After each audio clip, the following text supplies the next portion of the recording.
There's nothing there for you.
Jesse? Yeah. I don't see Brett or Lawson. Am I missing something here? Nope, I haven't seen him yet either. Okay.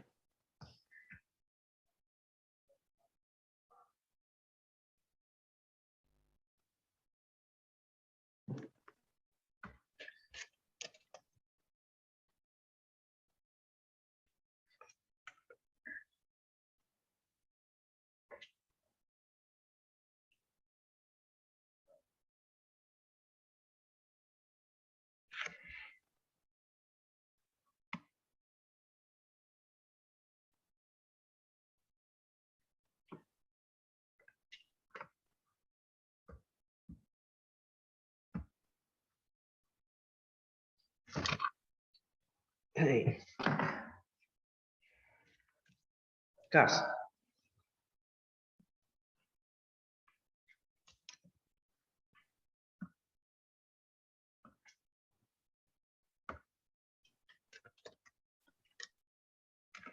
Gus.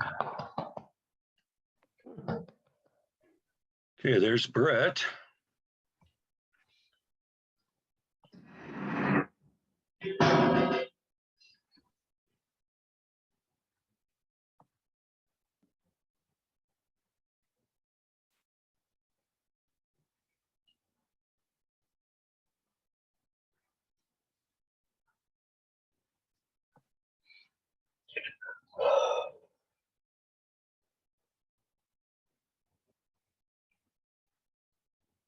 Hi, Brett.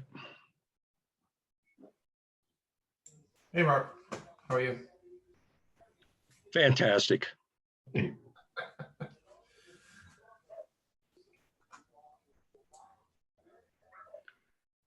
We still don't have Lawson, so we'll wait a few minutes.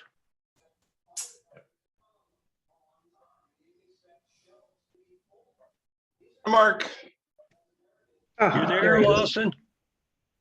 There he is. I'm here. Yep, I just got here. Just walked in the door. Okay. Let me move you up here.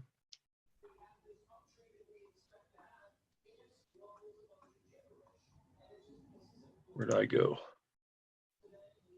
It's gotta be a better way to do this.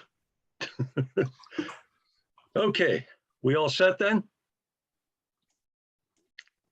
I'll call I'm the, set. oh, okay, I'll call the Tremont Planning Board meeting of November 1st to order at 5:33 PM. Roll call, Brett Witham, Here. Lawson Wilson, Here. Beth Gott, Here. myself, Mark Good. We also have CEO Jesse Dunbar, Recording Secretary Jan Sprague. We have the applicants and their team, and Attorney Amy Chow, who represents concerned Tremont residents and members of the public. Okay. Excuse absences. I guess we'll excuse Jeff. Somebody want to make that motion? I'll make a motion to excuse Jeff Young from tonight's meeting. Your second? I'll second.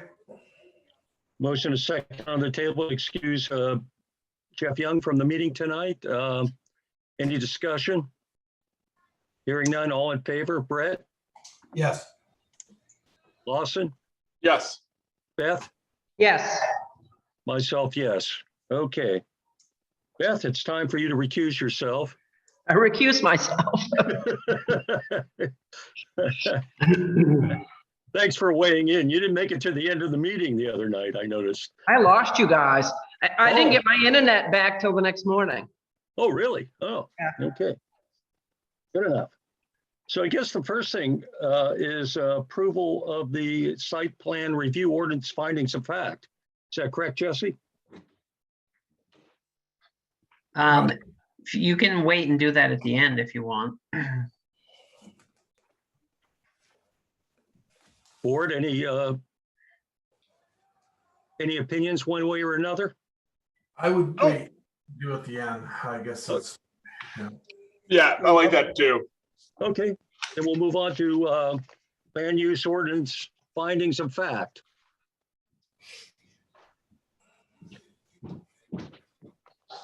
And I'm sure you all remember from the other night how we go through this these days. First off, buffering standards. I'm just still getting organized. Do you have the? There we go. Yeah, page 33. Okay, great. That didn't take me quite as long as I thought it was going to.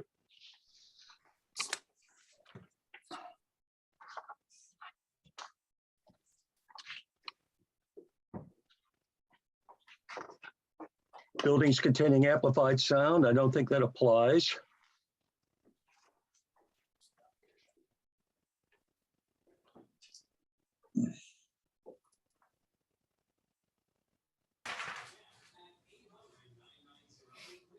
Light attenuation.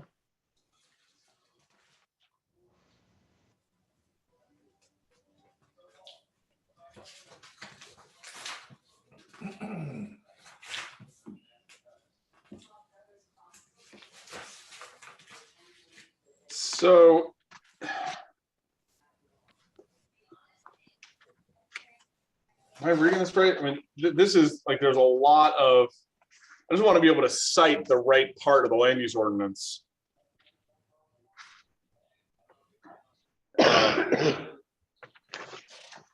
And Article 6A.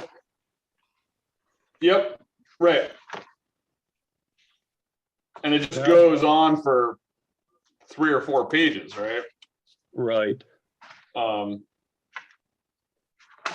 First of all, I'd like to point out that it's all pretty much 100-foot setback from the property line for the buffer. Okay. We're 100-foot buffer, except for 2 places, I believe, where it's only 25 feet. If you Just to- remember, And at those locations, okay, go ahead, Jesse. Articles 6, section A is just on that first page, then it goes into B at the bottom, which is the next standard. Right, thank you. I missed that the first time Okay. around. Yep. But A does have 6 parts to it. Correct. And do we need to make sure that each part is addressed?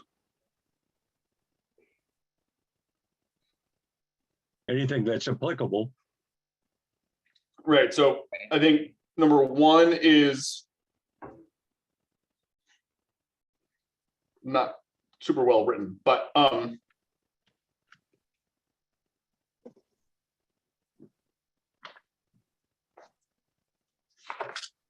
it's just hard to figure out how to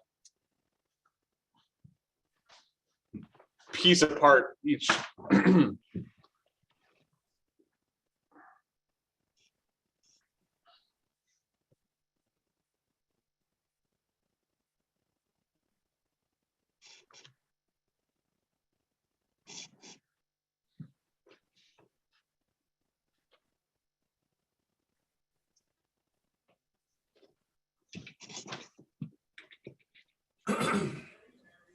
well, I mean, basically what you have is you have under Article 6A4,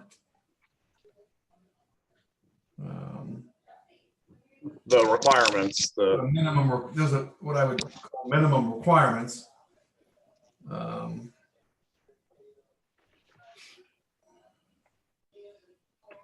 I don't think there's any question, but that we would, you know, as respect to A2,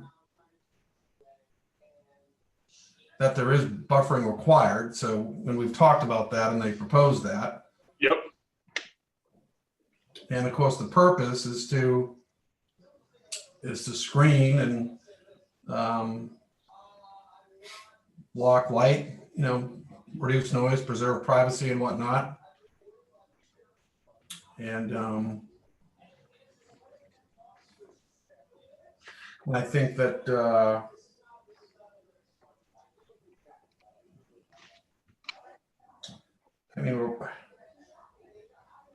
if you look at A3, we're probably not in a situation, well, frankly, from the, I guess, it depends on what you would say frontal, but assuming by frontal, we would mean where the old farmhouse is, Yep.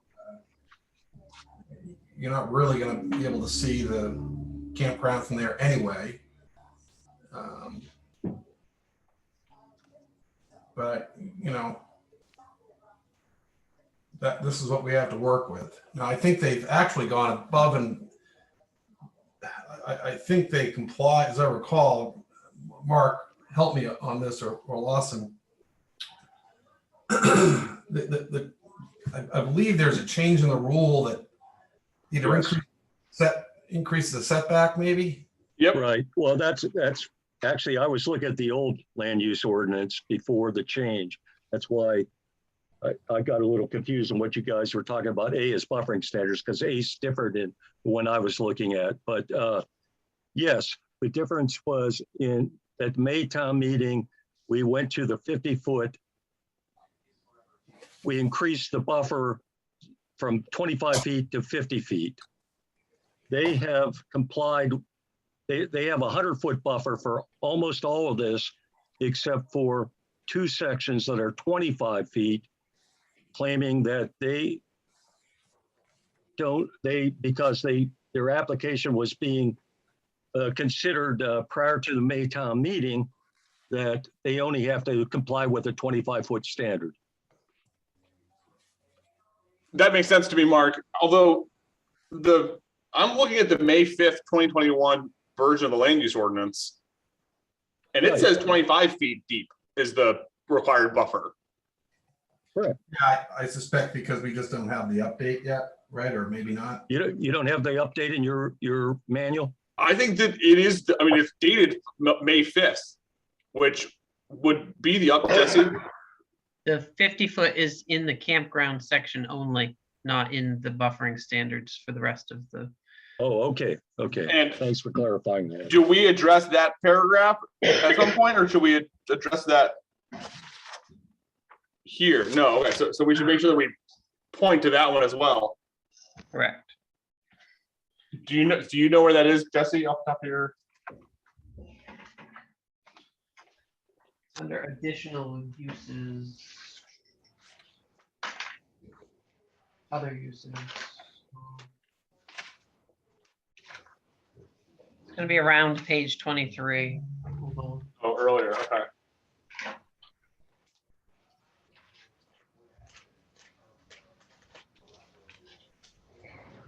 Well, there are three places it's reduced, according to this. In the May 5th, 21, it's gonna be on page 25. Just found it, paragraph D3. Yeah. Okay.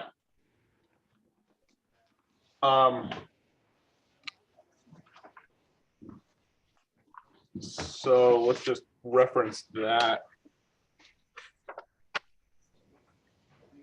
Who from the applicant did the buffering plan? Was that you, Ms. Orcott? Yes, Chairman, I was the one that prepared the buffering plan. Can you point out to me, please, the three places where it's only 25 feet? Yes, the first one is just where the entrance to the Acadia Wilderness Lodge is off 102. And since the road is there, we can't really buffer there. So just pointing out that that's a place where from the public way you can see into the site. The second place is where there is a connector road between the Acadia Village, the 11 yurt development, and the and AWL, because the entrance is now going to be off 102 for that development. There is a connector road that will connect those two, and so there's no buffering there. And then the third place, Jeff Young had a name for it, but it's the place where the property kind of has the angle in it, where you kind of are next to where the maintenance building is. I believe it's Cindy Lawson's site comes up there in that corner. And that is where we have a 25-foot buffer, which is less than our 100-foot buffer. However, along that entire stretch, we are also proposing a 5-foot berm with a 6-foot fence on top of that. So it will be 11-foot high solid buffer that will complement the existing 25-foot buffer in that location to mitigate any sort of view that might potentially be in that area. So it'll be a solid buffer. I think that's what's called for in your May ordinance. So again, just trying to go above and beyond with the buffering, understanding the issues. Right, thank you. Thank you. So, Mr. Chairman, available to address the compliance considerations if you'd like. Thanks, Andy. Let's hold on while we look at this a little farther.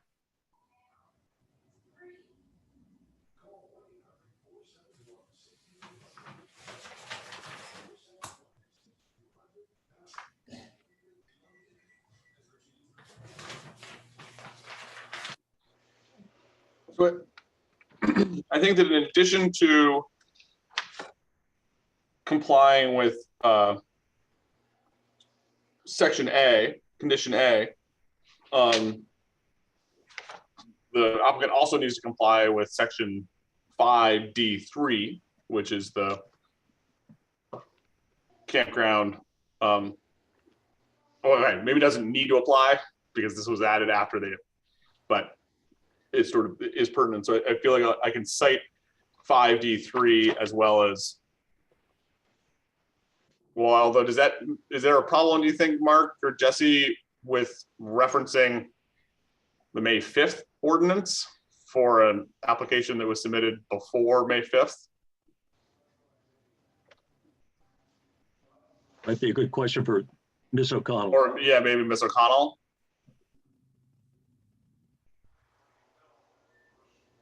Yeah, good evening. I think it was already established that this was going forward as not a new application, but a continuing application under the ordinance that was in effect at the time. So I would stick to the pre-ordinance. And so, Mark, did you say that? Okay, so that I won't reference paragraph 5D3, which I guess didn't exist before May 5th. Is that right, Jesse? That's the campground part, right? That's the campground. Okay, yeah. Provisions. It just didn't contain the 50-foot buffer. It was there. Oh, okay, it was there, but if it didn't contain a buffer, then it doesn't apply to buffering. So I won't reference it. But, and Mark, did you say that the version that you're looking at, Article 6A, is not buffering standards? Or? Yeah, I have a copy of the old ordinance here, and 6A is actually, well, it is buffering standards, yes. Okay. But the Okay. first thing it deals with, well, let's see, do I have to, yeah.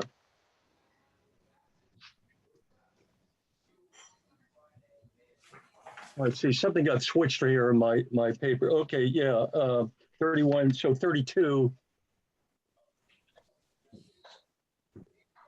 Visual buffering.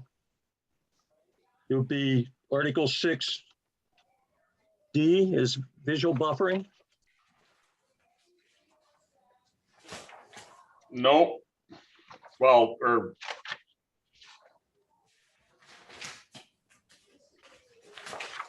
I wonder if I don't think I have the old land use ordinance. So that's, Mark, what's the version in the bottom of yours? 2020-05-12. That's the version.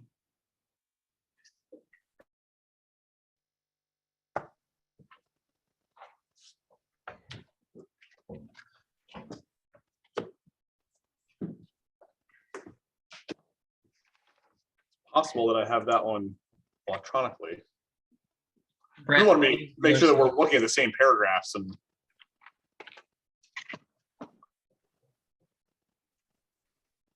Compare the two.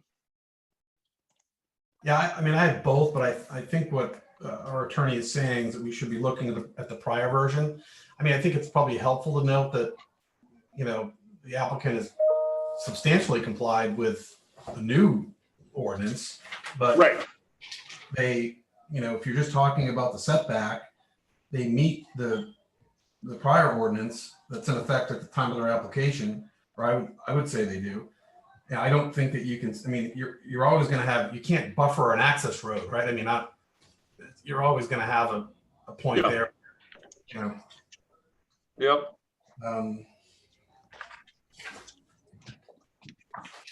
You know, otherwise, it's a fairly well wooded area. And with, you know, 100 feet and the berm and the fence,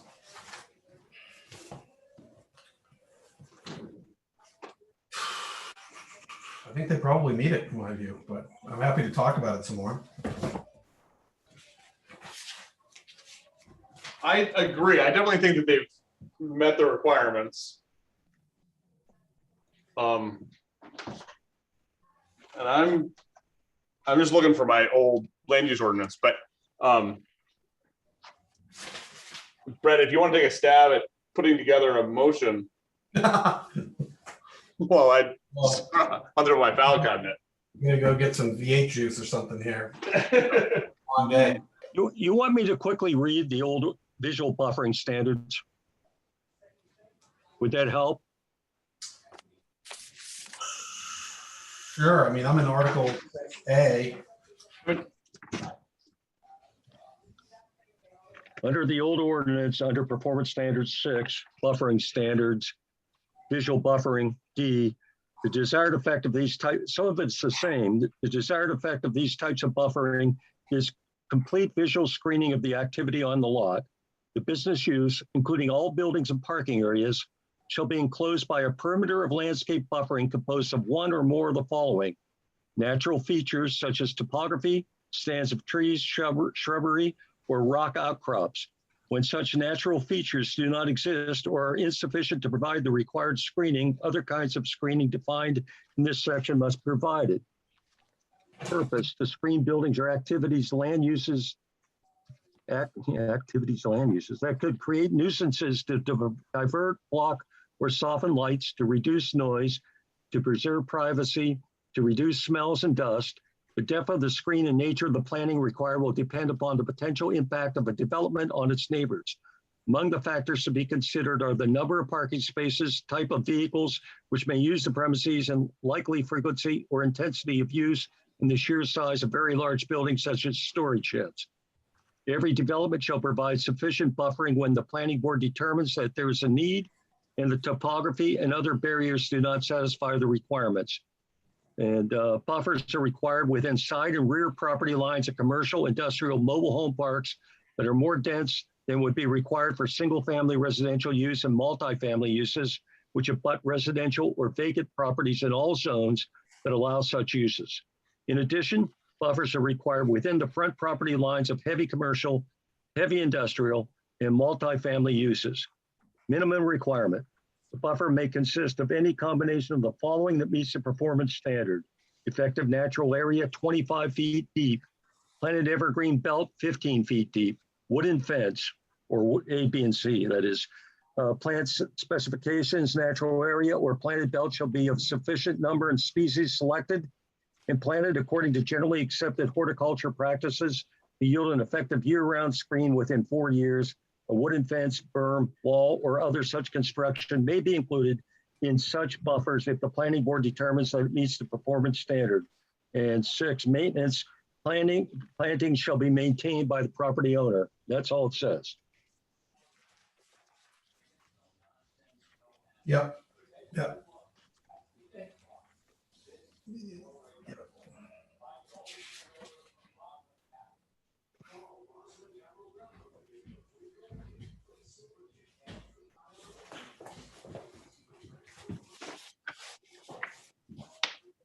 So, Mr. Chairman, a couple of questions. Yes, sir. One is I pulled the copy of the land use ordinance right off the town website. I'm just wondering if somebody could email to Lawson that's at the town, the 2020 ordinance. Because I can be challenged if I'm trying to think about having made motions on a board without having the materials before me. Andy, did you say that it's on the website right now? I thought it was. Jesse, you'd know better than I would. I don't know why we'd keep the old one on the website, but maybe. Let me check. The one that's on the website that I just found is the May 5th version. Okay. That's helpful, Lawson. As to that, we think Cynthia has just really accurately described the places where subsection 2 and 3 wouldn't require buffering of a higher scale, and we meet the May 2020 ordinance requirements, and we meet the May 2021 ordinance requirements, except as to those 3 places where it's not practical in 2 locations to provide buffering, and as to the 3rd, we're not required to because we're a pending proceeding, and we've tried through landscape efforts to be able to buffer as wholesomely as we have elsewhere. It's just not possible because of the configuration of the property. So we comply with the applicable standards that come from the 2020 ordinance. And even as to the 2021 ordinance, as to those requirements where we can, we're not required to as to all locations, and we can't in 3 spots. So we think we do comply, and we comply easily. As has been stated, we even comply with the new standard wherever possible. Jesse, any luck? I'm just making sure it's the right one. You didn't find yours there, Lawson. I've got the red line version that we looked at on December 7th. So, of 2020. And so that will probably get us pretty close. I'll just have to find. To say, I don't think we made any changes to the performance standards on May 5th.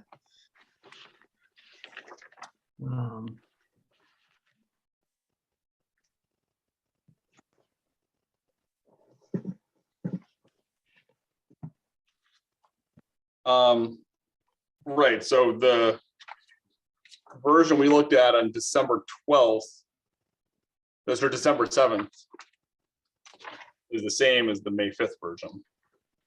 For performance standards. Right. Yeah. But Mark was just reading from paragraph D. Is that right, Mark? Yeah, for visual buffering, yes. There's a description of visual buffering on page 30. Oh, I see. Before the performance standards. Yeah. Right. Okay. Yep. I think it's germane. I mean, it's definitely because when you're talking about setbacks and topography and, berms and whatnot, you're talking about visual. Yep. This is not, it's, and frankly, when you're talking about setbacks of 100 feet that have, growth and vegetation, we're also talking about screenings from noise and smells as well. But I'm gonna make a motion that this standard is met in that the applicant has demonstrated that through a combination of natural features such as topography, stands of trees, shrubbery or rock, and an earthen berm and a fence, they have demonstrated a visual screening of the activity in the lot, a complete visual screening of the activity in the lot.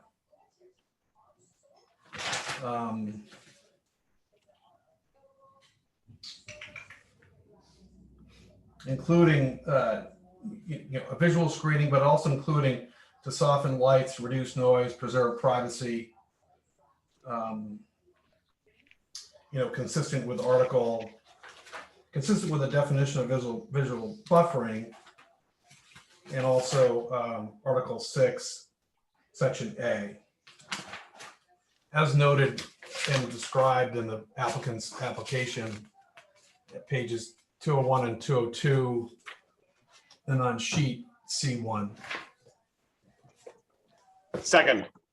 I'll second that Okay. motion, that Okay, thorough Okay. motion.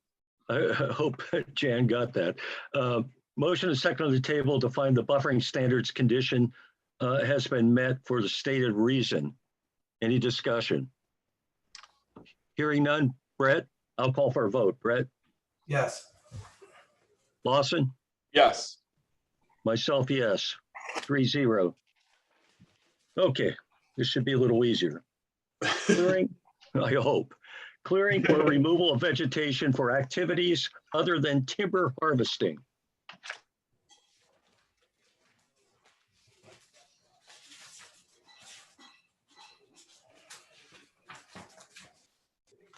So I think this is not applicable, but. For activities other than, oh, I'm sorry. Maybe it is. It is No, I don't think so. The site is not within the shoreland or resource protection district, right? So that's paragraph 1, paragraph 2. Buffer strip, rest of shoreland, resource protection zone. And that rest of shoreland zones, and that's all we got. 1, 2, and 3.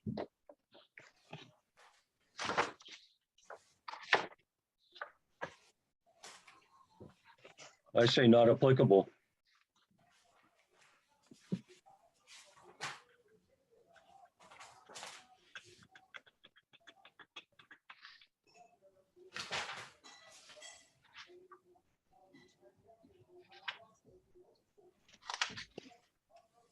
And Jesse pointed out in our sort of worksheet that the clearance of this project is only that which is necessary to accomplish the permitted use, Yes, but I'm not sure that's applicable or relevant in this case, because this standard is only applies to establishing a buffer strip in the resource protection zone or shoreland zones.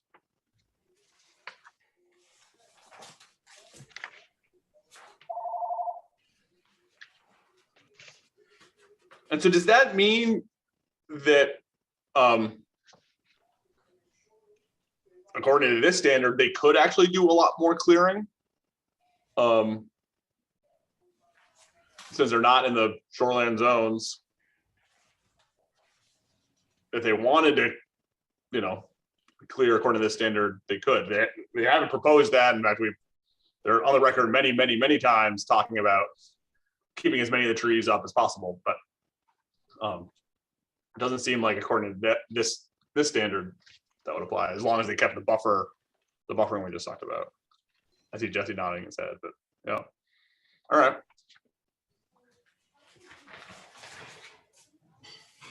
Does that make sense to you, Brett? Where are you guys looking for this standard? I'm on page 32 of the old ordinance. Oh, okay, yeah, we're just going right into, yeah, got it. it looks like subsection 1 is for resource protection zone. Yeah. And subsection 2 and 3 are for the shoreland zones. Yeah, I would say not applicable.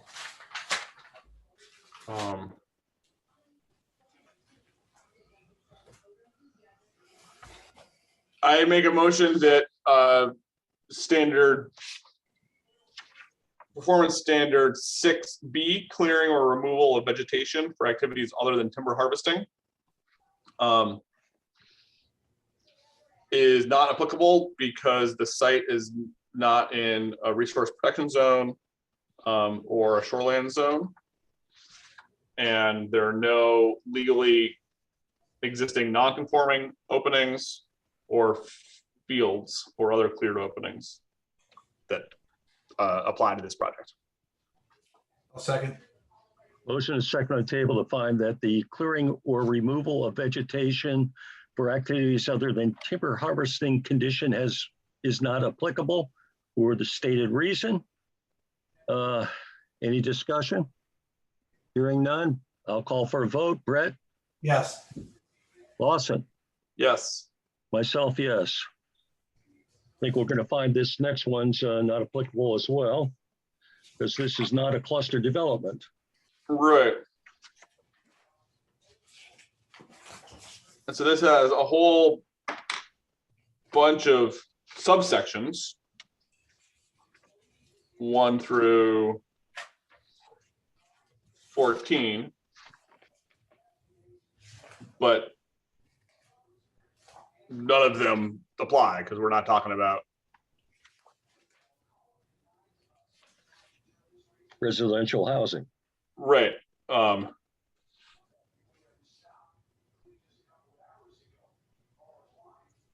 We've already established we don't have dwelling units.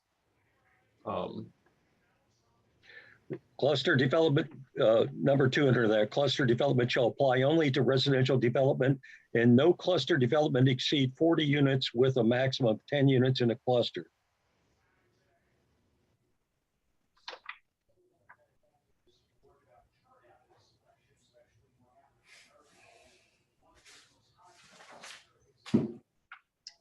I make a motion that performance standard C, cluster development standards, is not applicable because there are no cluster dwelling units proposed. Second. Motion is second on the table to find that the cluster development standard is not applicable for stated reason. Any discussion? Brett, you didn't jump in with a second, so are you pondering something here? Yeah, but I'm okay. Okay, I'll call for a vote then. Brett? Yes. Lawson? Yes. Myself, yes. Okay, not applicable. Okay, erosion and sediment control standards.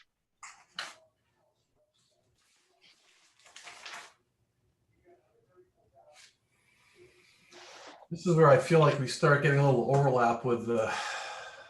You're going to find that there is some overlap, yeah.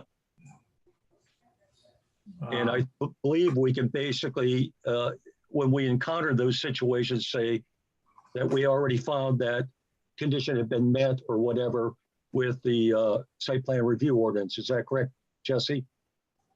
Well, I would say that, but I would cover both. I would cite both, and that's what I would do. Okay, you're a belt and suspenders man then. Well, if it applies, it applies. Yep. Okay, And yeah, so but it's helpful to have the site plan checklist, which for erosion control reminds us that it's page 140 to 150, where the erosion control plan, yeah, the soil erosion sedimentation control plan is submitted. Where is that? Where was that again? So in the application, the big binder, page 140, Okay. is the soil erosion sedimentation control plan,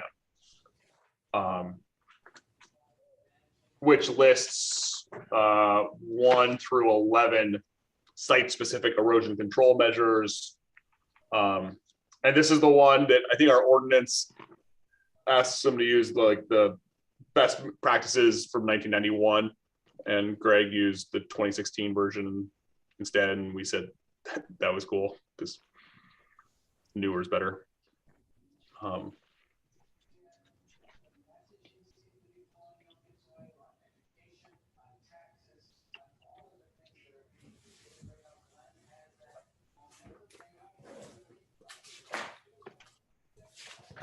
Excuse me, Mr. Chairman, can I make a comment just briefly? I don't know, I think that maybe it's just mine, but I hear a TV or something in the background. Are we able to? I've been mute hearing it too, and I didn't know who it was.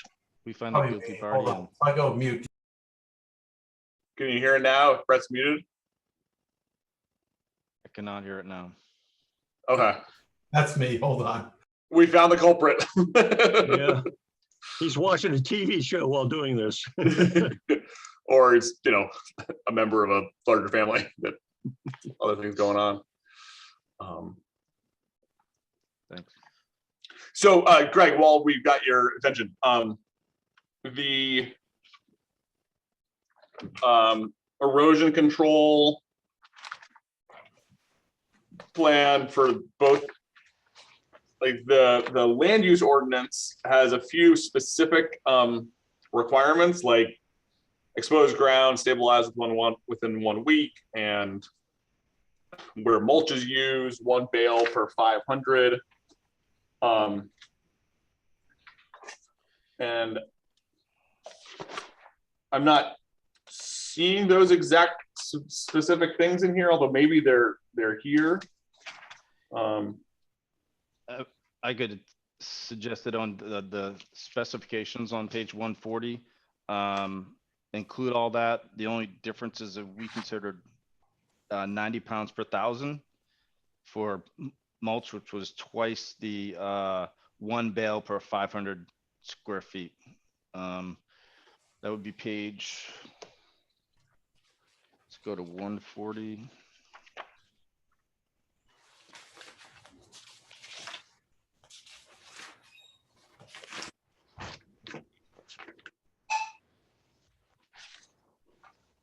Uh, 142, let's go to 140.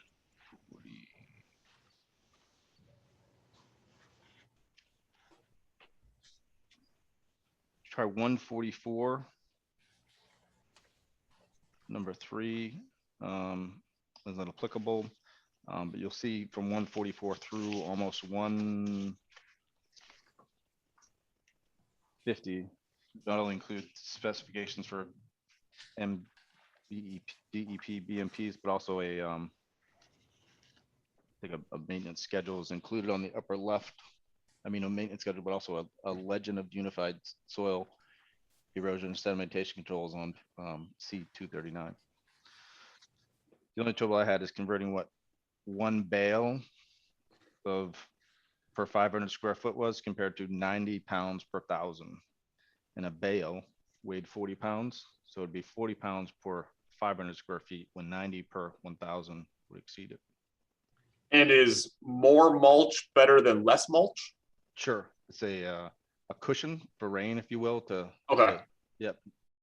Minimize the mini atomic bombs that rain causes on unexposed soil. Great.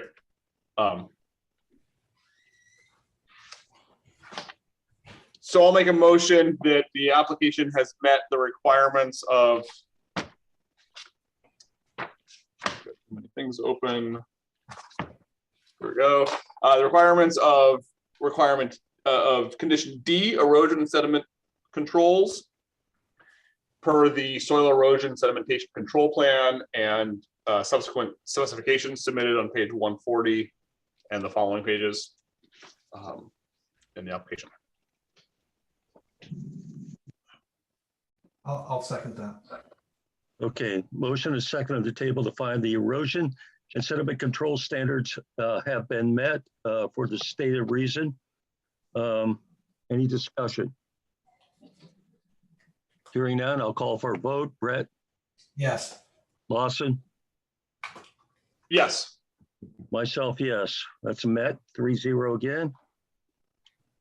Fill and excavation standards.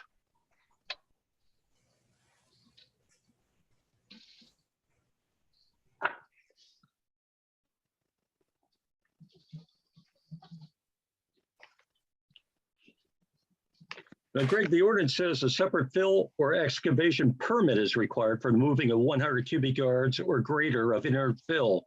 Certainly you're going to be doing that, right? That's correct.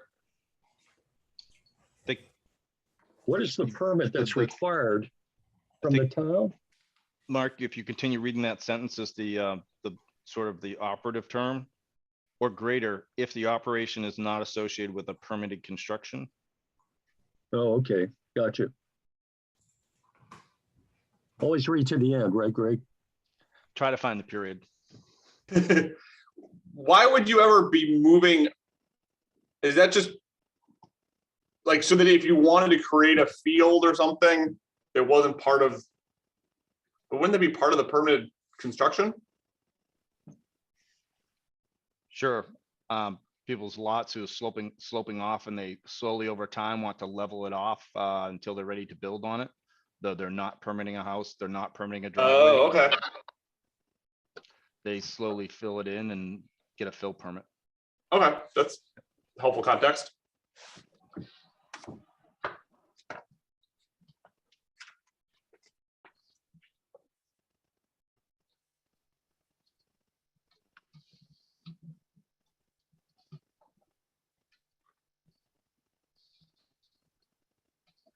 And Greg, where are the steepest areas of the site? So if you look on sheet 239, Yep. beyond the check-in, the road forks to the left, you'll see a term 3-to-1 vegetated slope. Yeah. 3-to-1 is more gentle than the minimum, or the maximum requirement of 2-to-1. Did you find that one? I do. Yeah, I see it Okay. right there. Yep. Also, if you look at the typical road section, 239 right side, you see the downslopes. That say 3-to-1. They're sort of designated 3-to-1. Correct. And so is 3-to-1 the maximum design slope? Or is there any part that gets steeper than that? For grading and fill, we maintain 3-to-1. Okay.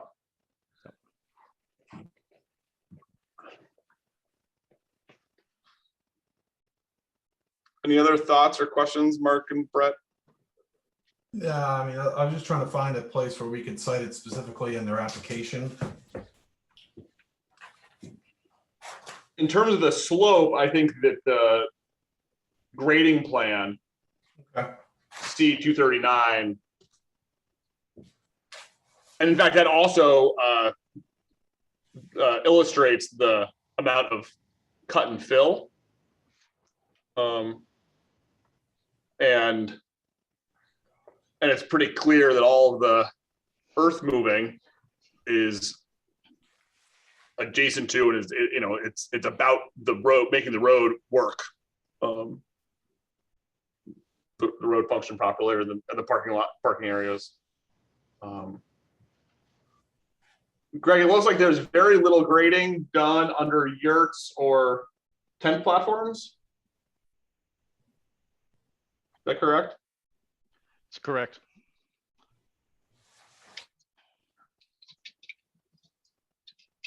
Now, why did I hear a 3-to-1 slope?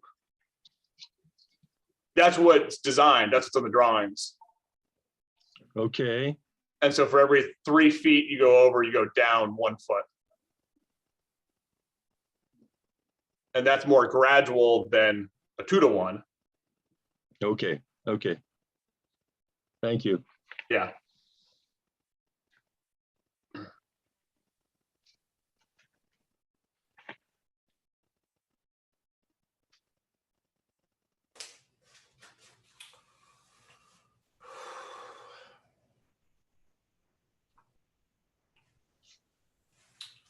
I think I'm satisfied. Is there anyone? Great.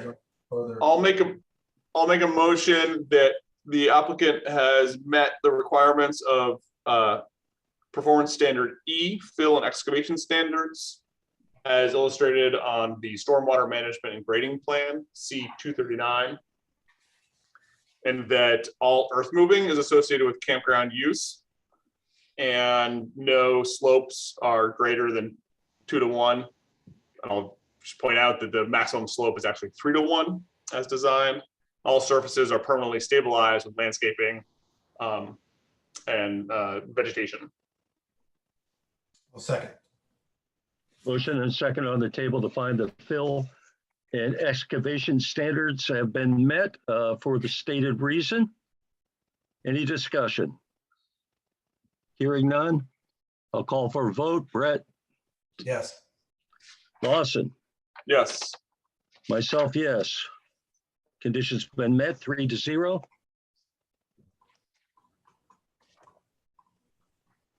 Fire protection standards.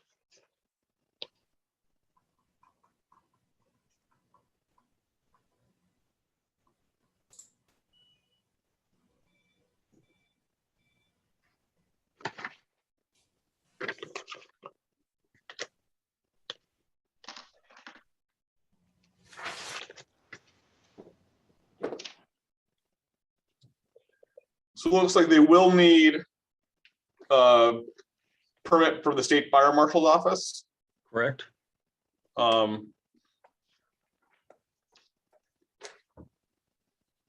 So is this one where we have to condition on, I think we have to condition I on, think we probably should condition it. It's what Yeah. I wrote down here in my thing.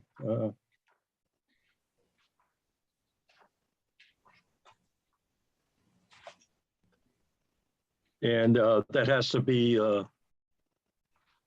presented to the town.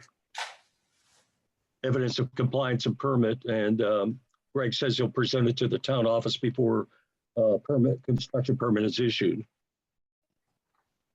So I think if we make a motion that includes all that.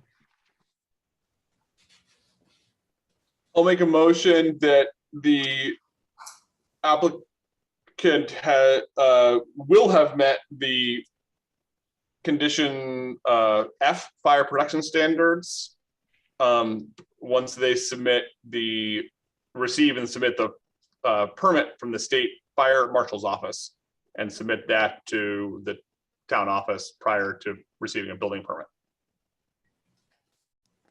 I'll second that. Motion is second on the table to find the fire protection standard condition has been met with that condition, the stated condition. Any discussion? Hearing none, I'll call for a vote. Brett, Yes. Lawson, Yes. myself, yes, 3-0. Flood hazard area standards. I'll make a motion that flood hazard area standards are not applicable to this project as the site doesn't contain flood hazard zones. Second. Motion is second on the table to find the flood hazard area standards are not applicable because the site does not contain flood hazard zones. Any discussion? Hearing none, all in favor, Brett, Yes. Lawson, Yes. myself, yes. Oh, not applicable. Circled the wrong one, 3-0. Okay, we dealt with the next three, I believe, with the site plan review ordinance standards, parking standards. And are there anything here that is more stringent than land use ordinance? I don't think so. And when we did parking standards for the site plan, we had a condition around diagonal parking lines. And I'm just checking to see if It doesn't say anything about it here, but because the condition is more restrictive, it applies. right. Right. It's more specific and more restrictive. Yes, yes. And so we could find this met. It meets the land use ordinance, but also have to delineate the diagonal parking lines.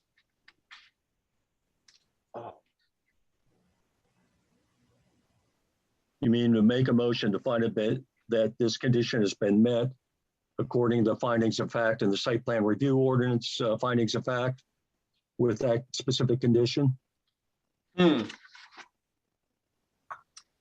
Although, I don't know, I liked Brett's suggestion earlier that instead of citing ourselves, we try to go back to the application when we can, if possible. And Mark, do you see that Attorney Chow's hand is raised? No, I didn't. Okay, I don't know if you want to call on her, but Ms. Chow, I'll give you a minute here. Yes, thank you. I just wanted to ask a procedural question. I had submitted for the board's review some suggested conditions if the board is planning to approve this proposal tonight. And I know that you were addressing final conditions later. I'm happy to address these later, but as these come up, I do have some suggested conditions that pertain to parking, and I did have them as to buffering. I just wanted to alert you to the fact that we have several conditions that we would like to discuss with the board at the appropriate time, and we can do it later if you wish. But I would, Yes, Ms. Chow, it'd been nice if those conditions had been submitted early enough that for other board members to actually get your email. well, Mr. Chairman, I'd like to speak to that if I could, and I'm happy to share screen at any appropriate time. But Mr. Hamilton did not also provide conditions of approval ahead of time, and he did not provide them to me ahead of time. He simply brought them up on the screen at the last meeting. So I know that I've been criticized for submitting things late. I actually submitted them earlier than other conditions of approval were suggested by the applicant. So I apologize if they I feel was late. just referring, Ms. Chow, I was just referring to sharing them with the board. Okay, Yes, and I- I'm happy to do that by share screen. I provided them ahead of time. I know it wasn't a lot ahead of time, but I think I did that as a courtesy to the board, and I'm happy to share screen at an appropriate time. I just wanted to mention that I had those and would like Thank to you. discuss them. I think maybe board members, I think maybe the time for Ms. Chow to be able to present those is after we go through this review. Yeah, I think so. maybe after we go through, but before we do the sort of final Yeah, approvals. yeah. Sounds good. I feel like we can always go back and add a condition about parking, even if we've already approved this. Yeah, I have a list of conditions as well, Okay, and many of those echo Ms. Chow's conditions. okay. So. So you, and Mark, you were able to see Ms. Chow's submissions? Yeah, I got Okay. her email just shortly before 5 o'clock this evening. Okay, that sounds good. And then I'll also, since I'm got my eyes on the screen, point out that Andy's got his hand raised as well. Sure, Yeah. Andy, quickly. I'm going to make it really brief. I think the board's been doing conditions as they've been going along with their findings. And I recall that the last time that we shared conditions using screen share, we were trying to accommodate the board working through a really challenging finding, for instance, on water quality. So I think it's helpful to just let the board conduct the proceeding and not have us screen sharing back and forth. We would like for the board to have the opportunity to look at any draft decision documents that Mr. Dunbar is able to put together with Ms. O'Connell before the end of the evening, because we need a decision document approved by the board tonight. But I think the board's just doing fine with looking at conditions as you go through findings. So if there's But a there are time some later, conditions, there are some conditions that are not being addressed here, that some of which you've already agreed to. correct, and we'll have omnibus set of conditions that vary from what Ms. Chow presented. But we're surprisingly, we're relatively on the same page as to the areas where conditions will be applied. We've got more conditions in some areas and less in others. But I think from a Okay, timing let us- perspective, it's going to let make us- sense to deal with this later. Thank you, Mr. Chairman. You're welcome. Let us move on. And Ms. O'Connell, does it make sense for us to address those conditions before, at the end here? I think if you're talking about, as you're going through, you're already putting in some conditions under each Right. particular standard, which you should continue doing. And then at the end, there'll be a global discussion on more conditions. Thank you. That's what I expected you to say. Okay, where were we? Parking standards. I'm going to make a motion that the parking standards as reflected in the land use ordinance at Article 6H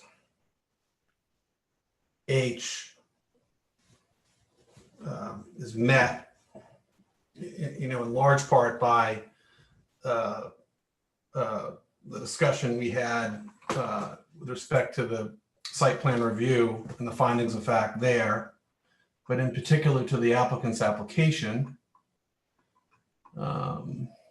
It's on page 60, where there's a table, and if you look down through that table, they've also ticked off, for example, if you look at hotels, inns, cabins, cottages, etc., or restaurants, they've met the requirement in the land use ordinance in addition to the requirements of the site plan review. And do you want to add that condition about diagonal parking? With a condition of, I don't remember what it was, but that diagonal parking condition on the site that we made with respect to the findings in the site plan review. Second. Okay, I think that's close enough. We'll discuss that more globally later, make sure that that's in there. Sorry, Mr. Chairman, can I just ask, I don't want to interrupt flow. I just want to understand. I thought I heard Ms. O'Connell say if there was a specific condition that we should discuss now, or are we putting that off until later? I just didn't, I'm sorry if I didn't hear. That condition was already discussed during the site plan review process. The diagonal parking you're talking about? Parking in general. I'm happy to address these later. I don't want to interrupt the flow, but Then let's not interrupt the flow. We'll interrupt the flow. sure. I'll address them later then. That's fine.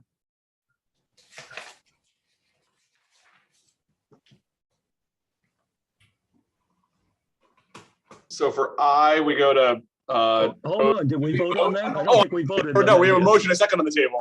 Yeah, motion and second on the table. Find the parking standards condition has been met for the stated reason. Any discussion? Hearing none, I'll call for a vote. Brett, Yes. Lawson, Yes. myself, yes. Matt, 3-0. Roads, driveways, and driveway opening standards.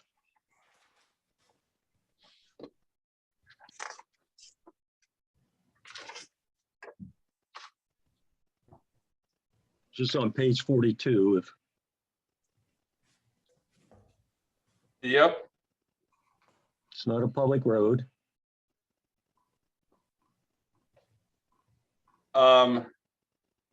Any road not requiring acceptance by the town shall be designed and constructed to the following standards. And I mean, the driveway around, like, this would apply to that, right? Yes, Yeah. And I think that these standards are a little bit different than the site plan review adequacy of the road system. yes, this is one of the big issues with our ordinances that really needs to be addressed. Because it's very And- frustrating. Right. So hopefully we'll be able to do that at some point. Yeah, and I don't think that they're in conflict. They're just not. They're sort of talking a little bit about. They're talking about different things. So I think that it's worth.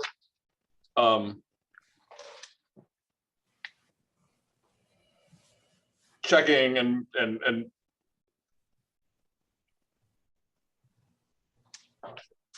yeah.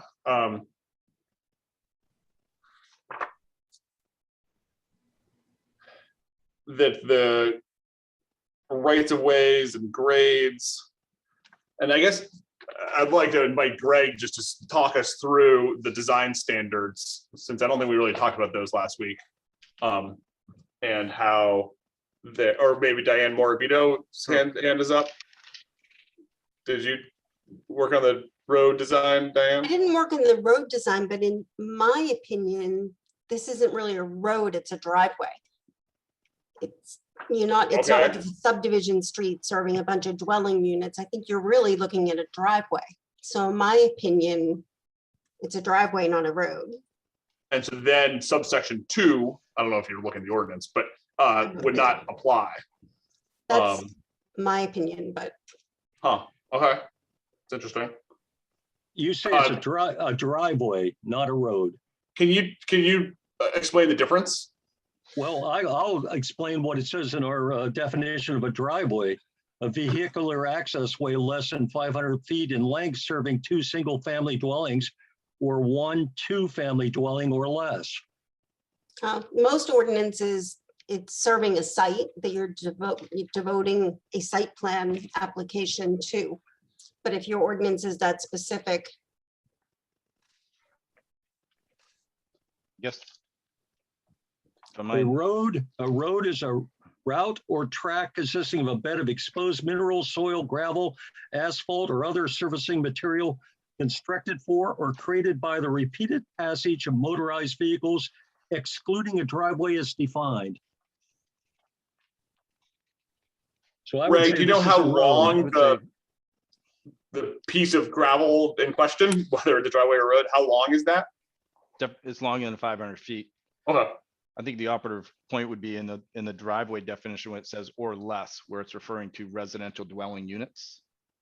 In particular, or it's less than that amount of dwelling units, and particularly where we have one-way roads and avoiding conflicts of traffic.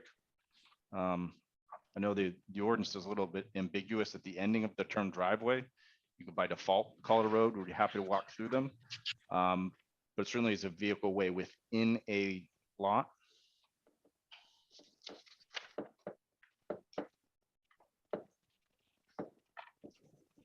But I'm happy to walk through it.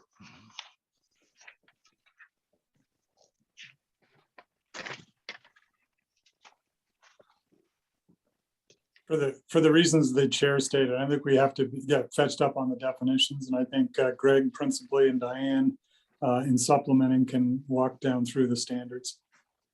Yeah, it seems to me like let's err on the side of calling it a road and see if it meets those standards, and if it doesn't, then maybe we talk about those things more specifically. But does that make sense, Mark and Brett? Yep, I don't think there'll be an issue once we get through it, but maybe I'm wrong. So I think Wilson, your Lawson, you had indicated, so minimum right of way, not applicable, as we don't need to reserve rights upon ourselves on our own property. Right, there's rights to be reserved or for somebody who may not own the property. Minimum graded of 0.5%. You'll see throughout, I think the least amount we used was 0.6%, if 0.8%. I see 0.6%. Yeah. Yeah, 0.6% and 0.8 I thought were the lowest we did. Maximum grade at 10%. I think you'll see some, and again, I would say they're access ways to parking areas around yurt 5, which we Yep. consider at 9.8% Yep. in the fill scenario. So I think we meet that minimum tangent between reverse curves. The only reverse curve, you'll see one at 128 and 132 on a one-way.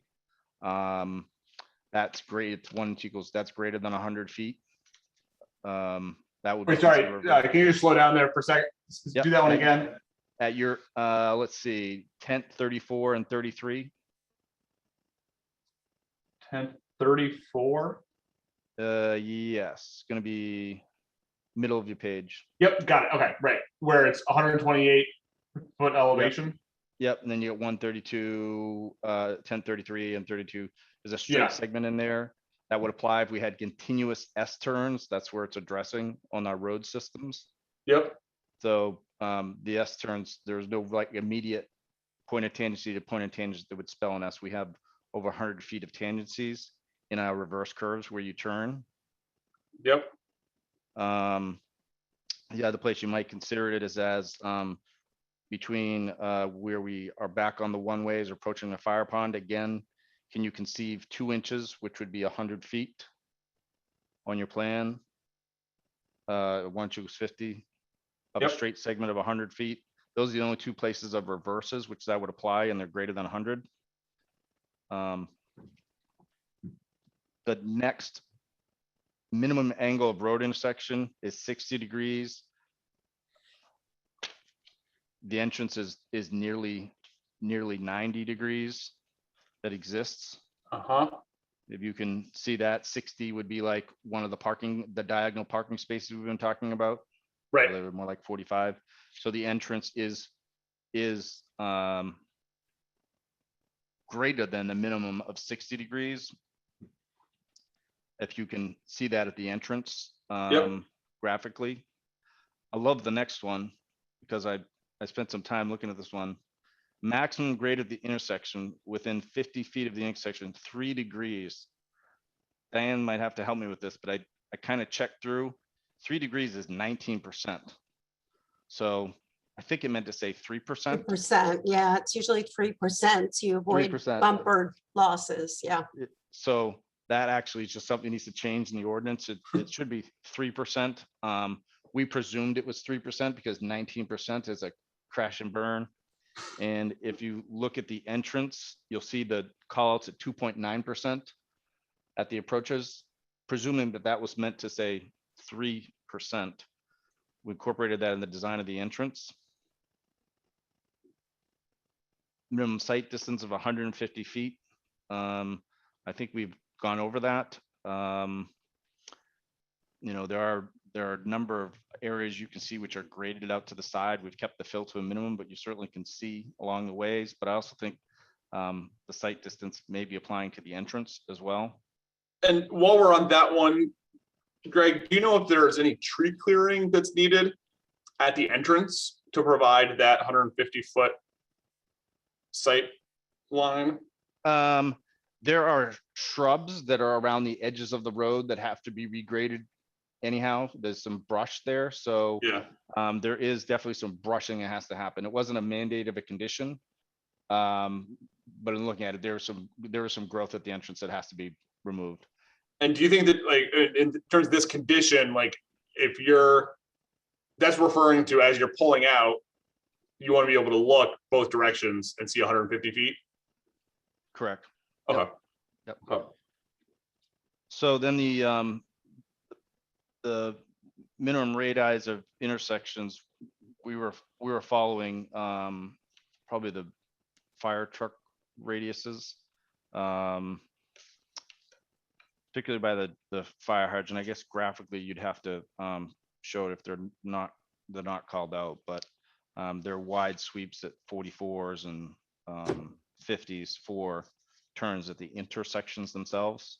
I wouldn't consider turning in a parking space necessarily an intersection where you're maneuvering a car, but that 30-foot is for safety vehicles, and we adhered to like 44 and 43.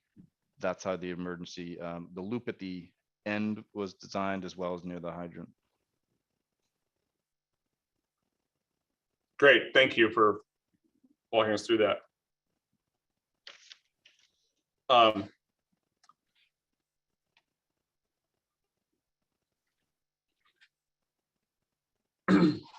I think that section 3 does not apply.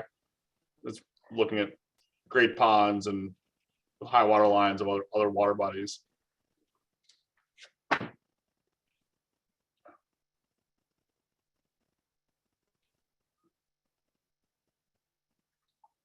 Section 4 does not apply because it's not an existing public road.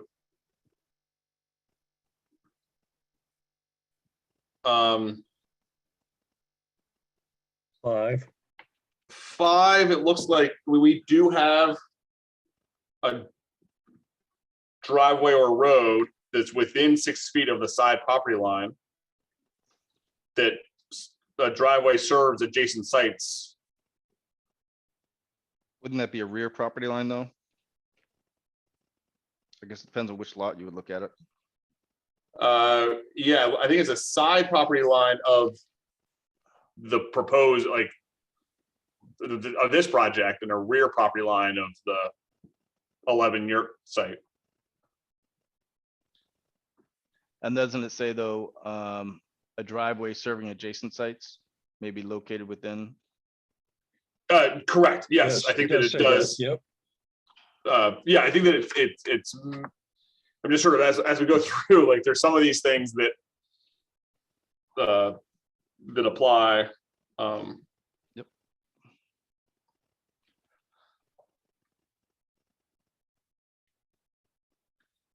And then the road opening permit, I think that may have been addressed in the site. Right, from the MDOT, they do have that. Yeah, It's interesting, it says must be attained from the town too, onto a town road. Now that's a state road, Right, so it's not a So- town road. yeah.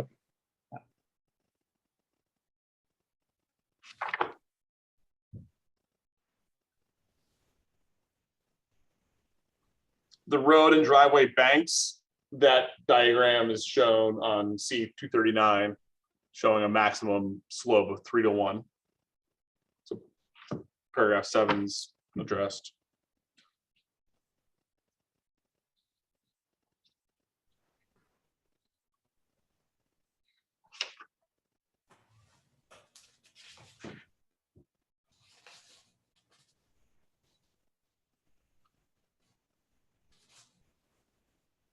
And then we've got ditches and ditch reliefs and culverts.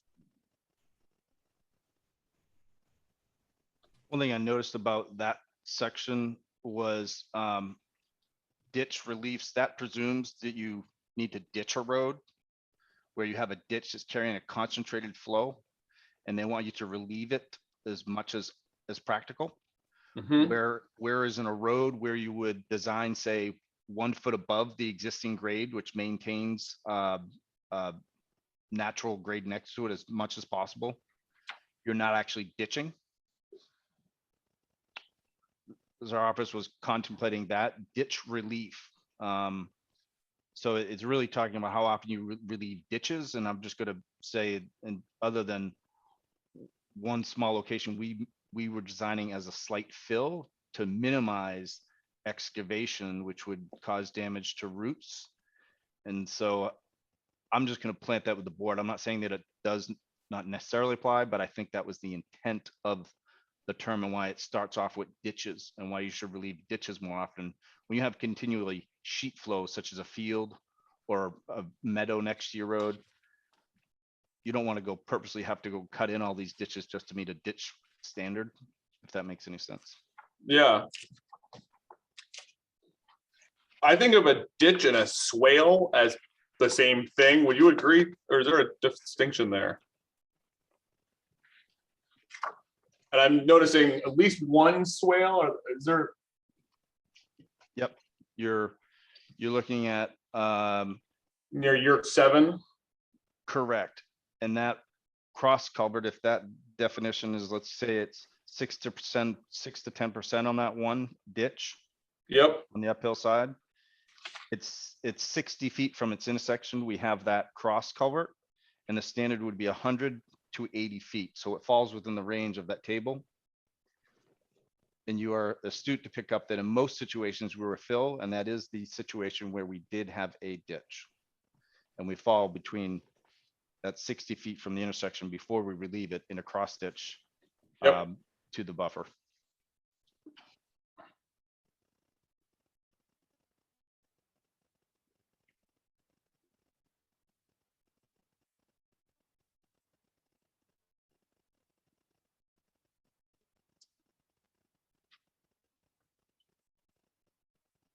And then paragraph 11 talks about resource protection zone, which would not apply.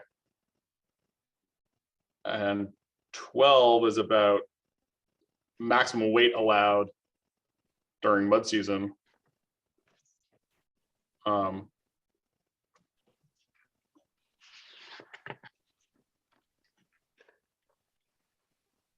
And I guess that would apply. So no really heavy trucks.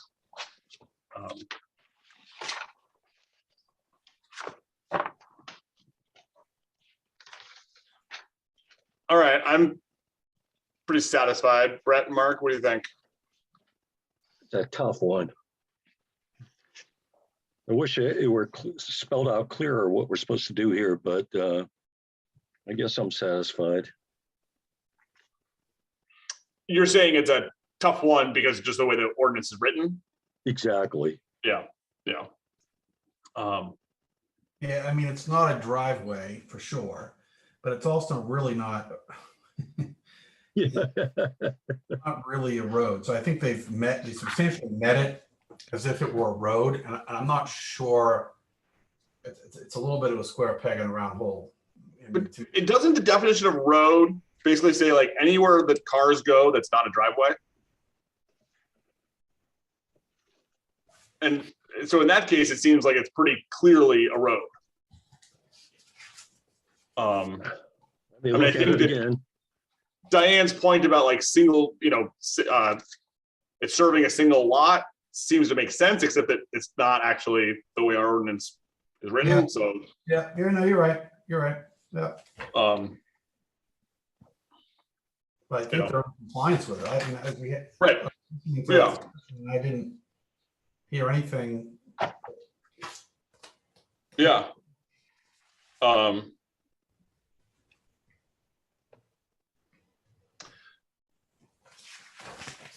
Mark, are you still looking? Yeah, well, yeah, I found it. Okay, I was a route or track consisting of a bed of exposed mineral soil, gravel, asphalt, or other surfacing material constructed for or created by the repeated passage of motorized vehicles, excluding a driveway as defined. Yeah. Yep. So we got the Of course. motorized vehicles and we got gravel, Yep, right? Yep. I stand corrected. I'll make a motion that the application has met the requirements for condition I, roads, driveways, and driveway opening standards. Because the road as designed meets the design standards 1 through 8. That there's no great pond or other water body. So paragraph 3 is not applicable. Paragraph 4 is not applicable because there are no existing roads within this site. Paragraph 5 is applicable, and that part of the driveway, the only part of the driveway or of the road that gets closer than 6 feet to a side property line is the driveway that's serving an adjacent site. And the paragraph 6 that the applicant is required to obtain a permit from the highway entrance and road opening permit from MDOT as they've submitted in their application. Maybe say that it has been obtained. It has been obtained. Yep. And the road and driveway banks have a maximum slope of 3 to 1. And paragraph 8.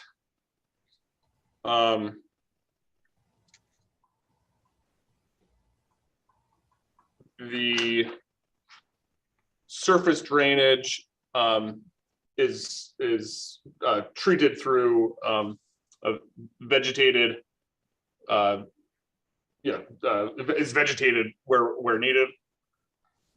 And ditch relief, paragraph 9 is addressed through the only ditch designed is fewer than 100 feet, less than 100 feet. And they will be maintained per paragraph 10. Paragraph 11 is not applicable because it's not a resource protection zone, and that the road weight limit will be limited to 23,000 pounds when posted by the town. I'll second. Motion and a second on the table to find that the roads, driveways, and driveway opening standards condition has been met for the stated reason. Any discussion? My concern, how can the town post a road, a private road? They don't do that.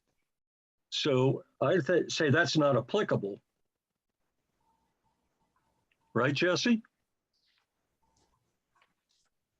That's correct. We don't post private roads. Just town roads.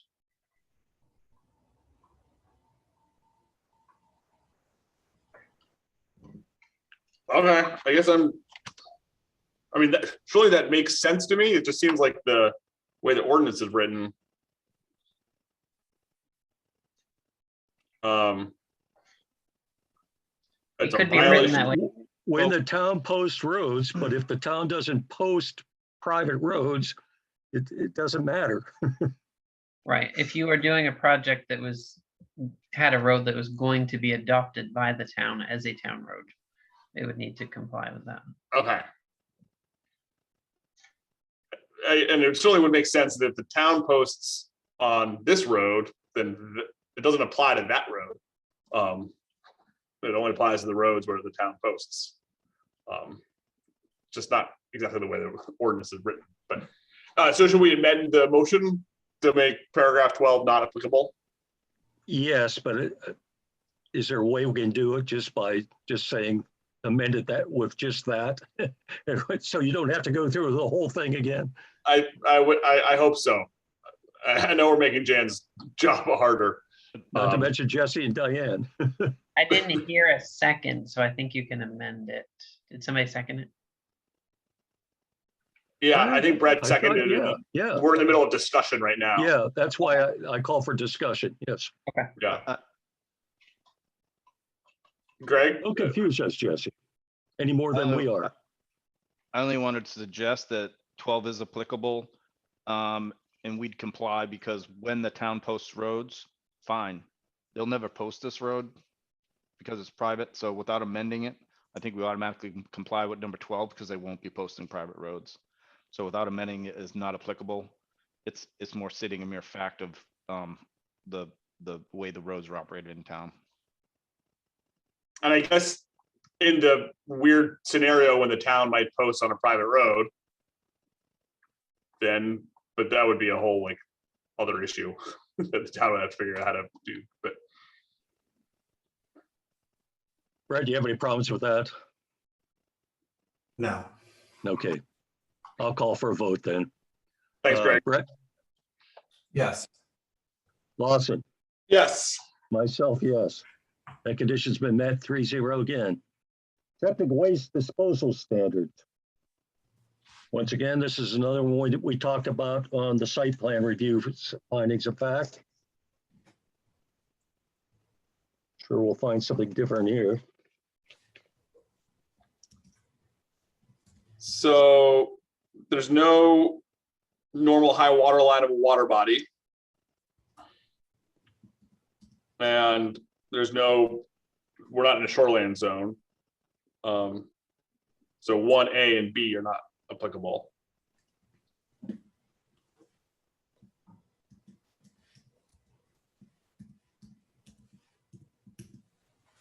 And 2A, Greg, are there any perennial water bodies? That's On site? Mr. Moist to comment on that. Is Dave on? No. I don't. Dave is not on. I think that was. There he is, I see him. No. So Dave Moyes, who is on, can you answer if there are any perennial water bodies? No, sir. Thank you. Dave is on and he says no. Right. Trying to save time, sorry. Yep. Sounds like a Cheech and Chong routine. Is Dave there or whatever? All right. I think Replacement that, system, there's no replacement system. So yeah. So I feel like mostly it has to be installed in conformance with the state of Maine subsurface wastewater disposal rules. I think that's the most relevant piece. Yep. I would agree. And I just want to be able to cite the application.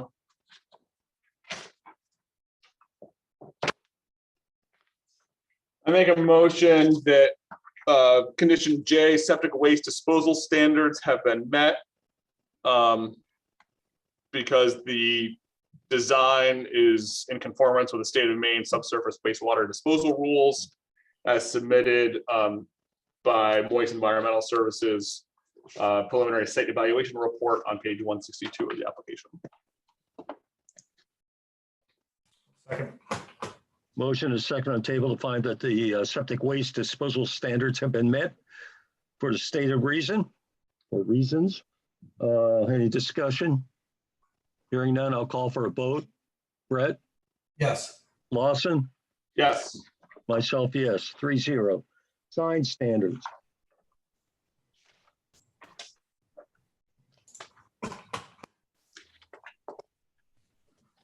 We do have signs. We're not in the shoreline zone.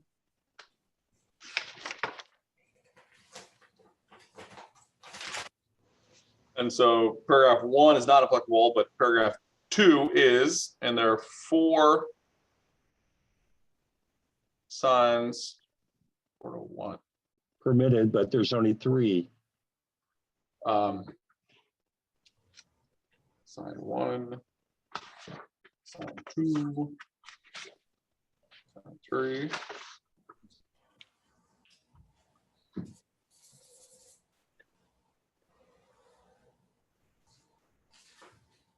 And nothing is going to be higher than 20 feet off the ground, right, Greg? Yeah, I think this as referenced on page 205, there's 6 feet maximum height. Okay. Lights on the signs? Greg? Sure, Yeah, downlights. down, yep. As referenced in the application. Okay.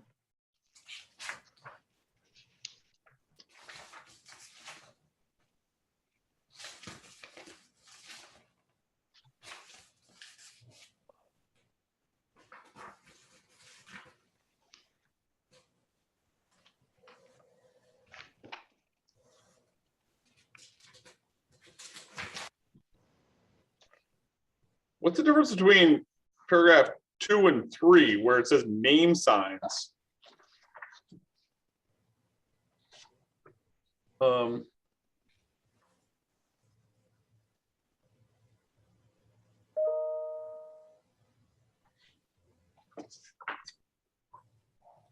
of wondered the same thing.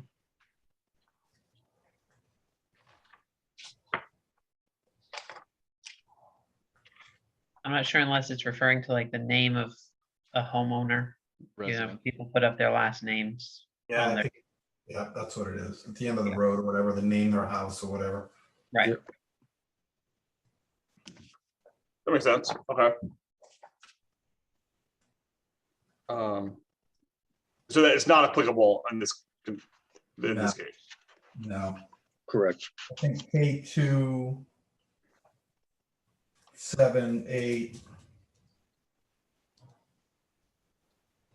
9 are applicable. And 11. Yeah, there has to be a permit issued, I guess. And Jesse, is that that's a permit that the CEO Yes. provides or issues? Yep, that's good. Okay. That would be, met as presented with a condition that they obtain permit. That's how that would look. Yep. I make a motion that the applicant has met the standards for K sign standards. Because the signs are not greater than 24 square feet. They are not, they do not extend higher than 20 feet above the ground. In fact, they're listed as being a maximum of 6 feet off the ground, I think. The signs may be illuminated by the signs will be illuminated by lights that are shielded and down pointing only.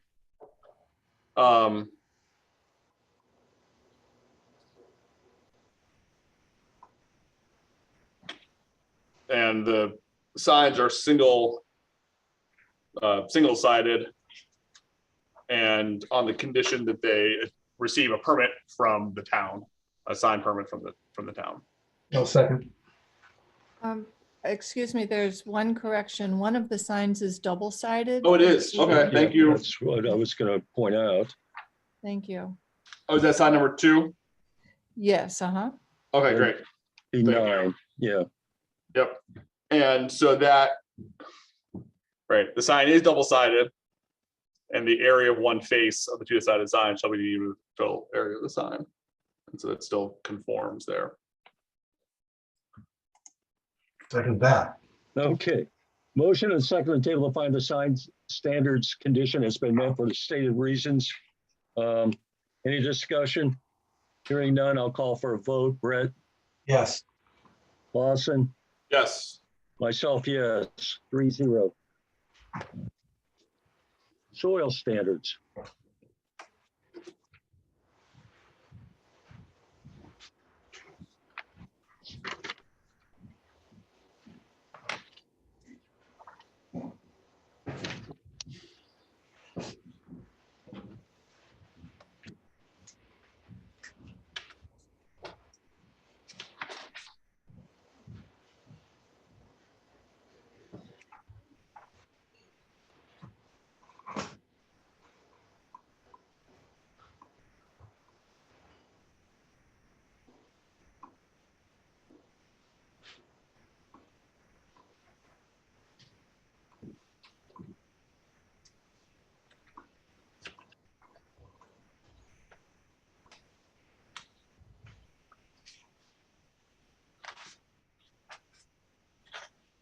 Soil survey was submitted.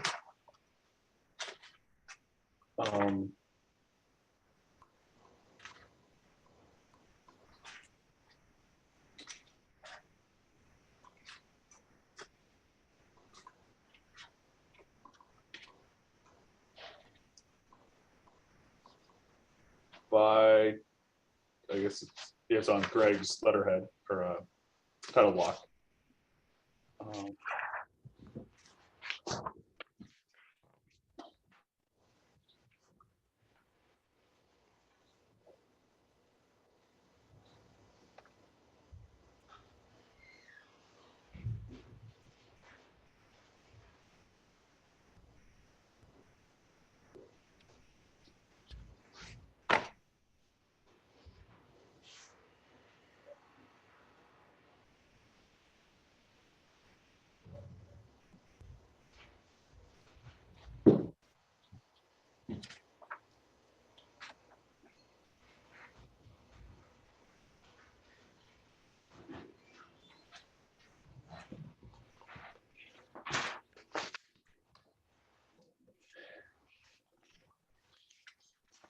Greg, paragraph 4 in the soil standards says that the soils report shall include any recommendations for a proposed use to counteract soil limitations where they exist.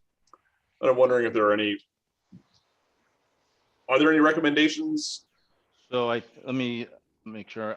The first thing is the land use on suitable soils, which I think you've breezed in our soil report on 209.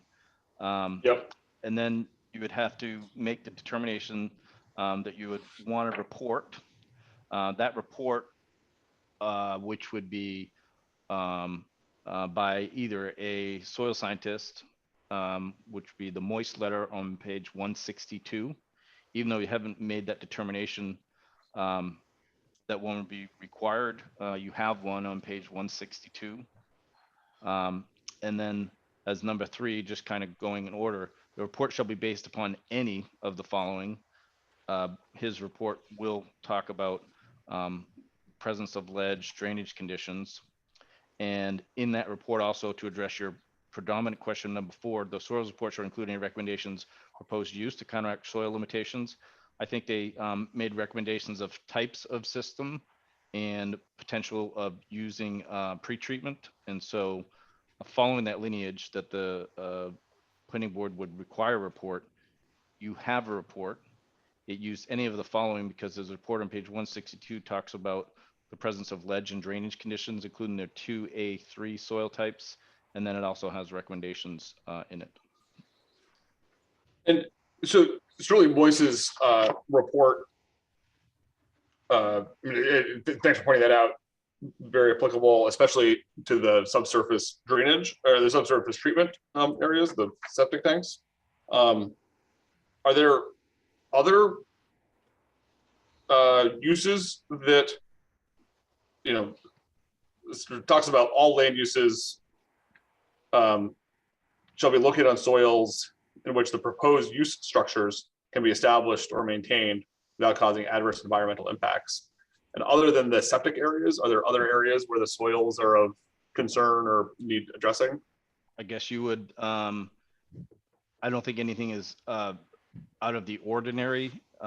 You might note for the record that we avoided all wetlands with proposed construction that may have hydric soils. But we didn't find any soil inadequacies that were uncommon or that weren't addressed by the, the sedimentation control and stormwater management that we've submitted and been reviewed independently.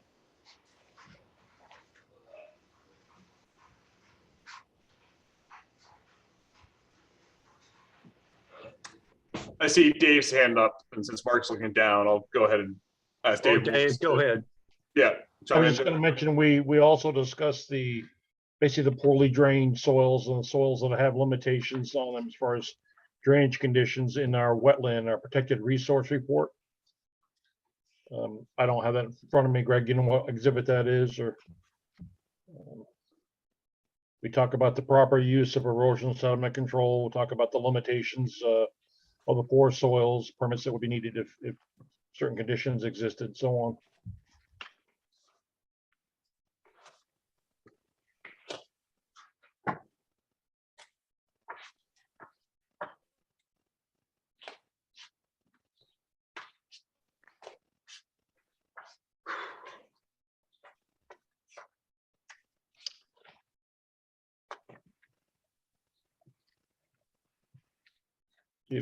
Dated October 8th, 2021, Protected Resources Report.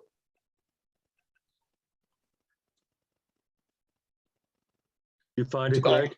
October No, 8th? Yes. Oh, well, then it wouldn't be in this binder. Yeah, I think you're, Dave, not an exhibit that was submitted at that time as it wasn't requested. We had done the wetlands report, and I think you're referencing something that we're internally looking at.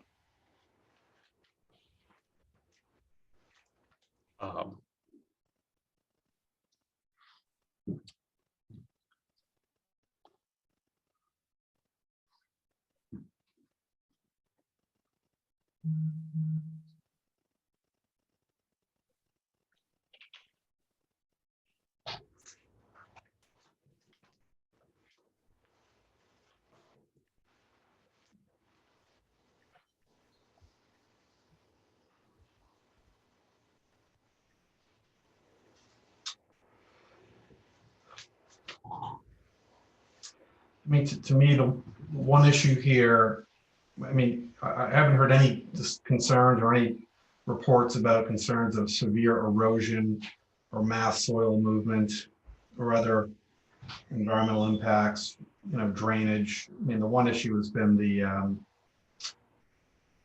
that septic that's in that close to the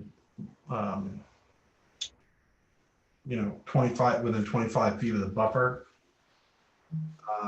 And I think the way at least I understand, they are going to do pre-treatment, and I believe that's subject to a condition.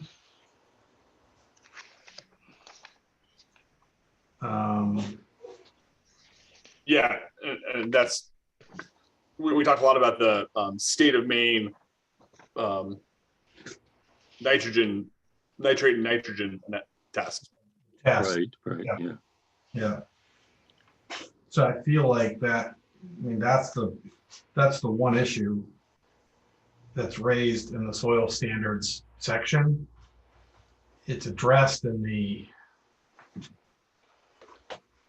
site plan through the sewage disposal and groundwater protection.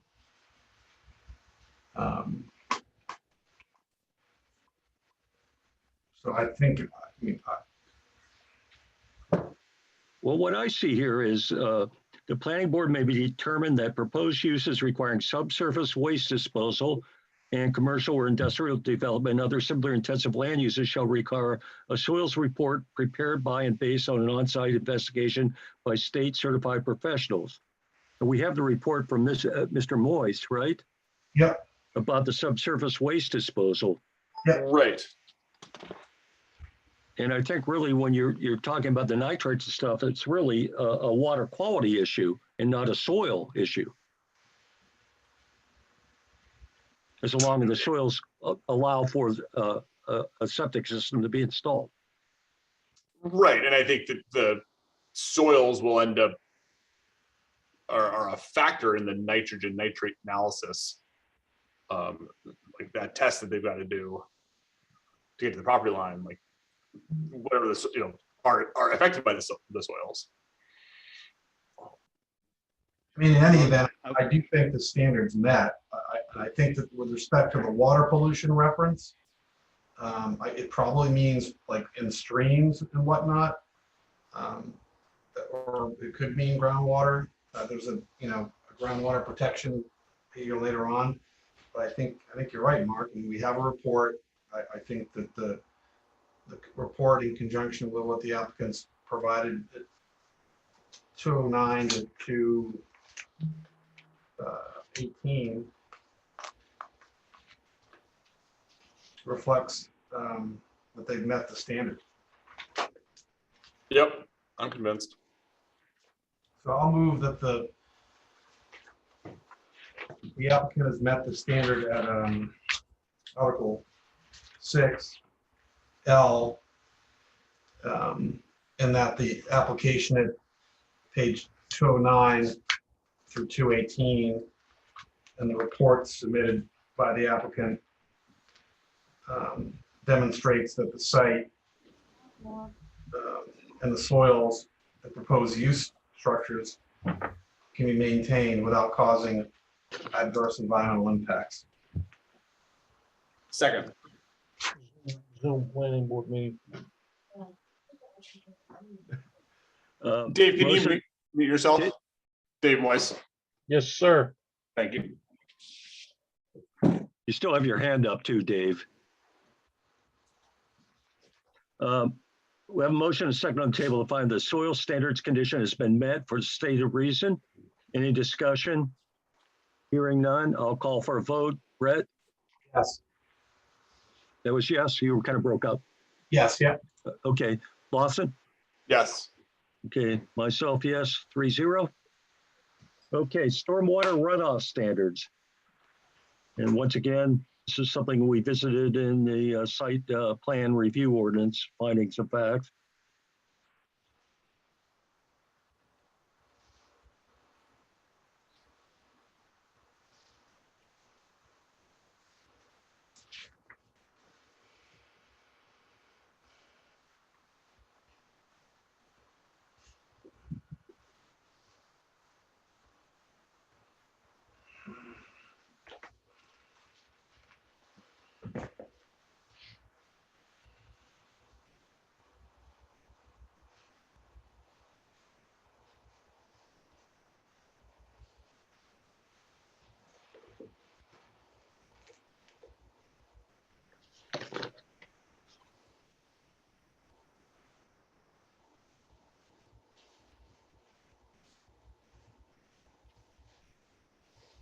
So reading through the note about the stormwater management law, Yes, my first read is that it does apply. That it does apply. Yes. Did you guys come up with something different? Point to the section that you're referring to. So it feels to me like that there are more than, well, okay. So I guess the first sentence, is that a full sentence? Find the period. Yeah, so the first sentence is referring to areas in an impaired stream watershed, most at-risk lake watershed, or developed area in any other stream, coastal, or wetland watershed. And I think that this is a project with 1 acre or more developed area in probably a coastal watershed, because we're so close to Goose Cove.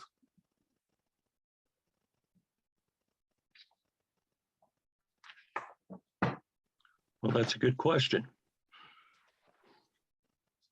And if I'm reading it right, then it would require a full permit to be obtained from DEP prior to construction. Let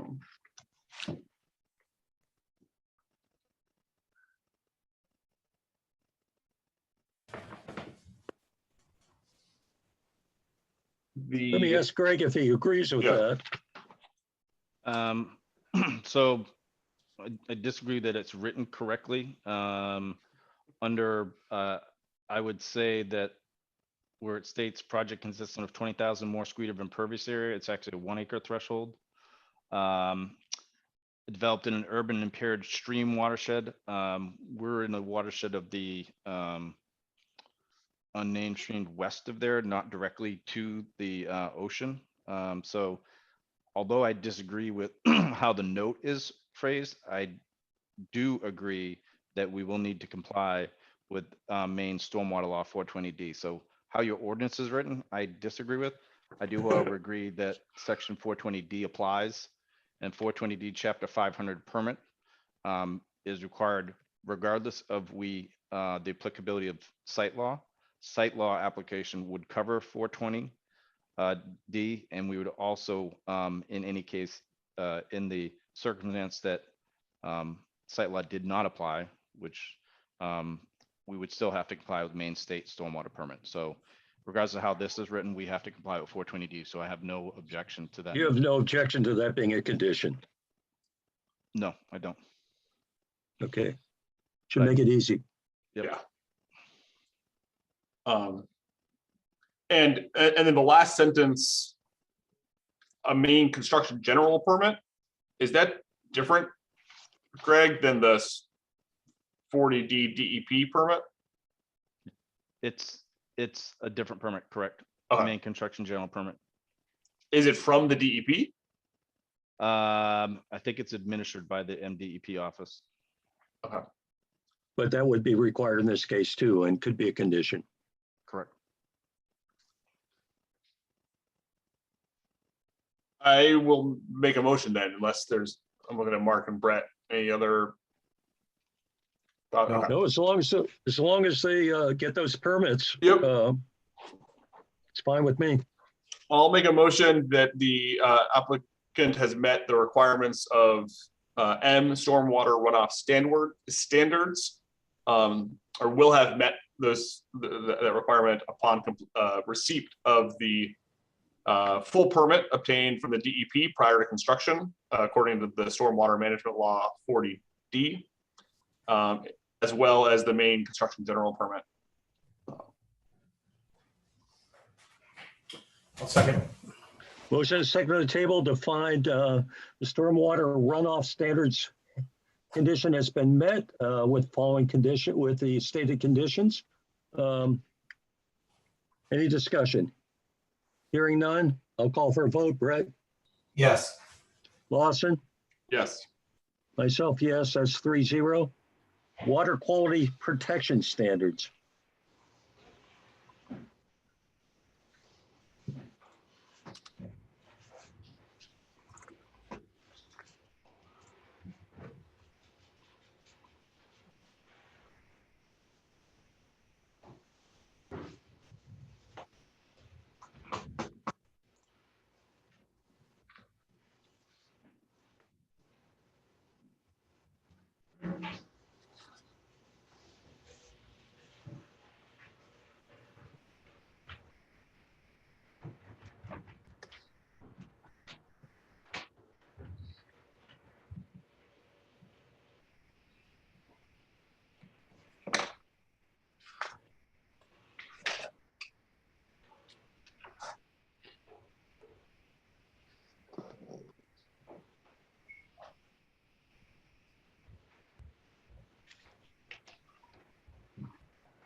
So I think that paragraph 2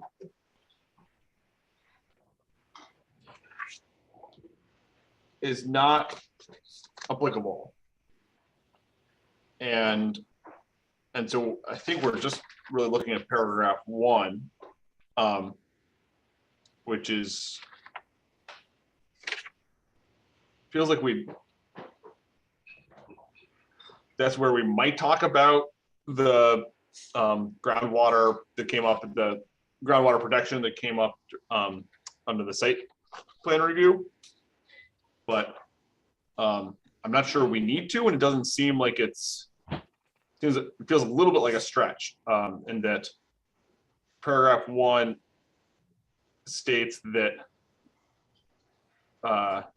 no activity by itself or in combination will impair designated uses or the water classification of the water body, tributary, stream, or wetland.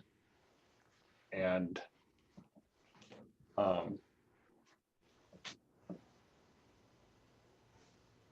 don't think that those apply.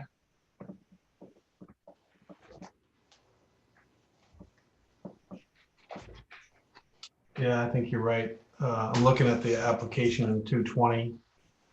Yeah.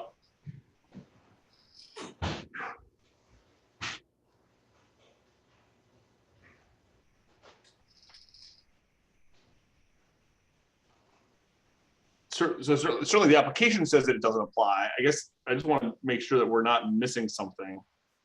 And I guess we're talking about the waters of the state. Is that the term, right? Yeah. The ground starts the waters of the state. And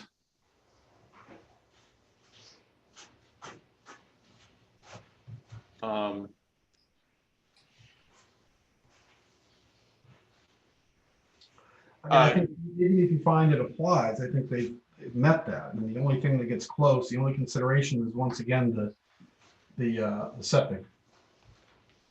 Greg, is waters of the state a term that is, do you know what that means?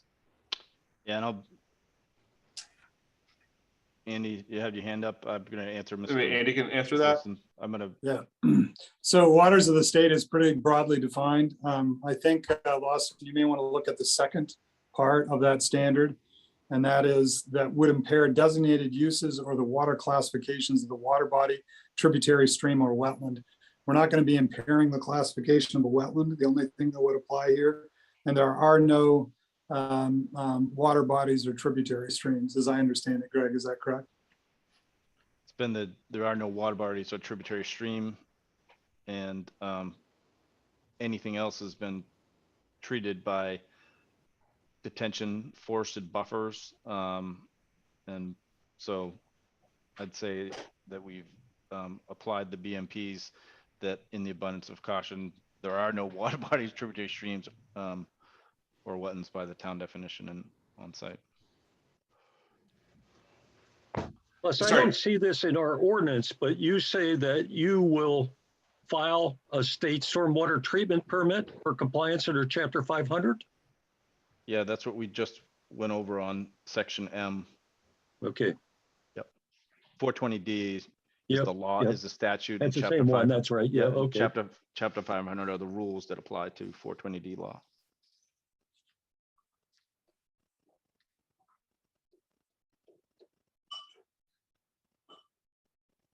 Greg, did you just say that there are not wetlands on the property? There are not water bodies, tributary streams, or wetland. I guess the term in your ordinance is freshwater wetlands, which are 10 or more acres and open water body. I guess the definition of waters of the state, if you were determining that the wetlands on site are waters of the state, any of the runoff from the site has to pass through the buffers, the mitigations that we've already talked about. And then anything into the ground, we've already talked about as well as being treated. So Yeah, I guess I'm trying to figure out if this is applicable and that, like, yes, I there think- are wetlands and the waters, you know, the pollutants have been dealt with through best management practices. I That's my think this, understanding. I think this provision is principally designed, members of the board to address discharges to a water body, tributary stream, or wetland in a way that would impair its use classification.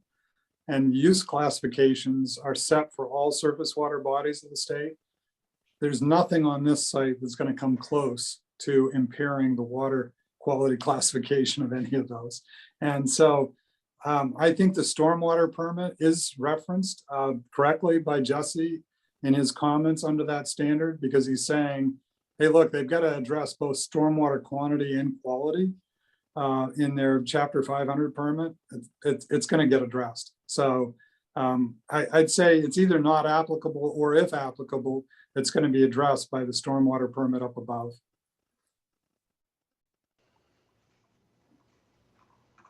I would only add to that the application itself has shown demonstrated both in the pretreatment and both through all the stormwater surface waters of the best available technologies in treating those discharge deposit on the ground, that through what we've specified as the dry bottom detentions, the forested buffers, the fire pond, all those methods have been methods of qualitative treatment. I think they could be used as evidence to support that we meet that criteria, independent of whether or not you can decide your definitions align with the waters of the state and tributary stream. I think there's adequate information on the record to show compliance with that standard. So I'm pulling out three phrases in that paragraph 1: waters of the state, and then impair designated uses and water classification. And those three terms, to me, make this feel not applicable. That there's not waters of the state that are on site that have designated uses and are classified. What do you think, Attorney Witham?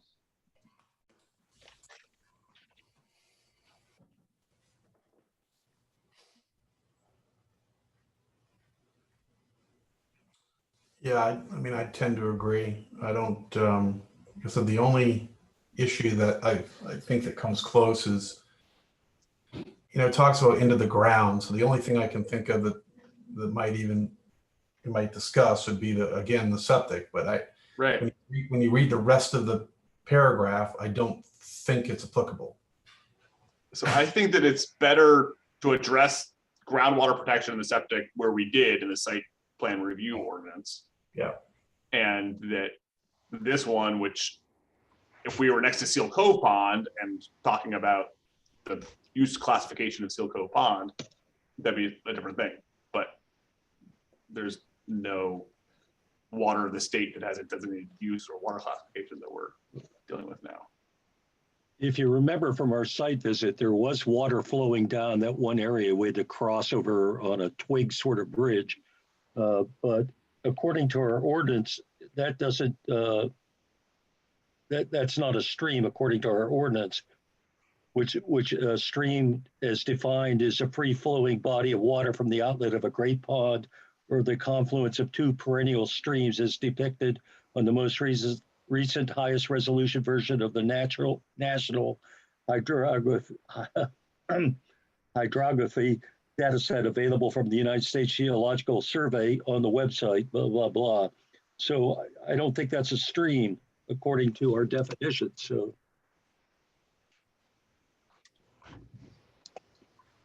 I'll make a motion that the water quality, that condition N, water quality protection standards are not applicable because there's not for paragraph 1, there's no, they're not waters of the state that have designated uses or water classifications that need to be protected. And that paragraph 2, the site is not in, on, or over any freshwater or coastal wetland, great pond, river, or stream, or adjacent to those things. Second. Motion is second to table to find that the water quality protection standards are not applicable for the stated reasons. Any discussion? Hearing none, I'll call for a vote. Brett, Yes. Lawson, Yes. myself, yes, 3-0. Lake watershed phosphorus protection. This This one's one I not feel like applicable as well. I understand.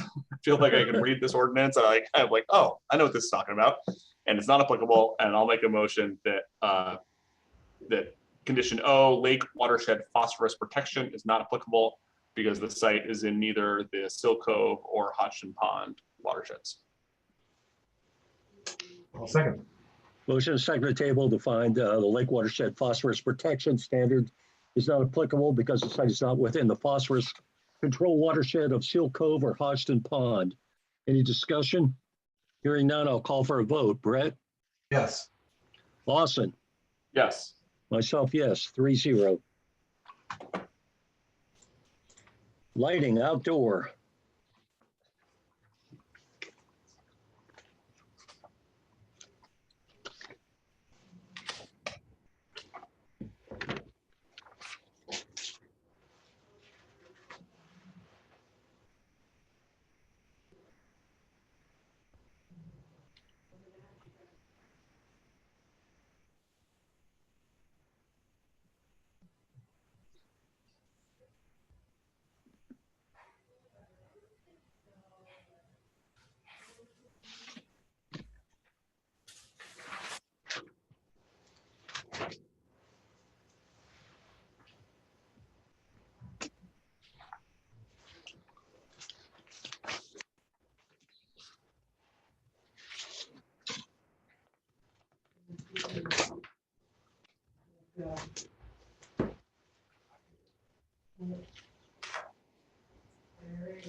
So the application is submitted cut sheets and specifications for 4, is that right? 4 different kinds of lights. Yeah. Maybe it's 3 lights and then there's security lighting, which they have. No, I don't think there are cut sheets for security lighting. So for the 3 lights, the aerial lights, the walkway lights, and the deck lights.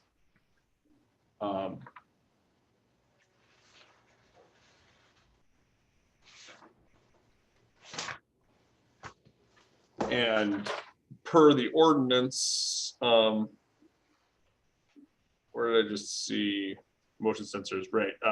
Recommended best practices, motion sensors to control security lighting.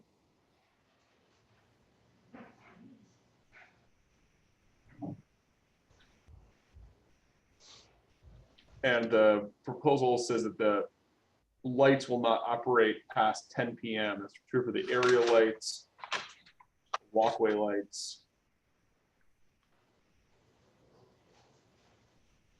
The aerial lights and the walkway lights, and the deck lights and security lights are controlled by light timers and motion sensors.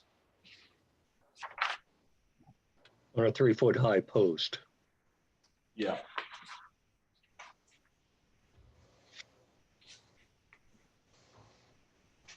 So essentially, it just lights the deck. Yeah.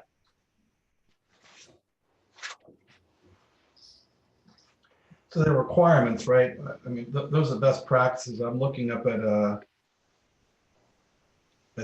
2 though. Yep. I mean, that's what's required. Exactly. And so we've got full cutoff. Is that the same as dark sky compliant? I was going to ask, what does full cutoff mean? Is Cindy Orcutt still on? Yes, I am. Did you, are you responsible for the lighting design? Yes, I selected those lights. A very good manufacturer. They are all 3 dark sky compliant, and that's really a series of standards that the Dark Sky Society puts out. It is different than a cutoff. A cutoff means that you are able to control with the photometrics and the design of the fixture, the spill of the light, which is really important. Do you want it to go in an oblong or a square or a circle? And so all of these are being designed in a way that they only light what needs to be lit on the ground, either the area light or the walkway light, and that the light will not spill into tents or across property lines. Basically, your requirement is 0.6 foot candles at the property line. We have on our area lights, which are way inside the property, 0.05 foot candles at 57 feet away from them. So we meet your ordinance requirements.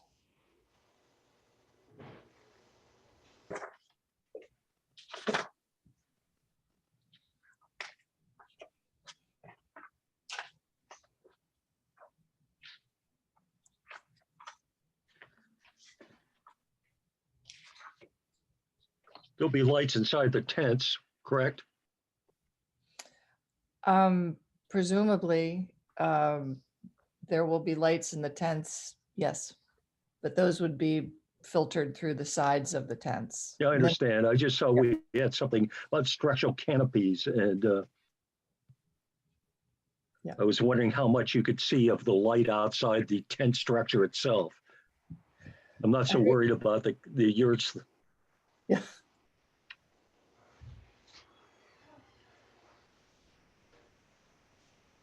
I think a structural canopy is more like something that's over a gas Yeah, station. I agree. Okay, yeah. I'm sure that's what it is. Right. But that just got me thinking about, will you be able to, will light spill? What's it Mhm. going to look? Are these tents going to glow? Mhm.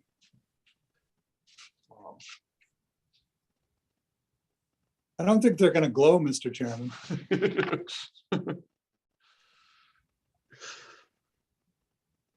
We'll see, Andy.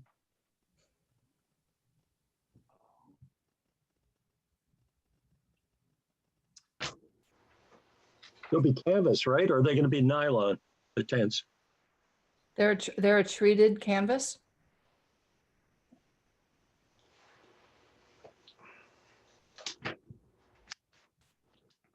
So Brett, I like your point, or your, calling or focusing on the requirements. It seems like our motion can just speak to the requirements as opposed to also address, we can also address the recommended best practices, which they've hit.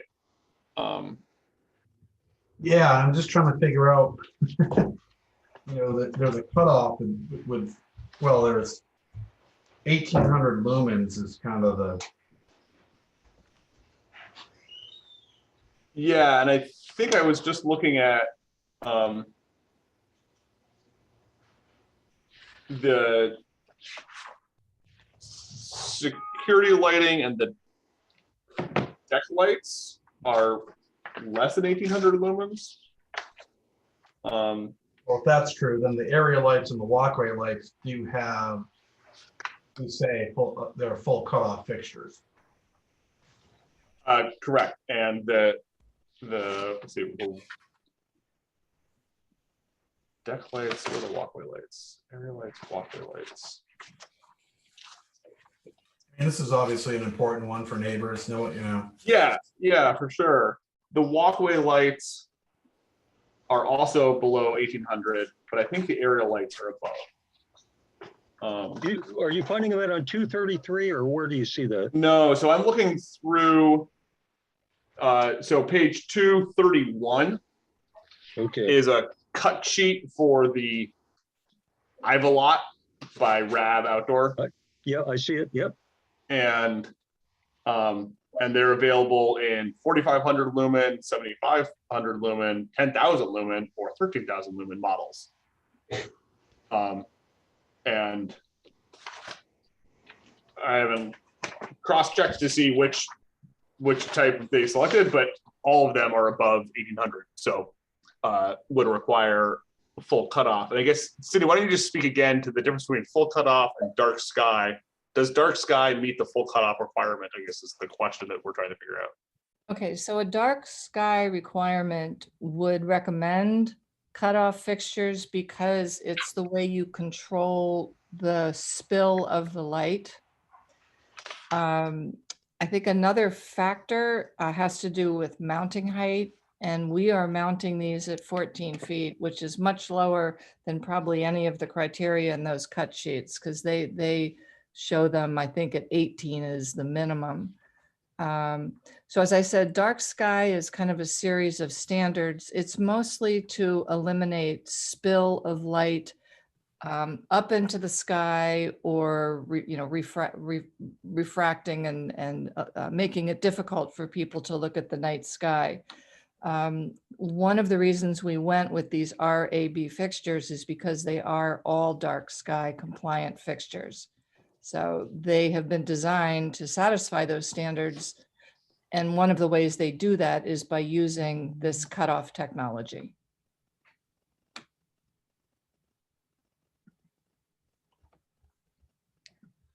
If you looked at page 231, that same cut sheet, there are 3 thumbnail images, and the top left one says that the Ivolot is a complete cutoff, fully shielded area light that minimizes glare while reducing light trespass.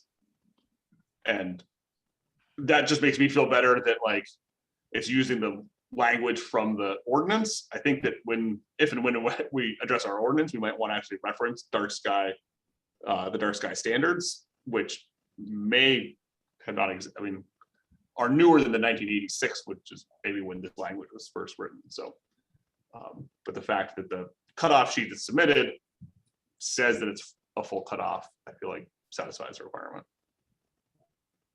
And the brightest light is 1300 lumens, right? 13,000 lumens, correct? 13,000, which is brighter than 1,800. Yeah. So a lot brighter, yes. It is applicable, and then the light trespass requirement, Cindy pointed, like just in terms of where they're located, is the plan right here. Yeah, this lighting plan on 236.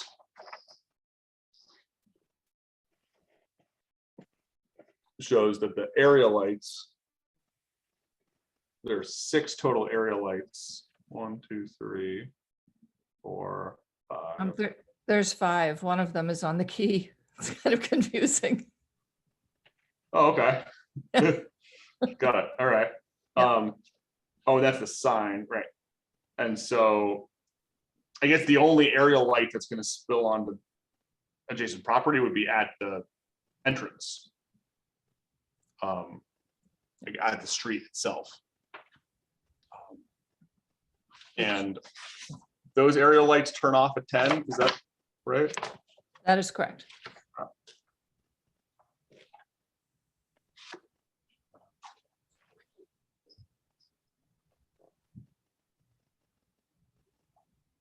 Any other thoughts or concerns, Mark or Brett? I'm still hung up on the lumens part. Okay. I'm good. So Mark, do you see that the requirement apply paragraph 2A Right. is referring to really bright lights, lights that are brighter than 100-watt incandescent light. Right. Okay. And so that the Ivolot, which are the area lights, are indeed brighter. They're very bright lights. Okay. Yes. And so those lights are, they need to be shielded to direct all light towards the ground. Yep. Okay. And- Yeah, I got that now. Okay. Yep. I was missing part of that. Okay. Yep. Yep. So they're shielded and they're directing all lights towards the ground. So we got, yeah. And Okay. furthermore, they're mounted 14 feet, so they're pretty low. Right. Okay. And they're off at 10. Yeah, at 14 feet, And there is one right next to the road as well. Yes.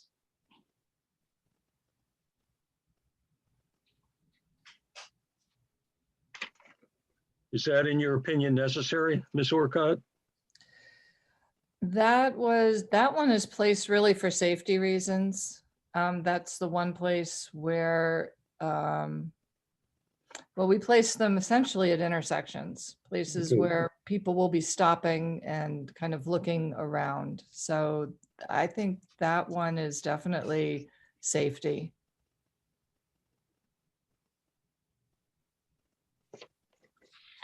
I'll take a motion if you guys are ready. I'll make a motion that the application meets the condition P, lighting outdoor, by utilizing dark sky compliant fixtures and that have full cutoff for all fixtures that are brighter than 1800 lumens. And that the lights are shielded and located to address public safety concerns while minimizing light trespass onto adjacent properties. I'll second. Motion is second on the table to find that the outdoor lighting condition has been met for the stated reasons. Any discussion? Hearing none, I'll call for a vote. Brett, Yes. Lawson, Yes. myself, yes, 3-0.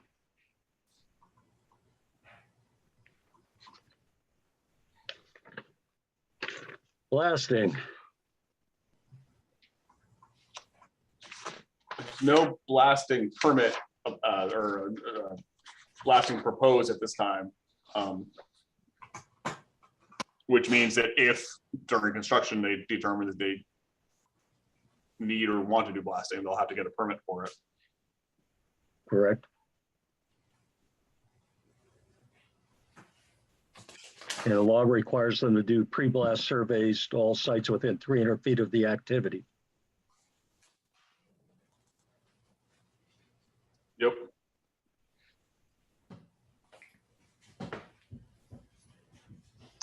I'll make a motion that let's see, is this applicable? They've met the requirements by not proposing any blasting. Or I guess it's just not applicable because they haven't proposed anything.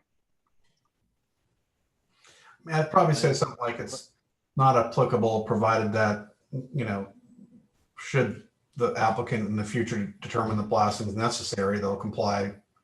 Yeah, I think they need to come back. Let's see. You know, come back and get a permit for blasting. Yes, they do. So Yeah. maybe it's met sort of conditional upon any required permitting. They're going to have to do some blasting. Come on. I don't know. The road is basically all fill. Although I guess they do want to do some. They want to do some trenching, some utilities. There might be blasting associated Right. there. I don't know. We don't necessarily have to be frost protected as not Oh. being year round. I think that really limits your potential for any blasting. Right. And your electric, you could just bury under under road. the road.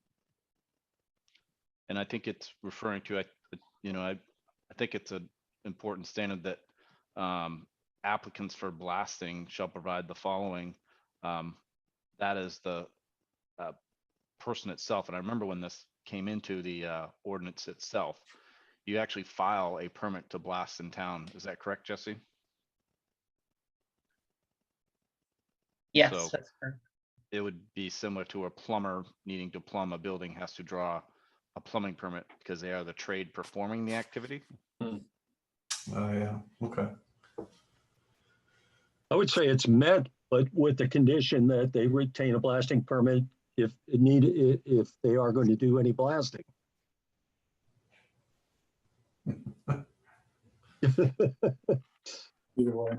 Don't like that, Brett? I don't know.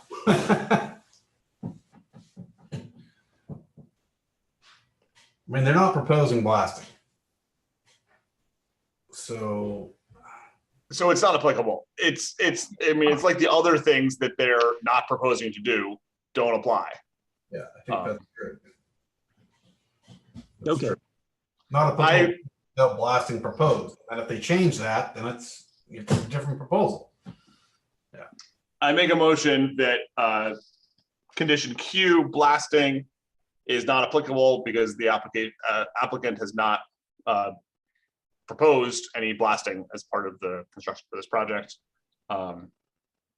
Furthermore, any blasting that occurs will require the relevant permitting. I'll second that. Okay, that's basically what I was getting at. Thank you, Lawson. Find that the blasting condition is not applicable for the stated reasons. A motion, a second on the table. Any discussion? Hearing none, I'll call for a vote. Brett, Yes. Lawson, Yes. myself, yes. Temporary sale of food or merchandise, this is another NA. Yeah, and Because Have we this done one this in refers to reverse like order? food trucks or mobile or Yeah. movable vehicles.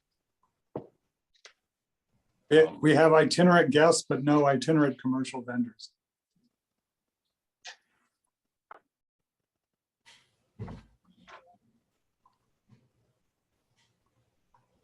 Take a motion. I'll make a motion that condition R, temporary sale of food or merchandise is not applicable because there are no itinerant or temporary food vendors. I'll second. Merchandise vendors. Motion, a second on the table to find that the temporary sale of food or merchandise condition is not applicable for stated reasons. All in favor? I mean, call for a vote. Brett, Yes.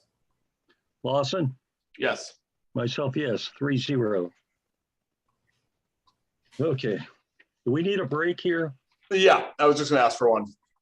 I could use one. Yeah. Reconvene at 5 after 8. Sounds good. Everybody else okay with that? Sounds good. Brett's already gone. We'll do it.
Okay, we still don't have, oh, we have Jesse. Need Brett.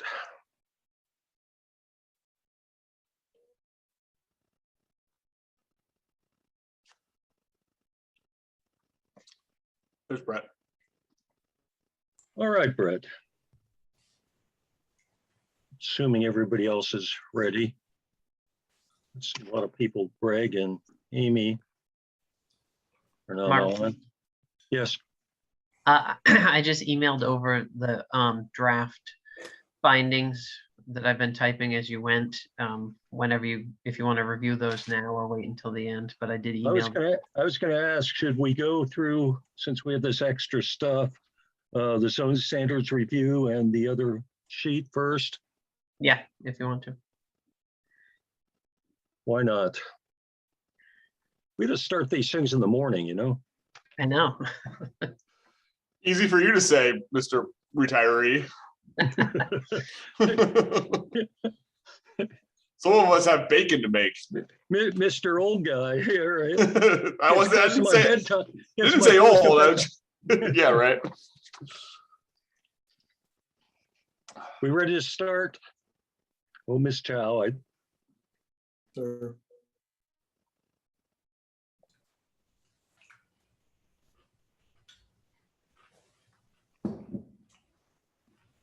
well, we'll go to the zone standard review criteria here. You guys have that sheet? I do. And this is something new for us, right? Yeah. Okay. Is this what Attorney O'Connell prepared? Is that, or did Jesse, where did this come from? Let's see, I let me prepared explain. that. Okay.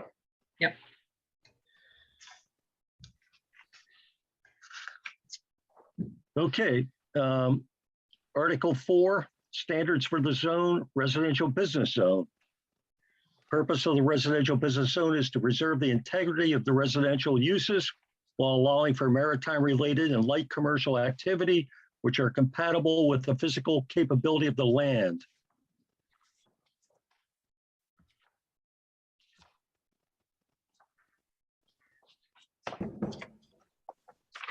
As we know, there's a lot of discussion about what constitutes light commercial activity.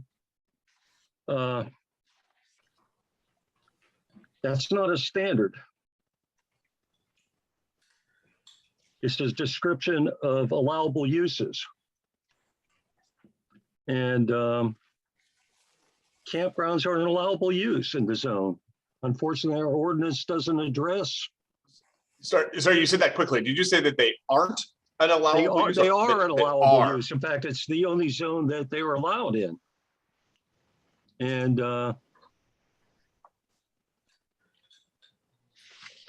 you know, and unfortunately, our ordinance doesn't address anything other than that. It doesn't say, you know, a 5 campsite campground is appropriate, but a 500 site campground isn't.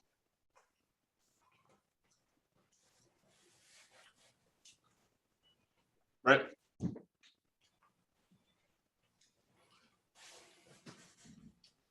So we're going to say all uses are permitted subject to the lot structure, performance, and conversion standards.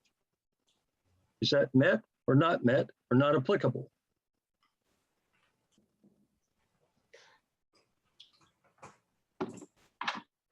Seems to me like it's been met. The uses are permitted. Permitted. I would agree.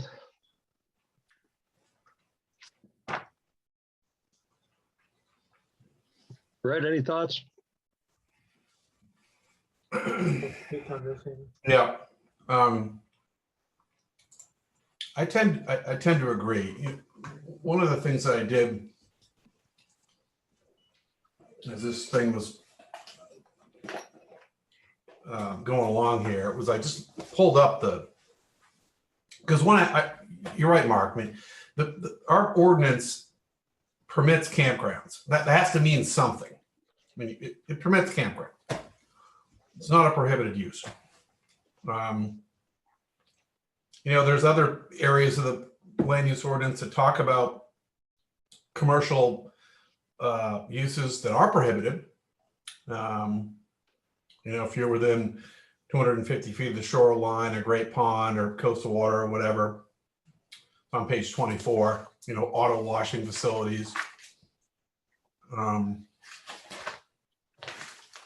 Interestingly enough, it's an article 5, subsection F, which is, you know, not that far down from campgrounds. The campgrounds is D. Yep. So, and there it talks about things that are, you know, commercial uses that are prohibited. Not, you know, I mean, I'm just trying to look and see, you know, what were people thinking and what there is to do. You know, laundromats, electronic circuit assembly. But in any event, you know, people, you know, when this was adopted, people were thinking about things that they didn't want in certain areas and things that were okay. You know, and campgrounds is a permitted use. You know, and I'll be honest, with the way this was originally proposed, felt pretty big to me. Because what I did is I looked and say, okay, you know, if someone's buying a piece of property here and they look at this ordinance, whether that be the applicant or other people who buy property, what does the ordinance say, and what does it tell you about what you can expect in terms of uses and what your neighbor might be able to do? And, you know, in that RB zone, we have campgrounds. And so I looked at what are the size, what's sort of the relative size of the campgrounds that are there now. There's one right down the road here, Bass Harbor. It's actually more sites, but it's denser. You know, it's more compact, so it takes up less space, but it packs in more people within. So in one measure, it's actually larger. And then there's the. It allows RVs too. Yeah, allows RVs. And then you've got the other one on the backside that's less sites. Again, it's more dense. You know, we have the requirements now kind of force you to spread things out a little bit more. But, you know, as it was initially proposed, it was it felt like a big project. And, you know, Lawson, we had a debate way back. We talked about, you know, impact and, you know, and really what we're talking about is bringing people, right? When you talk about other commercial uses, it's not necessarily the people. It's a product or a process of, you know, producing something. It's different qualitatively as well, but just in terms of size, when they reduced the project down to something that was roughly commensurate with what's already here, at least for me, I said, geez, you know, people can, I think it's fair to say that people who are buying land would know that one, they might be able to do that. And I think to take that away, you know, we have to be careful about that. And conversely, people who own or are considering buying, you know, housing are on notice that that's something that could possibly be done. So I know there have been a lot of concerns raised, good ones, in the course of this, but I do feel like as it's written now, it permits campgrounds, and what they have proposed is generally consistent with what has either been approved or exists in the same zoning that we have in place now here and just down the road from me and on the backside. So I you know, it would have been a harder question, I think, if it had been 157 sites. I think with the way the planning process went, where they landed, at least I had some comfort. I mean, I know, again, I absolutely hear the concerns of the folks here. I get it. But I do think the applicant has made a lot of effort to try to,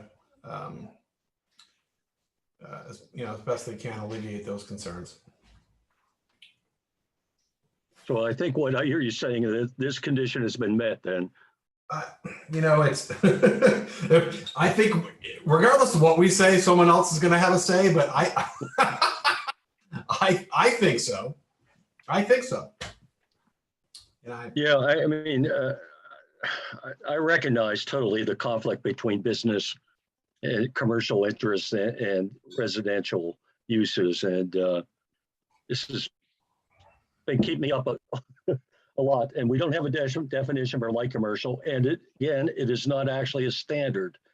And I agree with some of the things that Brett has been saying. So I'll take a motion on this and let's move along. Mr. Chairman, if I could be heard briefly on this issue, just to preserve arguments for the record. I'll be Sure. brief. I would like to submit to the board that the light commercial qualifier is a standard in your ordinance, and that your ordinance can only really fairly be read to include not only a light commercial standard, but also that light commercial activity has to be preserve the integrity of residential uses and be compatible with the physical capability of the land. And that's really the only reasonable way to interpret this ordinance, because otherwise, if you don't interpret it that way, if you look at the table 1 of your land uses, which is on page 22 of your ordinance, it does say that campgrounds are permitted with review by the planning board. It also does say that commercial and industrial uses in the RB zone are permitted with approval by the planning board. And I would submit to you that what that means is that the planning board needs to apply these standards in determining whether or not a particular project should be approved, including whether it's light commercial. Otherwise, to read it any other way, to say this is not a standard, that light commercial is not a standard, would be saying that a cement plant, because it's industrial, could appear before you, before the planning board, and because it's not a standard, you would have to approve it. Likewise, a 250 unit hotel, which is a commercial use that would come before you in this zone, would have to be approved because light commercial is not a standard. So I would just submit to you that interpreting light commercial as not being a standard that must guide you would be the wrong way to go. And it should be applied. You've heard from many people who have indicated why this is not light commercial, and I think you are obligated to make a finding as to whether this particular project is light commercial or not. Thank you. Ms. O'Connell, your opinion on that, please. Well, actually, I have before we. Okay, Brett first. Before we go to the bullpen, and I hear you, Attorney Chow. The thing that's a little different though is you cited a cement plant. As you look under other land use activities and their standards, you have agriculture, archaeological, bed and breakfast, campgrounds, campsites.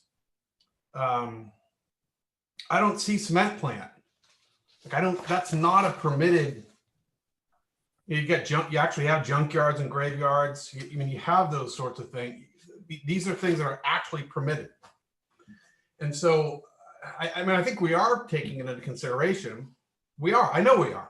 But keep in mind that a campground, it is a permitted use. As to a hotel. A hotel would be a commercial use, which under that reasoning, you would have to approve a hotel no matter the size, or a campground no matter the size, if you did not apply the light commercial standard. Right. I mean, you're still going to have other with a hotel, you're going to have other factors. Like, you couldn't put a 3,000 person hotel on a on a 5-acre piece of land. You just couldn't do it. You couldn't have a septic system on the island that would do that. So there are other, I mean, keep in mind our ordinances are drafted in relation to the environment that we live in on the island. And it's Although, Yep.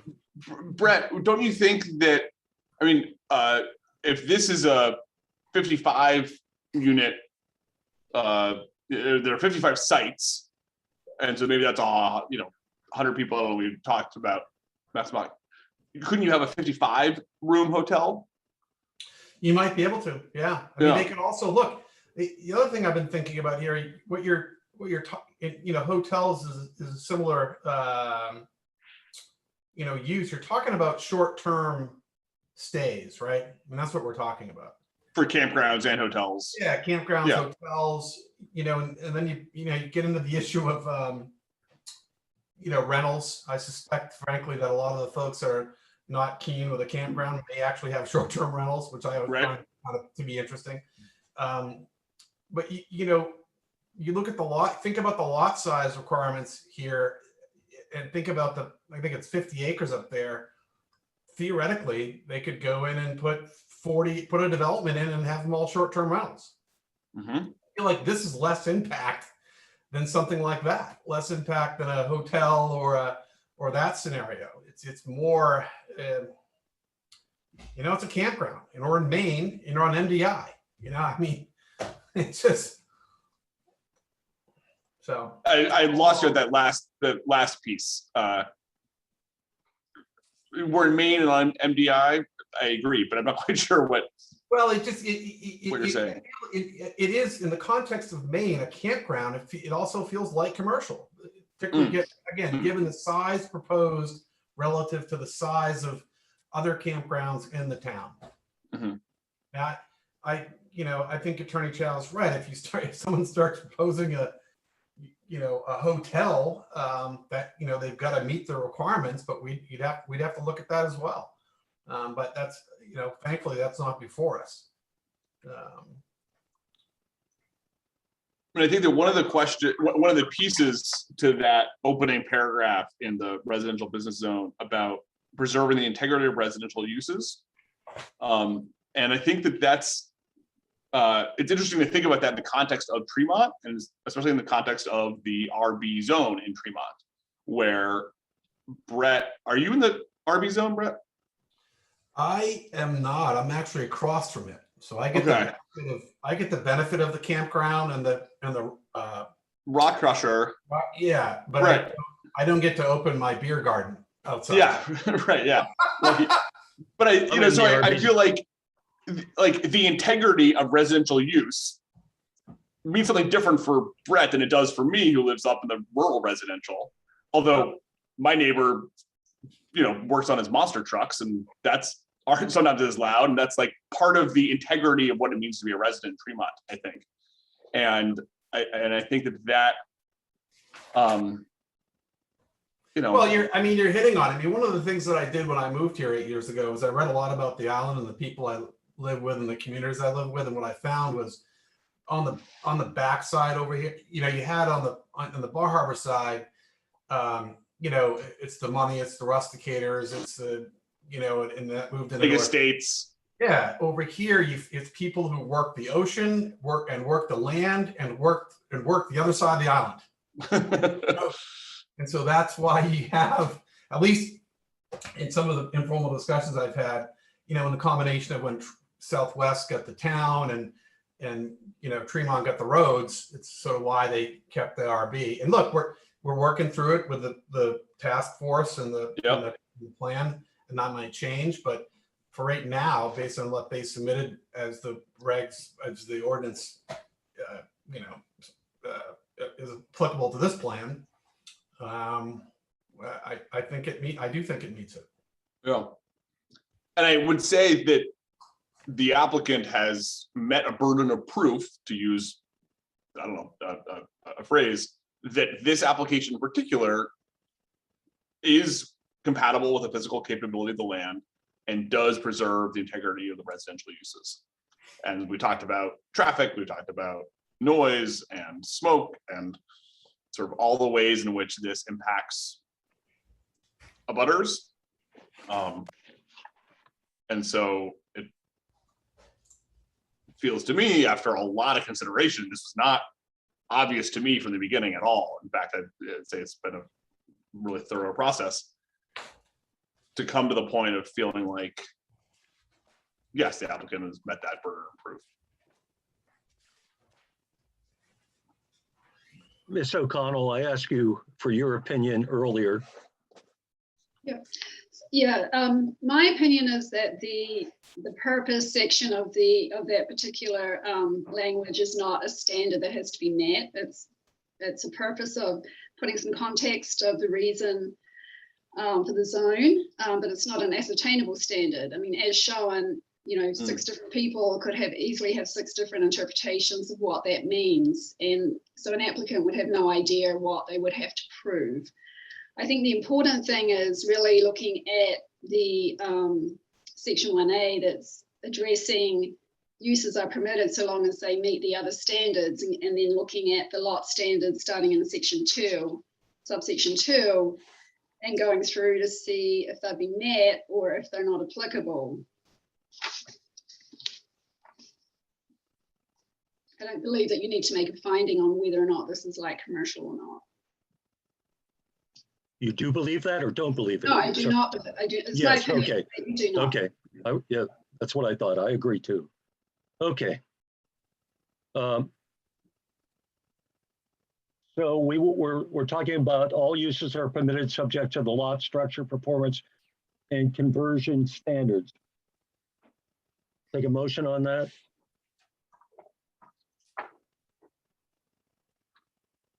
I think you should go down through the actual lot standards and then maybe. All that first, I think okay, the first one Yeah. is. Yeah, I okay, don't think you need to make a finding on that particular first one till the end. okay. So, Just the way it was set up here, okay. so Lot standards. 2A is referring to residential dwelling units and principal non-residential structures. And there is more than 40,000 square feet per non-residential structure, and there aren't any residential dwelling units. For the principal non-residential structure. I'm sorry, what's that?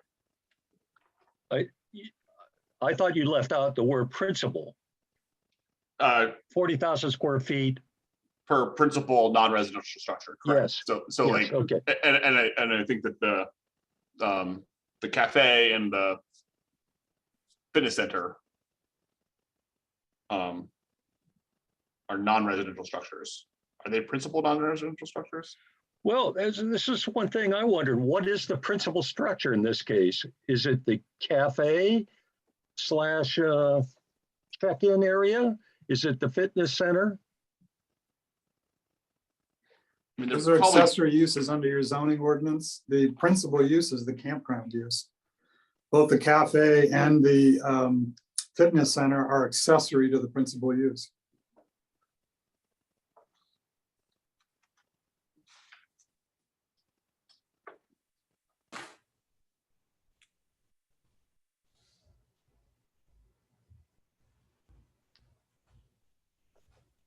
and so maybe there's no standard for accessory structures. I mean, I guess all structures have to meet setbacks and minimum 25 feet. Yeah.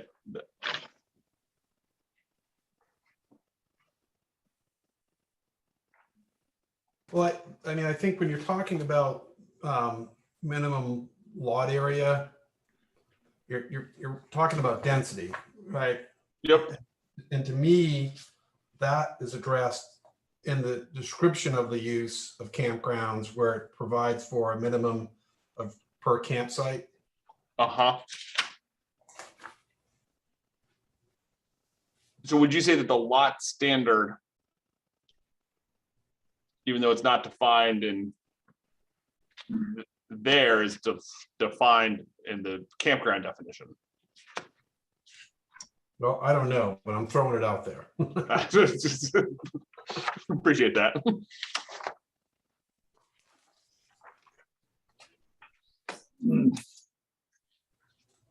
What page is that on again? 22, Of the old ordinance? yeah, Article 5, D 1.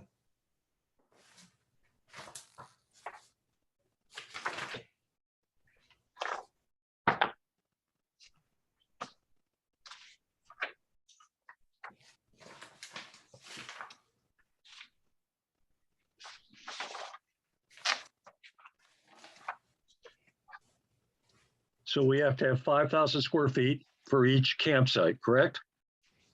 Minimum, yep. And we have how many campsites? 55. 5.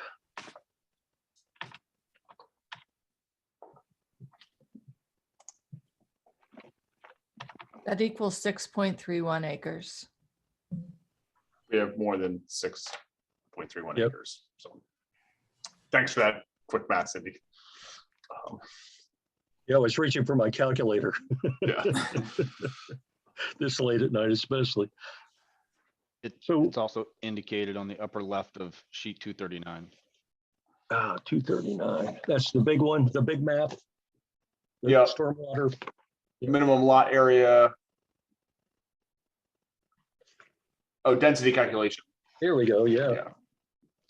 I would say that was prior to striking the public use from the record, so the distinction of removing for commercial use doesn't apply.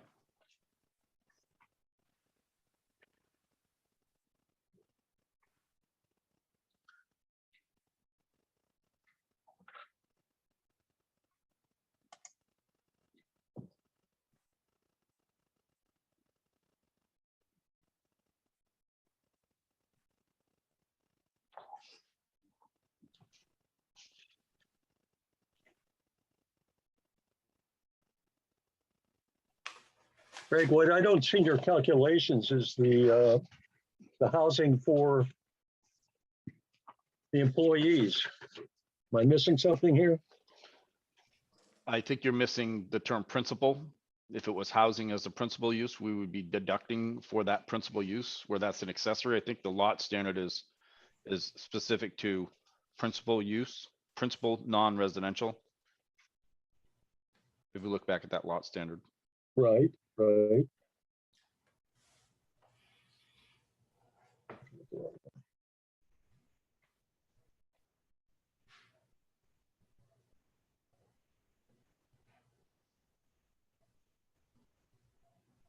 Don't we have something for accessory structures too? What'd you say, Mark? I lost you. Oh, sorry. I was looking for accessory structures. There's setbacks requirements for accessory structures, but I don't think they're minimum lot area for accessory structures. Yeah. So I And guess that's as pretty long as, usual. Minimum long as lot you- sizes yeah. get set for principal uses. They don't usually get set for accessory uses. So I think Member Witham has drawn us to our attention to lot standards should be tied to section 5D1 and not to these other standards that are applicable to different types of development, not this one.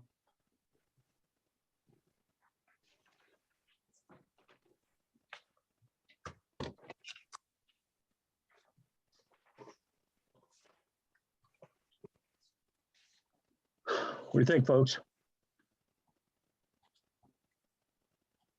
I think that for lot standards, we're talking about 5D1, and it seems to meet that. Yeah. That for structure standards, that the setbacks. And I'm assuming that paragraph C2, minimum of 25 feet for non-residential principal and accessory structures, is referring to like the space between, although it's not a very well-written sentence, but we'll address that with the writers of the land use ordinance at another time. And then there's also 2 paragraph 2s. So maybe the minimum of 25 feet is sort of a subset that's like part of setbacks. Let's assume that's the case. Anyway, it addresses height, lot coverage, and building size.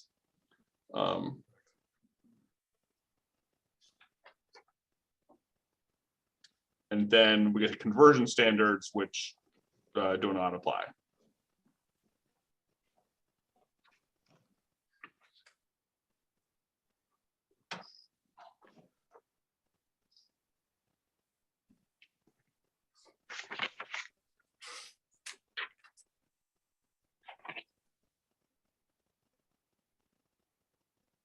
So that would cover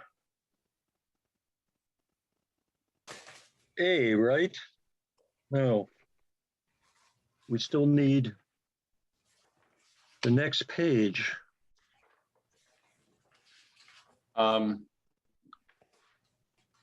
Well, No. so, right, it addresses. So the top of the second page, Right, that's for the lot standards. right. And so I guess, okay, so I guess we could do this one at a time. And then come back to section A once we've addressed lot structure, performance and conversion. Okay, Although, see, this is, I don't see the 20,000 square feet in the RB zone for each additional unit. I see it in the residential zone. Jesse, want to help us with this here? Transposition error. Oh, no, I see it. I see it now. yeah, do you see that paragraph 2B2? What's that? You're with us, Mark? You see paragraph 2B2? Yeah, I see it now. I found it. Yeah, but that's Correct. residential multi-unit dwelling. Correct. Yeah, not applicable in this case. There you go.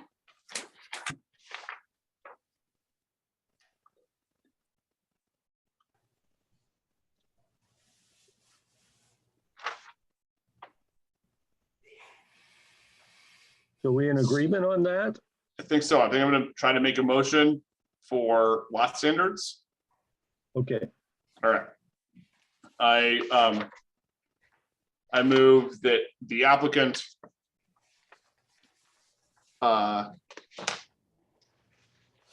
has met the requirements for lot standards as listed in section 5D1 for campgrounds and meets the minimum lot areas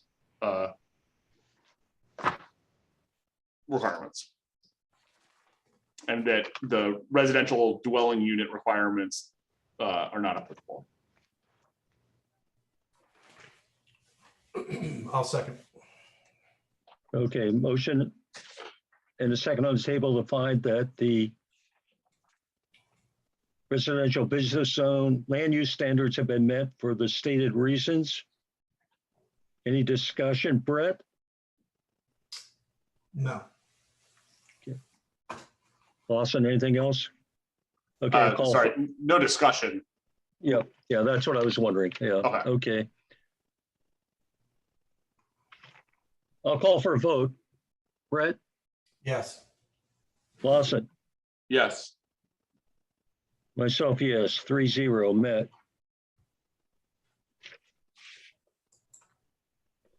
But we need to find the 20,000 square feet is not applicable if it's not.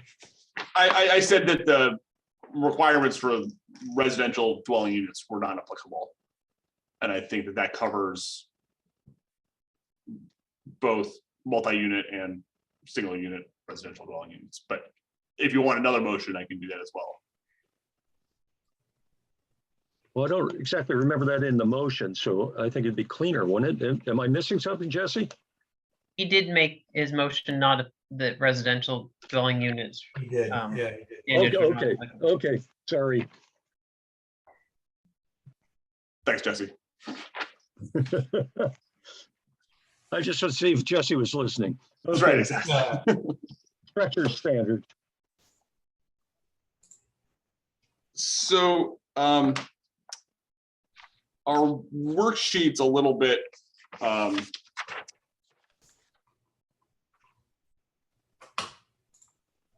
Confusing? confusing in that I feel like we can make one motion for all of the structure standards, even though our worksheet looks like it should be 4 different motions. Do you agree, Jesse, or would you like us to do 4 different motions?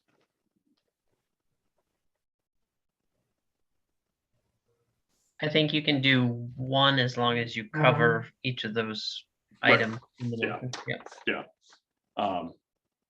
And I'm gonna assume that on that paragraph, that the comment about 25 feet for non-residential principal and accessory structures, that's actually a sub-paragraph of the setbacks section. Even though the way our ordinance is written sort of says that it's its own subsection, but that doesn't make sense to me. Mark and Brett, do you see it, what I'm looking at?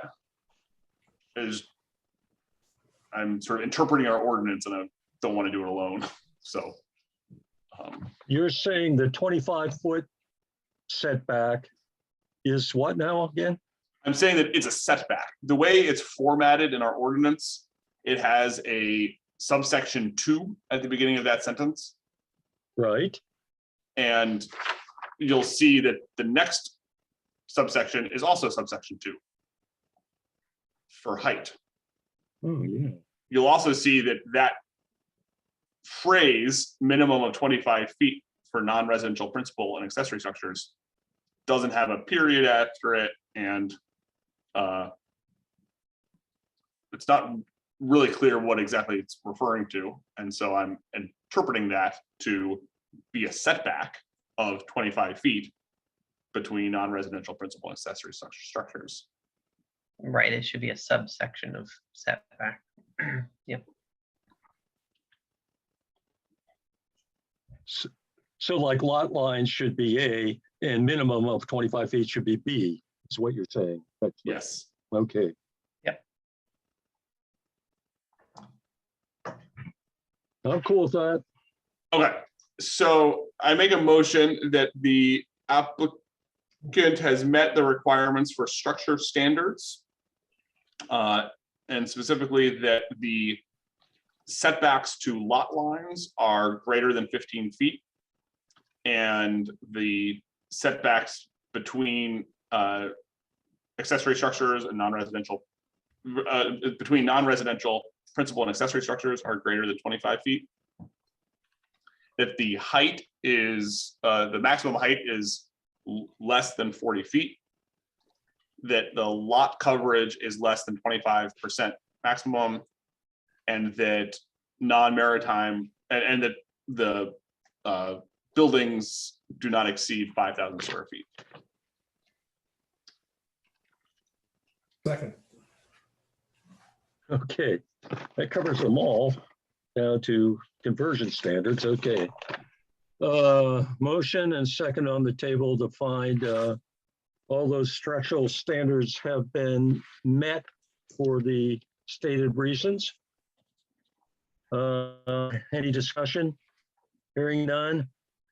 Call for a vote. Brett? Yes. Lawson? Yes. I'll say yes as well. So that covers those 3-0 on those. And now conversion standards. So this is referring to structures that were built before 1994. And The farmhouse. the farmhouse would fall into that category. And they may convert to any use permitted by this section without regard to lot line setback requirements, provided the buffering standards are met. Right. We talked about that at the last meeting.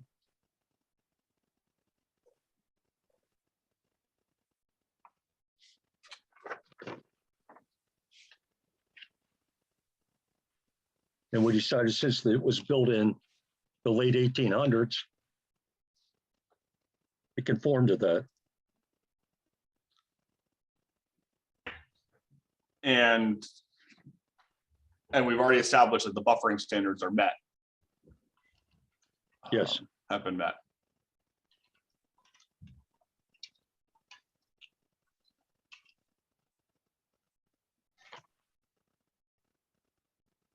Mr. Chairman, may I interject something here that might add to the discussion? Sure, Greg, please. I think I want to just point out in that statement, I think Member Wilson is going through it properly, that prior to 1994 check permitted this section without regard to lot line setback requirement. Then there's another operation. The setback to the lot line is 80 feet to the east and over 30 feet to the highway property line. So the discussion of whether or not the buffering standards apply are only invoked when, without regard to the lot line setback, are not met. And we just determined that the non-principal structure is greater than 30 feet from the right of way, which is greater than 25 feet. So I don't think we need to detail the buffering requirement because the lot line setback has been met.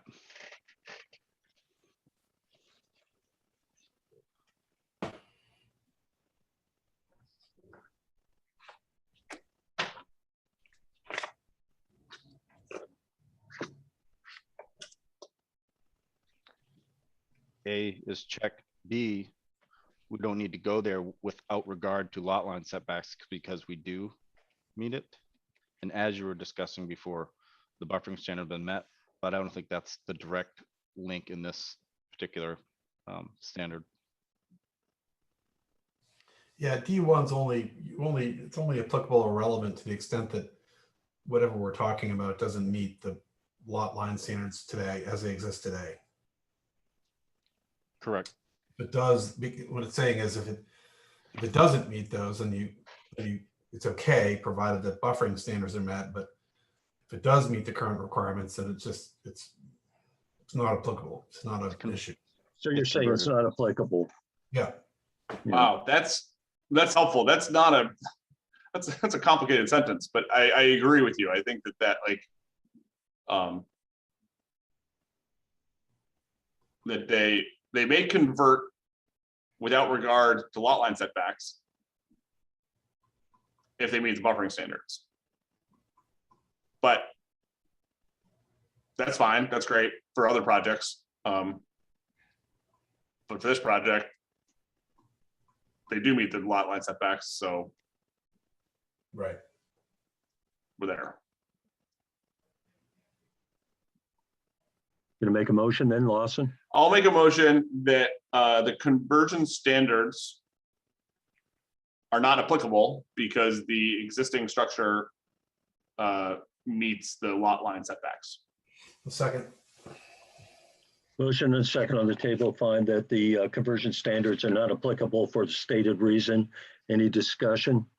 Hearing none, I'll call for a vote. Brett, Yes. Lawson, Yes. myself, yes, 3-0. Okay, we can save the final motion on this one to the end with all the others and move on. Sure. So we've got, and you're talking about like the paragraph 1A, or you're talking about like the Motion to find the application for Acadia Wilderness Lodge Campground has right. met or not met the general standards for the residential business zone. So we never made a motion about paragraph 1A Right, you need to go back to that. on the. And so now that Okay. we've talked about Okay. lot standards, structure standards, we went through all the performance standards and conversion standards. I guess the only thing is making sure that when we look at were there any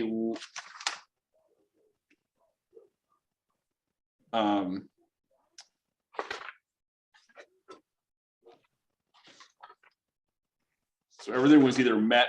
I'm looking at the performance standards and everything was either met or not applicable.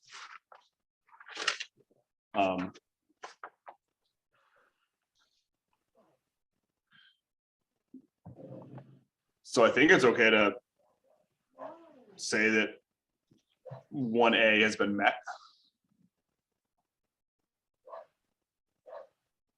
See you nodding, Mark. Yes, I would agree. All right. I'll make a motion that the applicant has met the standard for 1A, which is that all uses are permitted and subject to the lot, structure, performance, and conversion standards. Second. Motion is second on the table to find that all land use standards A has been met for the stated condition. All in favor, a call for a vote, Brett, Yes. Lawson, Yes. myself, yes, 3-0.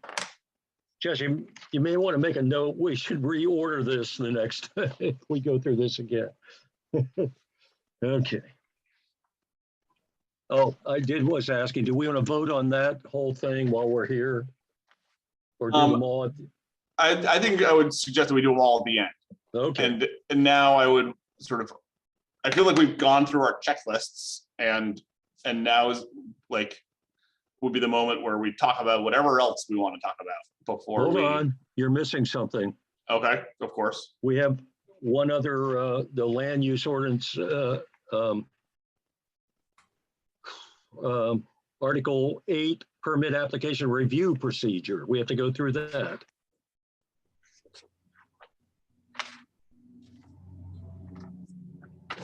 Do you not have that?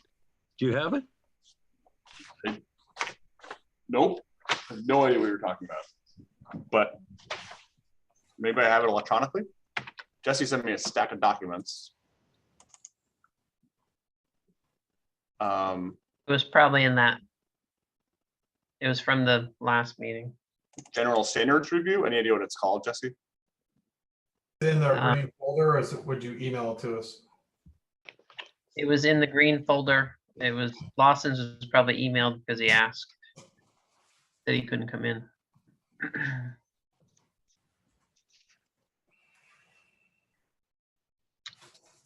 It is.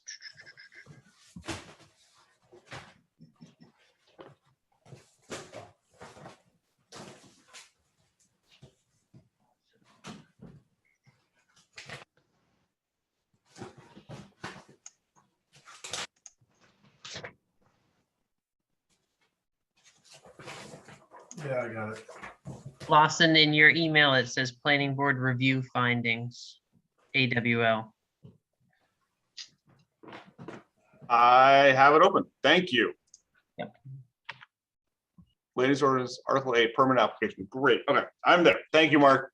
Sorry about that. That's okay. You've been keeping me straight, I'm keeping you straight, okay? Land use ordinance Article 8, permit application and review procedure.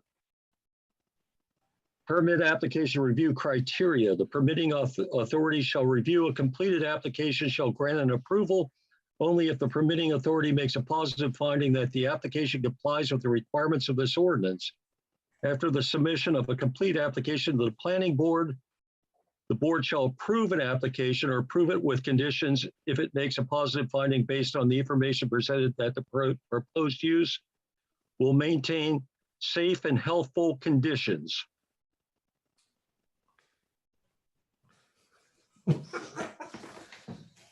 Yep. Seems like we've been down this road before, huh, Brett? I mean, who writes this stuff?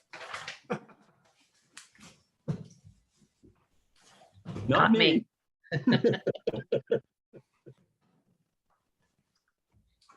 Will maintain safe and healthful conditions. That's incredibly objective, right? You mean subjective? I'm being facetious. Okay, right. Yes, sorry. There's a specific law court decision on this standard that says it impermissibly delegates legislative authority to the boards.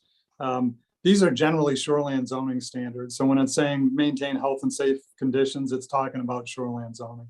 So are you saying it's not applicable, Andy?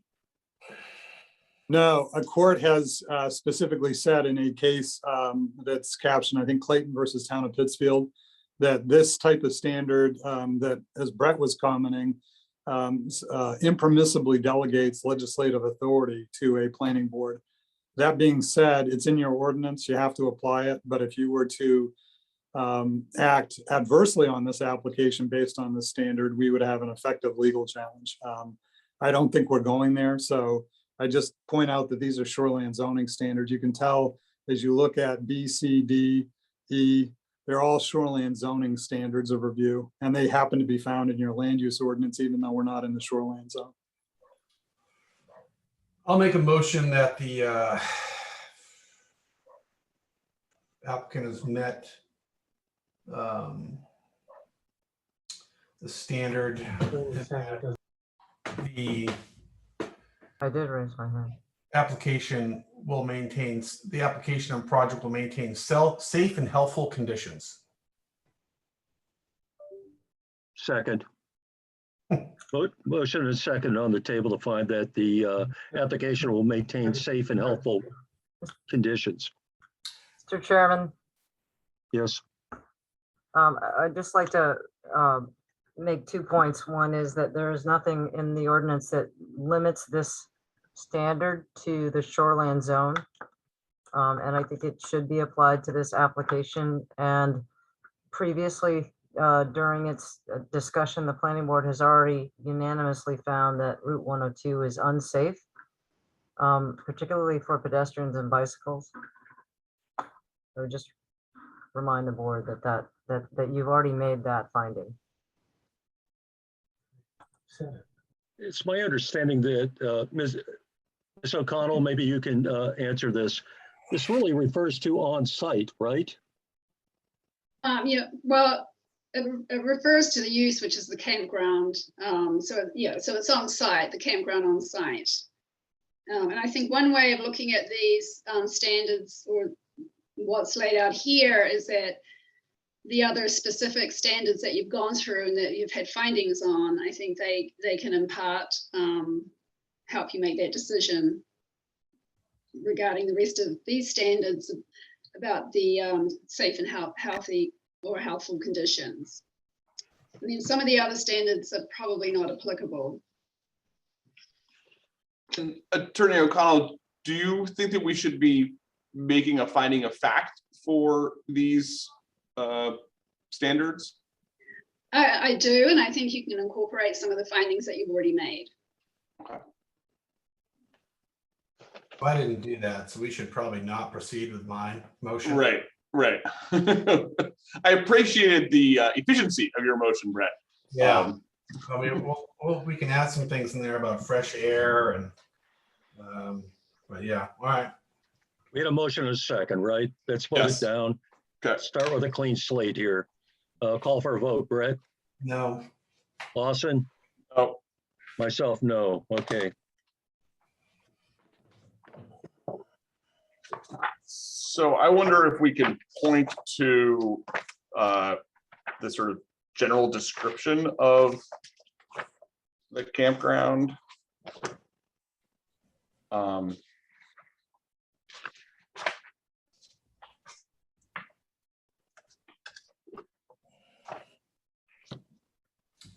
mean, I think we can talk about things like the minimizing,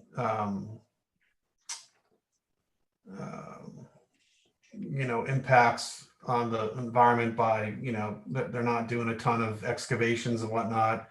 The lighting is, meets dark sky requirements, the pre-treatment of the septic. The road layout is designed to minimize traffic conflicts, like internal traffic conflicts. Yeah. So I'll make a motion that the. Hold on a second. How about like adequacy of the road system? Some of the things we dealt with in the site plan review ordinance findings of fact. Well, now you're getting off site, and I mean, maybe that's fine to talk about like traffic impacts and the fact that 102 we determined Yeah. Is adequate, like can handle the additional traffic and the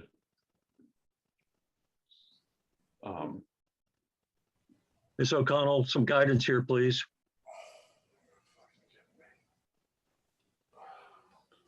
I mean, I think you were on the right track with the things that are on site at the campground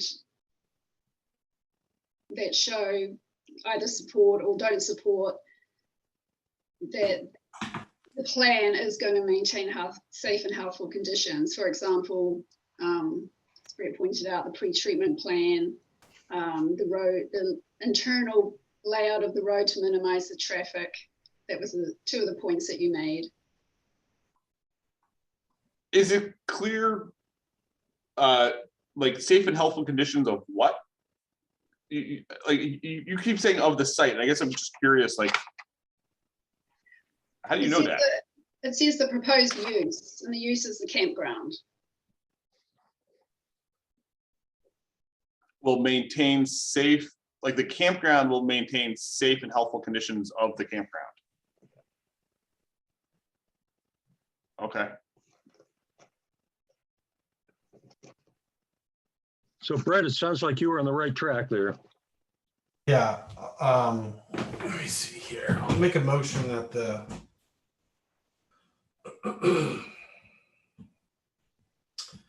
applicant has met the requirement that the use as proposed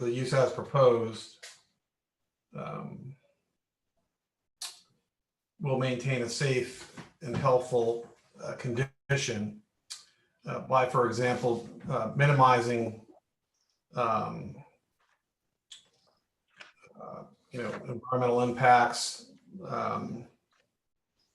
through, avoiding things like excavation, through the erosion control plan that was been submitted, the stormwater management plan, the lighting plan, which includes dark sky compliance, the septic treatment system, which includes pre-treatment, and the pedestrian circulation and parking layout and internal vehicle circulation that's set forth in the application. Second. Okay, a motion and a second on the table to find that the project will maintain safe and healthful conditions for the stated reasons. Any discussion? Hearing none, call for a vote. Brett? Yes. Lawson? Yes. Myself, yes. 3-0, it's been met. Will not result in water pollution, erosion, or sedimentation to surface waters. So we've talked about erosion and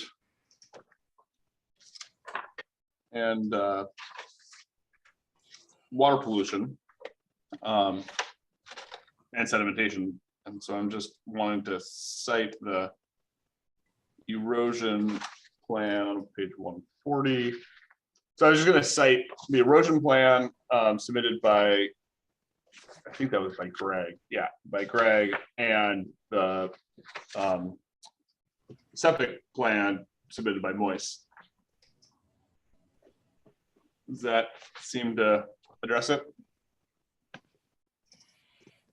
I don't know, I'm dealing with books that are falling here. Yes, probably. What do you think, Brett? Yes.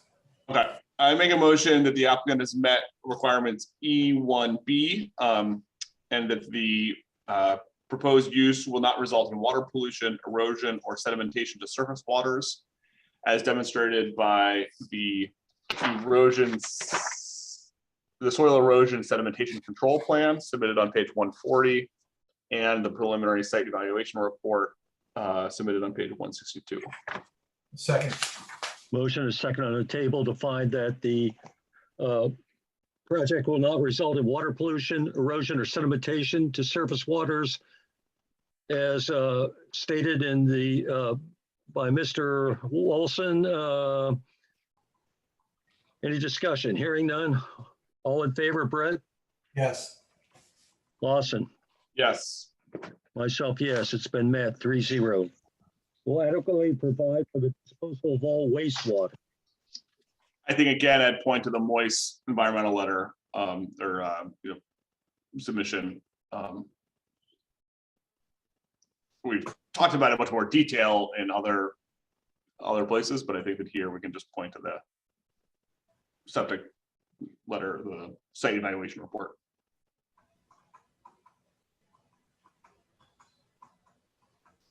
Does that make sense to you, Brett? Yeah. I'll make a motion that the applicant has met the requirement and that the proposed use will adequately provide the disposal of all wastewater as demonstrated in the preliminary site evaluation report submitted on page 162. Second.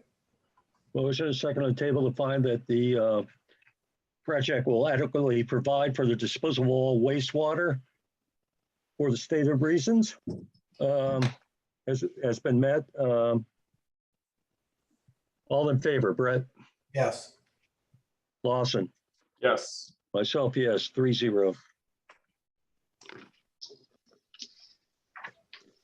Then we've got a letter from the Fish and Wildlife Service. I'm looking at the site plan review ordinance finding of fact, when we talked about natural features. I think that seems to tie into this requirement D about spawning grounds, fish, aquatic life, bird, or other wildlife habitat. I agree. So I'll make a motion that the proposed use will not have an adverse, it meets requirement D and will not have an adverse impact on spawning grounds, fish, aquatic life, bird, or other wildlife, as submitted in the natural features report on page 167 and backed up with a letter from the Fish and Wildlife Service. Second. Motion is second on the table to find that the project will not have an adverse impact on spawning grounds, fish, aquatic life, bird, or other wildlife habitat for the stated reasons. And I'll have a call for a vote to see if that's been met or not. Brett? Yes. Lawson? Yes. Myself, yes, 3-0. Will consider short cover and visual. Mark, we lost you as Oh, you sorry. leaned over, Yeah, but I won't ask you to reread it because I think that we know that this is not applicable, and I'll just make a motion unless you guys cut me off. But I'll make a motion that requirement 1E is not applicable because this property or this project is not on the shore does not does not apply. Second. Motion is second on the table to find that the this condition is not applicable for the stated reason. Call for a vote. Brett? Yes. Lawson? Yes.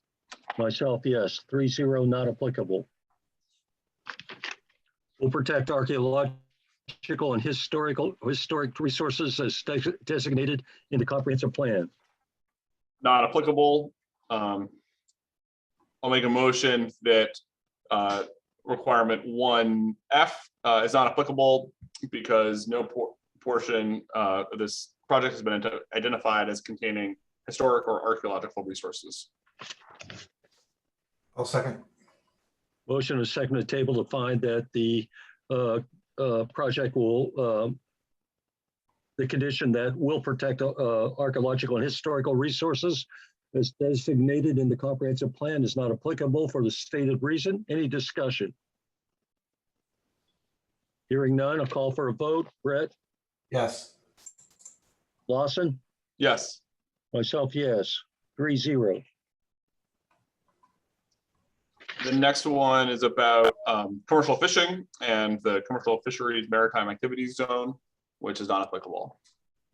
I'll make a motion that requirement 1G is not applicable because this project is not in the commercial fisheries and maritime activities zone. I'll second it. Motion is second on the table to find that the project will not adversely affect the existing commercial fishing or maritime activities in the commercial fisheries maritime activities zone is not applicable because it's not in that zone. Any discussion? Hearing none, call for a vote. Brett, Yes. Lawson, Yes. myself, yes, 3-0. And the last one is about floodplain development use. And I'll make a motion that requirement 1H is not applicable because no portion of this project is located within a FEMA identified 100-year floodplain. Second. Motion is second to find that this condition is not applicable for the stated reason. Call for a vote. Brett, Yes. Lawson, Yes. myself, yes, 3-0.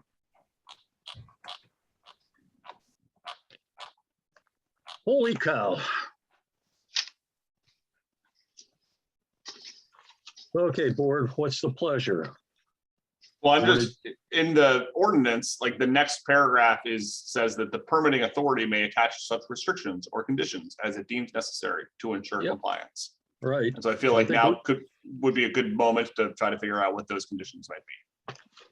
I have a list of some here, and I know Ms. Chow has a list of her own that she'd like to show us.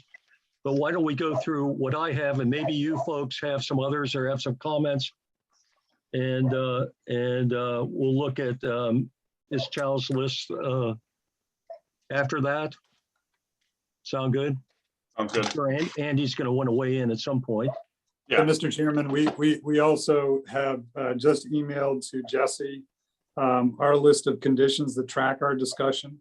And we would propose that you entertain those in written form before you consider Ms. Chow's. It's works an unfair advantage to the applicant that she has a chance to weigh in and we have no opportunity. So we've sent them to you because we feel that they track the conditions that you've been applying when you make your motion. So we've tried to track them as closely as we can. Sure, Ms. Chow's going to want to comment right now. Yes, I would. I think an appropriate way to go through the conditions is if there is an area that we are discussing, that we should discuss that area and not go through all of the applicant's conditions and then the conditions proposed by CTR. That would make a lot more sense.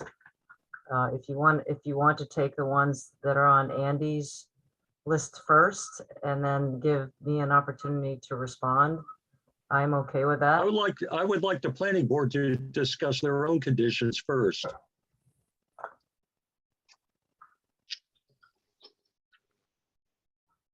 Sounds good to So me. I wrote down some and, for discussion. No public use of the campground and facilities, including the cafe, fitness center, pool, and day dog park. And I'm just And- curious, Mark, where that condition comes from. We actually talked about it. They said they were going to withdraw the public use condition or public use aspect of the campground. Well, if we ask them to, like they would accept that as a condition. I'm saying to me that I'm proposing this as a condition. Right. Okay. And so I'm wondering if you have a reason for proposing it or desire. Well, I think it completely changes the project. If they're going to allow public use, we're going to have to deal with more parking, other impacts from public use.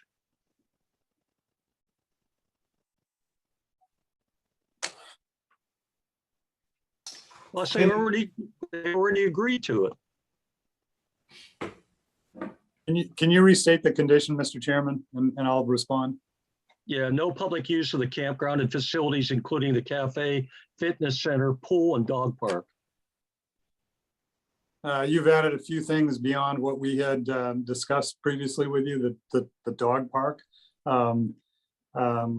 I think in concept that shouldn't be a problem, but I'm just trying to think that through, Cynthia, Greg, as to whether the dog park is something that we want to have a no public use restriction. I guess I'm agnostic as to that, but we should probably check with our clients promptly.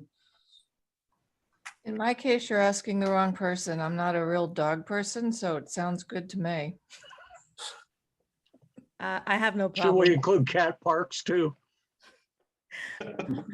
Andy, I have So no problem. Kenya, you just gave the answer. You have no issue with that? I have no issue with that. Okay.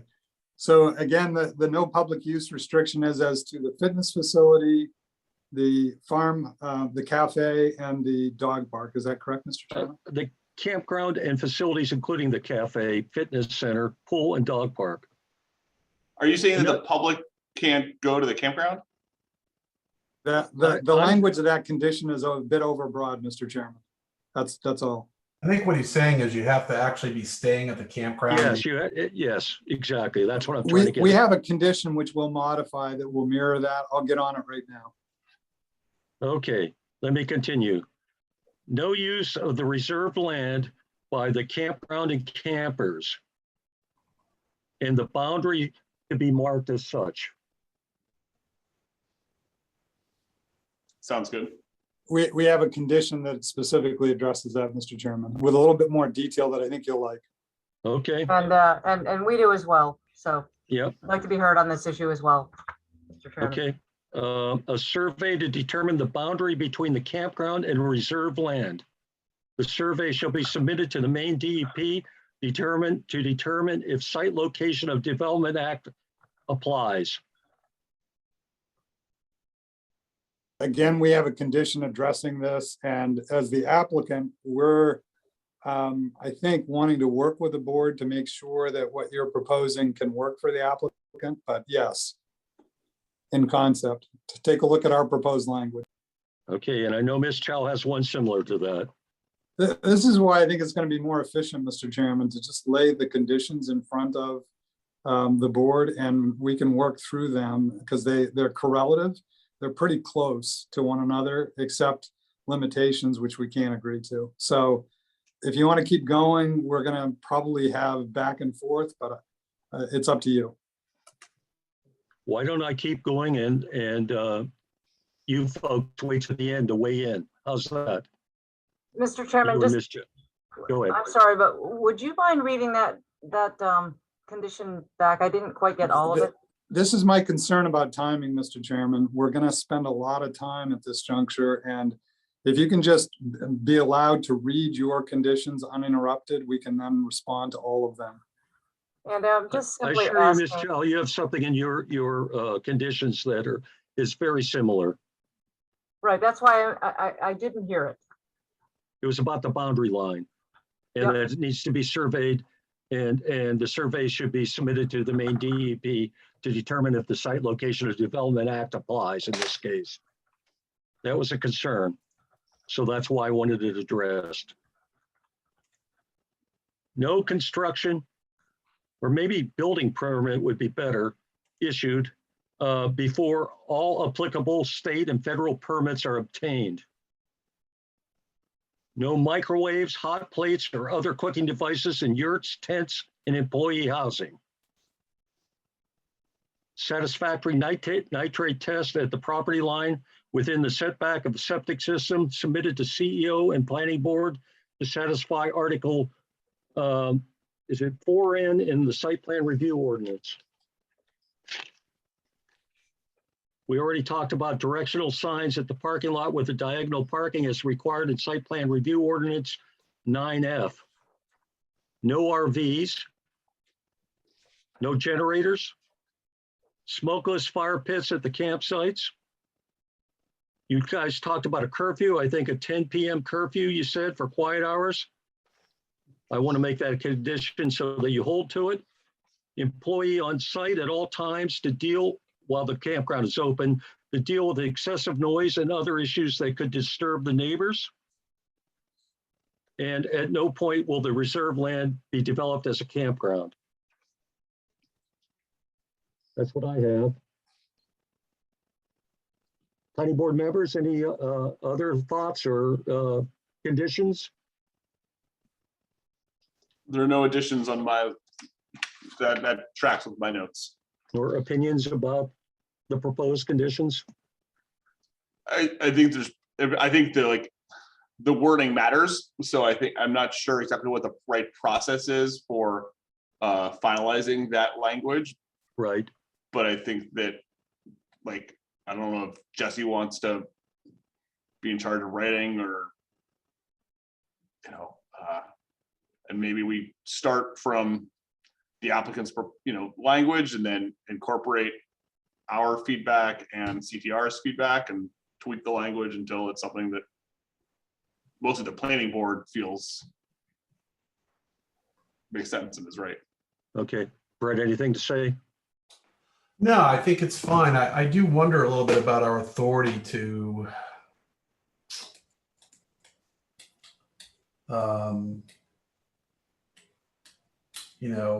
burden the other land. I just don't know what authority we have as a planning board to do that. The restricted land, like the, I mean, I just don't know what. I mean, my first thought was, well, do we have any authority to have it, to put any conditions on it that don't have some basis in the ordinance? But, things like, the curfew and, frankly, no public use can cut either way, but it's fine, whatever. But I do wonder about our authority to, for some, obviously condition on permits and whatnot, all the state permits, I get that. But I don't know.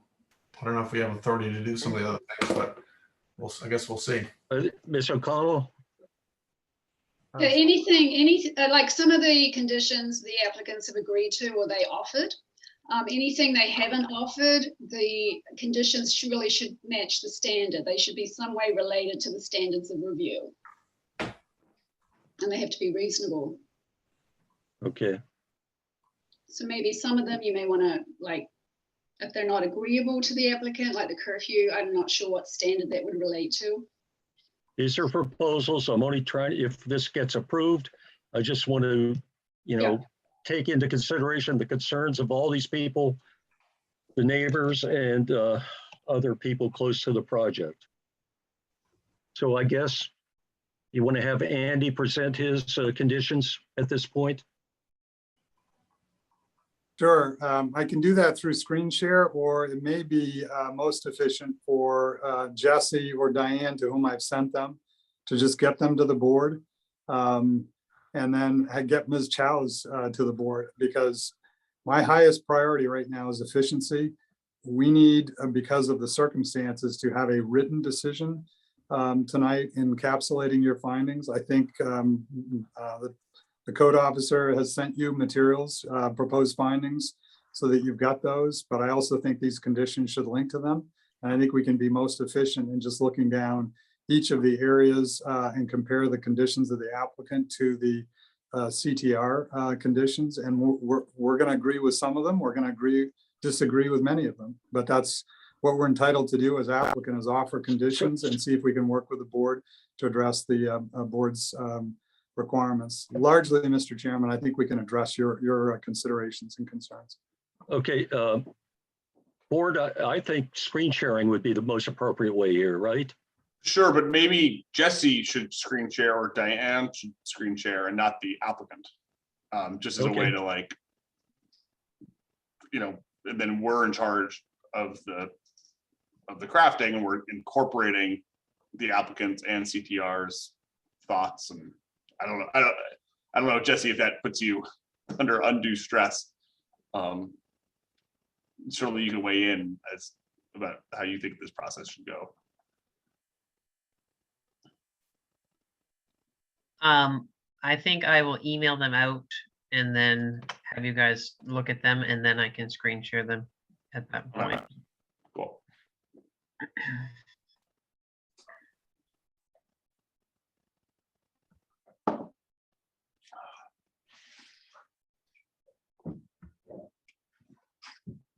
Okay, it's coming out in print.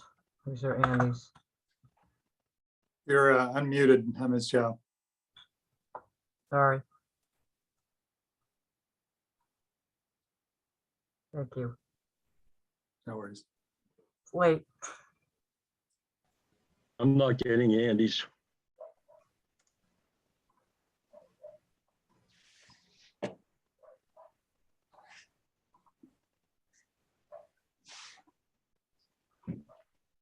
one reason I thought screen sharing might be the best way to go. Just to expedite, I can screen share as Mr. Dunbar's getting them to you. I'll do that now. Oh, maybe he hasn't sent them yet. I'm working on it. Oh, okay, sorry. Jumped the gun. No, that's an old one. 1 second. All right, I've just emailed them.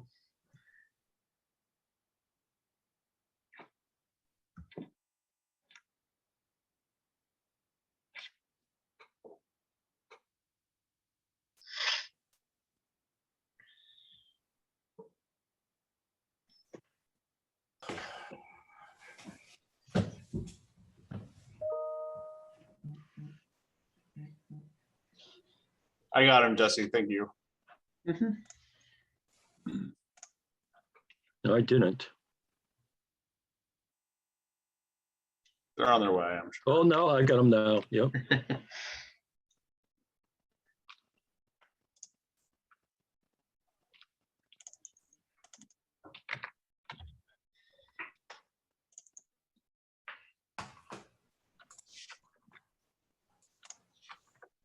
Oh, wait, that's Amy's. Okay. Which I had.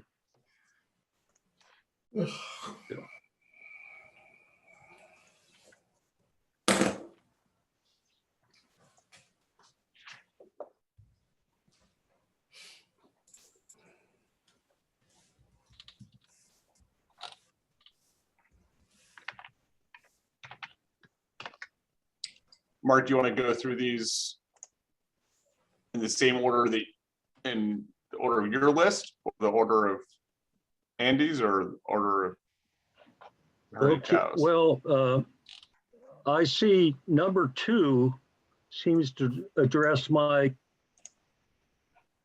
condition about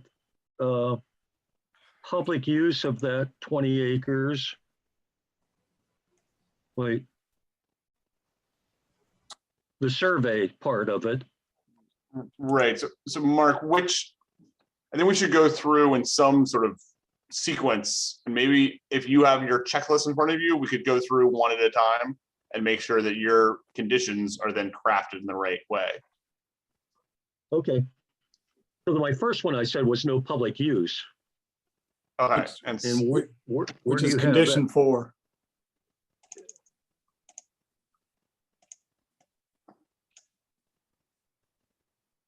And so I guess, Mark, do you think that we should, we could either like cross your number 1 off, or we could turn Andy's number 4 into number 1 and like go through your list. I just want to make sure that we're all on the same page as we go through this, and given that it's 9:30, it's going to become increasingly difficult to stay on the same page. I would just suggest that any of the conditions on either Andy's or Amy's that you prefer are going to be a more detailed condition than what's on Mark's list. Right. So Right. I'd cross off Mark's as you go if you found it somewhere on this list. All right, let's run through your list, Mark, pretty quickly and see, Okay. make sure that everything that's on your list is on Andy's list. We'll start with that, and then Okay. we'll be able to get rid of your list and then just look at Amy's and Andy's lists. Okay. So no public use of the campground facilities and facilities, including the cafe, fitness center, pool, and dog park. Okay, we have Andy on 4. Cafe and fitness studio campground amenities. And it doesn't mention the pool or dog park. We will add those with the consent of Kenya Hopkins, who's spoken to it. So the pool and dog park will be added. And I'll ask my colleague Sam to make amendments as we go down through, Mark. Okay. Are we I working also- with I'm sorry, are we working with the planning board chairs as the basis? Right? No. Right now, So we're we're just- checking. Go ahead, Lawson.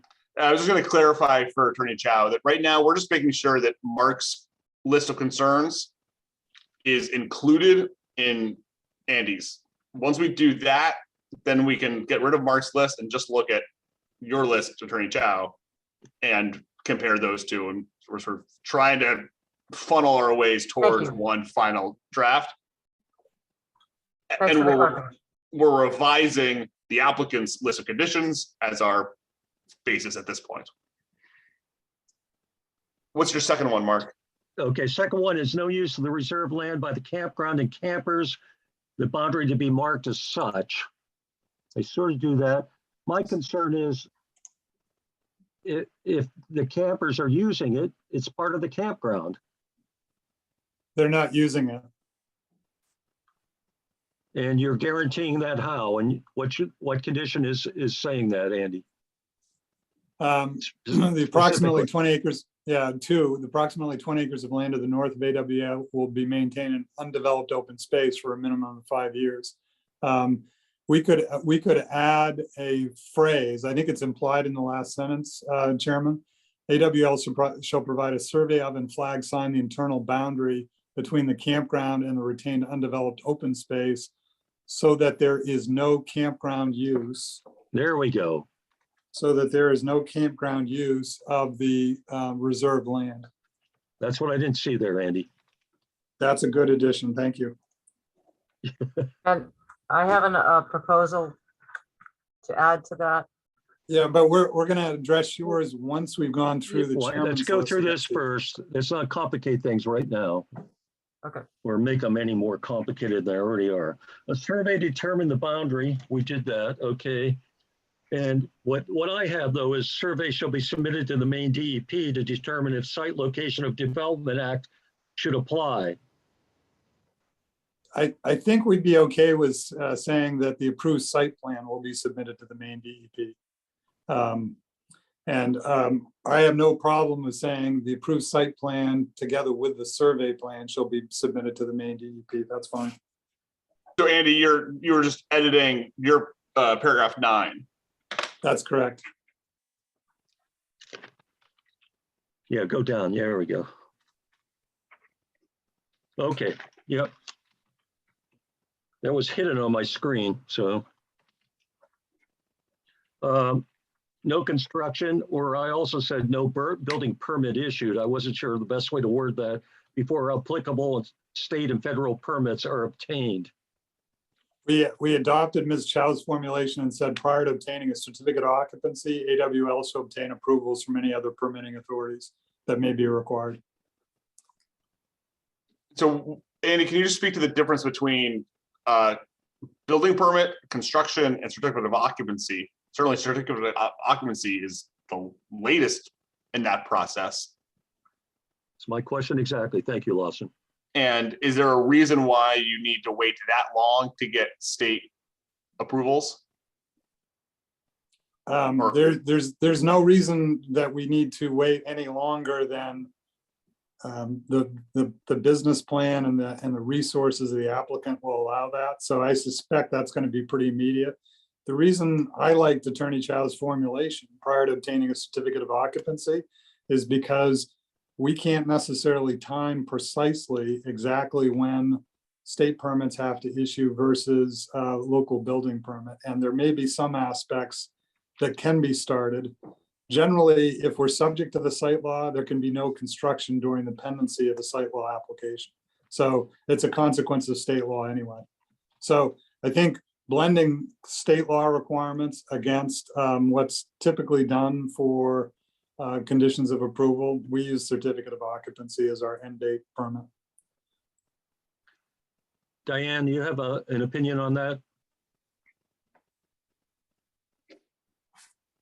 No, I mean, I think it makes sense that you kind of put the cart before the horse, but as Andy pointed out, if they need to get approval, that's going to happen anyway. Okay, thank you. No microwaves, I mean, one of the things that's been discussed is these things, these yurts and tents are essentially dwelling units, okay? Let's face it, it's one hot plate away from being a dwelling unit, according to our ordinance. So no microwaves, hot plates, or other cooking devices in the yurts, tents, and employee housing, which you've already said you're not going to do. So We see that condition somewhere here. So we didn't have a specific condition because your ordinance already says you can't have cooking facilities contained within the camping facilities. You're now defining what cooking facilities you've thought of in the last few days. I can submit to you, having worked on the cooking facilities definition in other communities, there are any number of examples of what people could bring you that you would say, nah, I think that's a cooking facility, and I'd probably agree with you. So if you want a condition that says what your ordinance already says, I'm happy to say no cooking facilities in the camping units. And I'm just going to insert an objection while we're talking about this. I think the planning board has the authority to define what cooking facilities are if there is no definition. And in fact, that's the Seabrand case actually says that. And a number of folks have already said, and I believe the applicant has agreed, that microwaves, hot plates, toasters, and pots and pans even would not be allowed. And that those would be specific conditions of approval as what it means to have there be no cooking facilities. Well, One of my concerns, I don't want to throw pots and pans in with the kitchen sink. What was the chairman's limitations, words of limitation? Which devices were you concerned about, Mr. Chairman?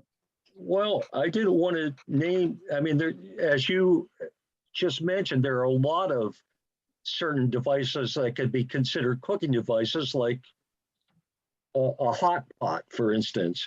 So and you yourself said microwaves, you were going to have microwaves because you consider that a cooking device. So the way I phrased it was no microwaves, hot plates, or other cooking devices.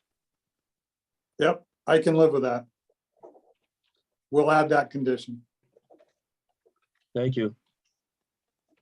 I think toasters should not be allowed and pots and pans should not be allowed.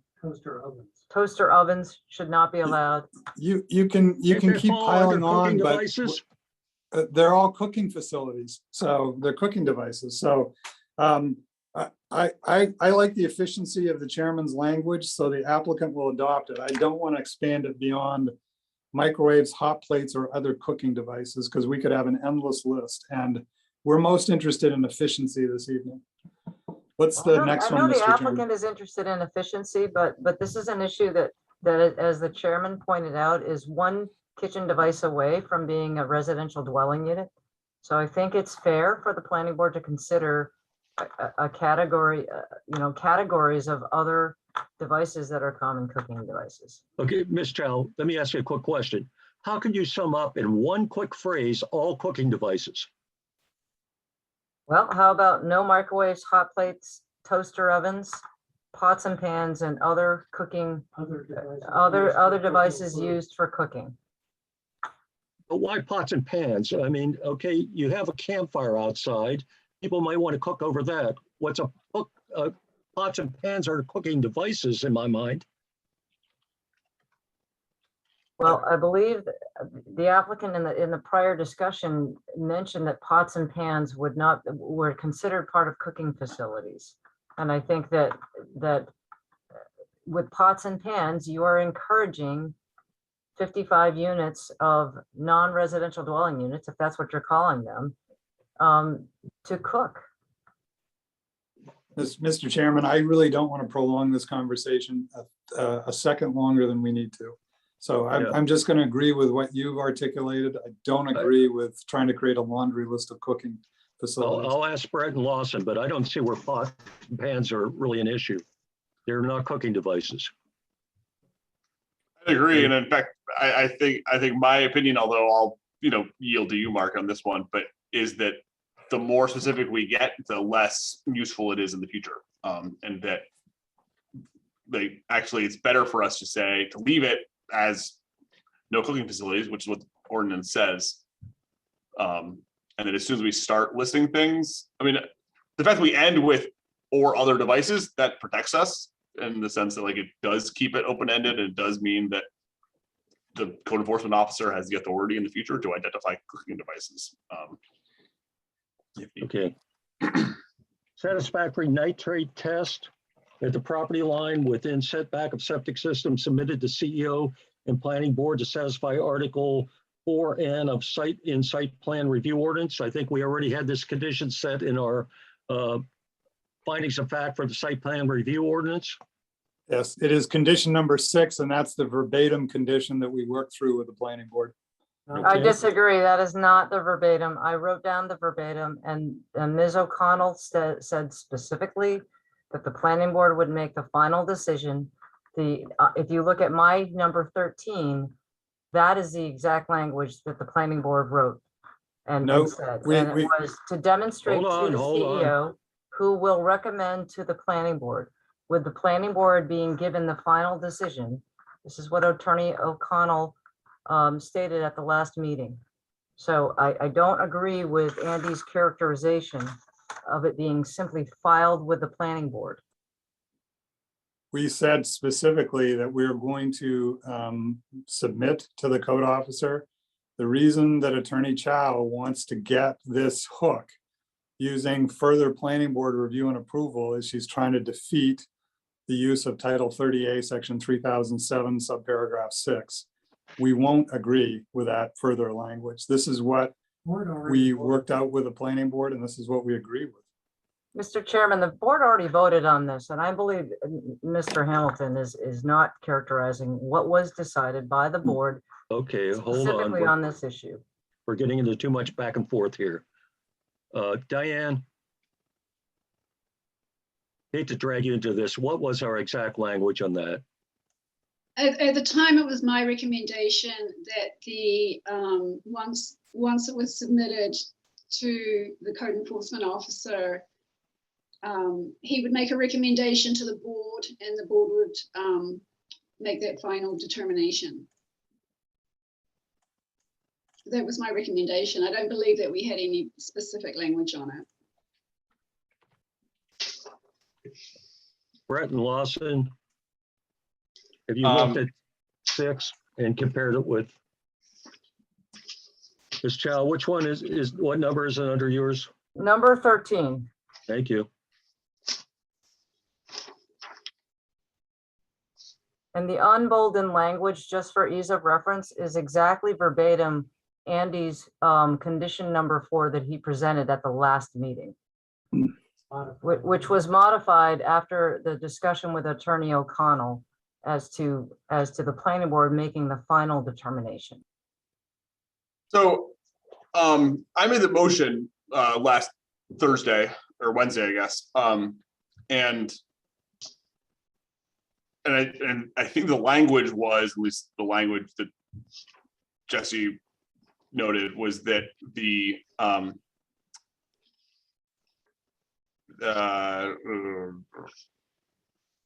applicant must meet all state standards as part of the review and final design of any and all engineered wastewater systems, and must demonstrate to the code enforcement officer, who will make a recommendation to the planning board of the groundwater at the property line. And I guess it's not as specific as either Andy's or Attorney Chow's languages. And I guess maybe this really needs to be very specific, because it sounds like it's setting the stage for one of 2 different scenarios in the future, or maybe there are others too, but and I guess the question for Brett and Mark is like, what do we want? What do we think should happen? Do we want this to be our decision in the future?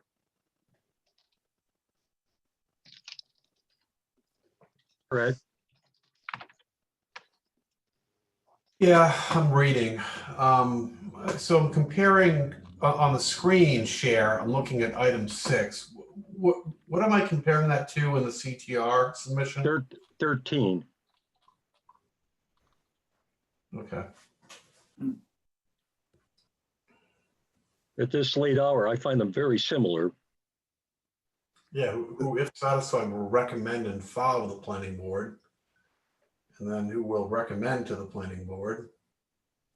So what's the argument? What are people arguing about? That's what, they seem to be so similar. That's what I'm trying to figure it out myself. So I thought that you would be able to. I guess one question, Mark, and Brett, like, is there action that needs to be taken by the planning board in the future? Do we need to make a motion whatever, I don't know when this happens, whenever this happens, to approve this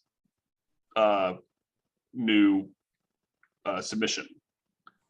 That's exactly the issue, Member Wilson. If it has to come back to the planning board for a final approval from the planning board, it will defeat, and Ms. Chow knows that it will defeat our effort to apply Title 30A, Section 3007, where we want final approval tonight. We were willing to allow for the code officer to receive the information. Then if he's satisfied that the demonstration has been made, to recommend it to you and file it with the planning board. Now, Attorney Chow, without putting it in paragraph 13, is trying to re-argue the idea that it's for the planning board's final determination. Okay, The hold final on, Andy. determination of the planning board is an issue, and we Let me won't stop agree you to right that. there. Yeah. I do recall discussing this the other night, and Brett pointed out we would have to reconvene as a board if we go with Ms. Chow's recommendation here. And I thought we decided that that was not necessary. Yeah, we don't, I don't think we've ever done that. When we've added the condition that it must meet state standards, I think we talked about whether that will require any judgment by the code enforcement officer. And I think the answer is no. The report's going to come back and say it's either going to be yes or no. There's no discretion that we're delegating to the code enforcement officer. So I don't know why we would need to see it again. Okay, that's my record. Go ahead, Lawson. I agree. I think that,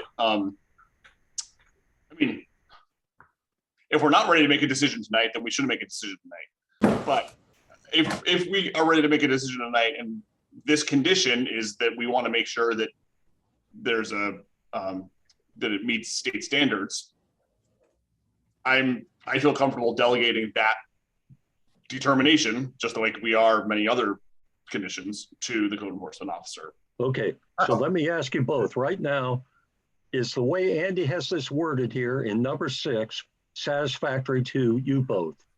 Yes. I'd like to be heard on this just for preservation purposes, Mr. Chairman, before you take a I'm vote. talking to the You've board right preserved now. everything. Brett, you're muted.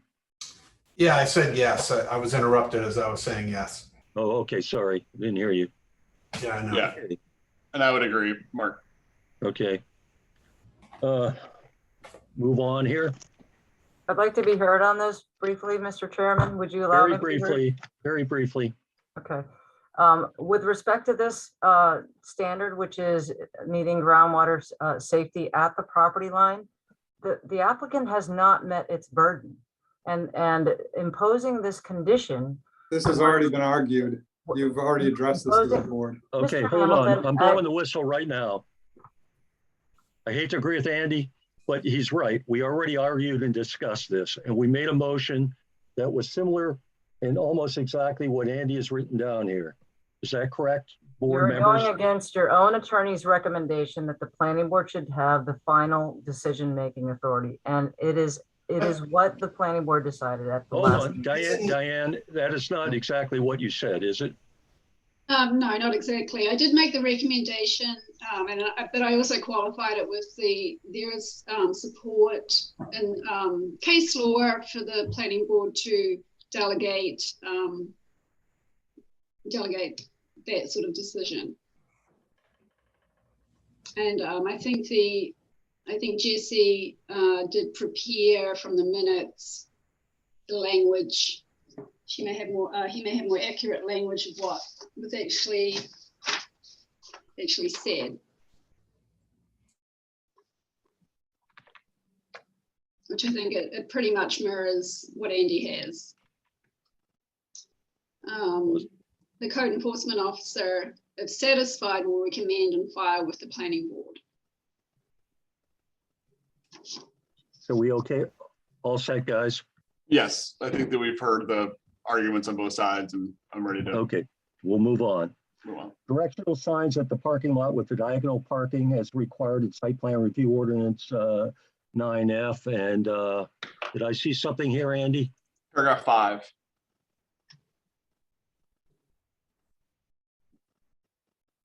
seems directly related, it basically pulls a language from the ordinance and says that the Okay, applicant will do it. Yep. I said no RVs. Here's a couple of recommendations from Diane. No RVs, no generators, and smokeless fire pits at the campsites. So again, if Kenya can weigh in, I think she agrees, but no RVs. No, what was the second one? Generators. No generators, yep. And then the third was, Smokeless and- fire pits at the campsites. now you had said that smokeless was okay. Do you mean no? I didn't know. No, requiring the smokeless. Yes. Yeah. So no I- RVs or generators, and only smokeless fire pits to be used? Right. Okay, Keep down smoke from the neighbors' yards. I mean, there could be a lot of campfires going. I live 2 lots away from a campground and I smell smoke occasionally, and I know what it's like. so no RVs and no generators to be used at the camp, to be used at the campground, and only smokeless fire units to be used at the campground. Okay, got it. Yeah. We'll add Um, that. The It's not curfew, there you, yet. you guys said you'd have a 10 PM curfew, correct? So you wouldn't mind that to be a condition? Wasn't it 10 PM? What do you mean by curfew? That seems like a loaded term to me, For but maybe that's just my quiet hours. adolescence speaking. Go to bed, Lawson. Speaking of which, it's Oh, yeah, almost 10 o'clock. I use the term curfew, maybe that's not appropriate, for quiet hours, starting at 10 PM. I'd agree with Lawson's sentiment. We want to be sure that we get to a decision before a curfew tonight, but maybe the operational plan that we had submitted could just be a condition that the applicant shall apply and enforce its operational plan. Because there's things in there that I think you want, Mr. Chairman, and I Right. wouldn't limit it to the 10 PM hours Page- of occupancy. Page What 15. page? Page 15. Enforce quiet hours from 10 PM to 7 AM. And then you also had something about an employee on site, and then the next sentence is general manager will be on site 24 hours a day. General manager will be on site 24 hours a day during the season of operations. Okay. Yep, And Mr. what page Chair, was that, Lawson? Just so we can 15. cite it in 15. page 15. Okay. Mr. So- Chairman, as long as you are prohibiting a category of things like RVs and generators, we would also request that ATVs be prohibited on the site.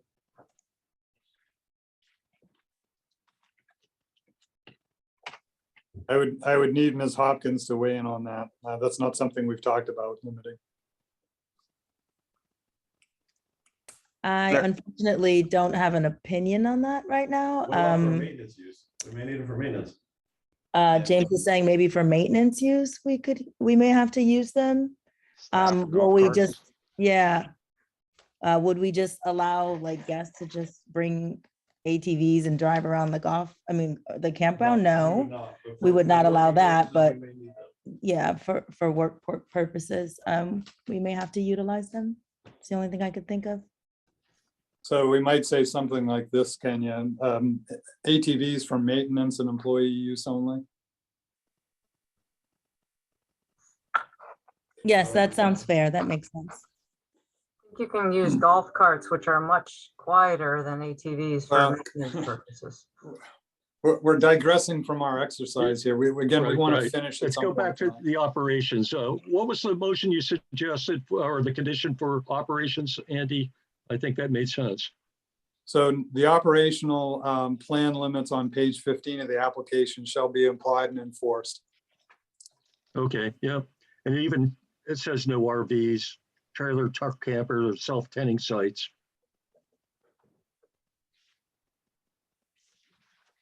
Yeah, That sounds good to me. I think that's good. And I like calling it out here because it's not, doesn't like the conditions and the ordinance don't specifically talk about this stuff. So it's nice to have as a condition, you know, the applicant's done a lot of work preparing the operations proposal, operations plan. And I think it's good to hold them to it. And fair for the neighbors to know what to expect. Okay. And we see, I didn't specify this, we see maximum occupancy for the first time, 160 guests. Yep. And go up again, Andy, just a little bit. Here, thank you. And it does say at no point in time will AWL ever expand the campground development into this 20-acre parcel. Can we say reserve land? Because we don't know, it's 20 acres plus or minus, I see you say, but we don't know exactly what it is or what it's going to be till that survey's done, correct? So perhaps we could say this: at no point in time will AWL ever expand the campground development into this reserve land, parenthetical 20 plus minus acre parcel. Yep, got it, Mr. Perfect. Chairman. Perfect. That's what I had. All right, let's look at Amy's list just to see Okay. if there's anything on there that we haven't addressed and should and want to. Want to add to it.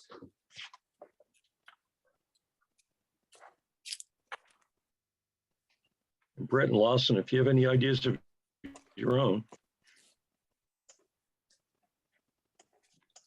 I find myself Can I, wanting to minimize conditions as I've been thinking about this, like I've been erring on the side of less, but I would like to offer a language change to what appears on Andy's conditions of approval as 2. And this goes to the issue of surveying and delineating a clear boundary between the area that is reserved land versus not reserved land, or what I have called campground development area. The boundary line between the site and this open space should be clearly delineated tonight before the planning board can finalize its site plan.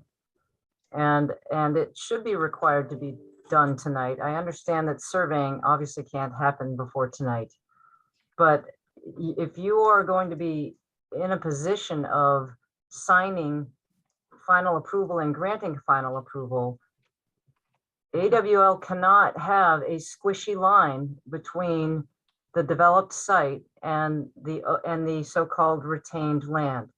And they have left that open and squishy because in large part, because SLOTA thresholds may come into play. And regardless of that, this plan is before you. And from a jurisdictional standpoint, they need to show what site you are approving. They can't simply say, oh, it's sort of here, it's sort of there. So if we are going to go to C239, which is the site plan, there is no line on C239. Ms. Chow, but isn't that why we're requiring a survey?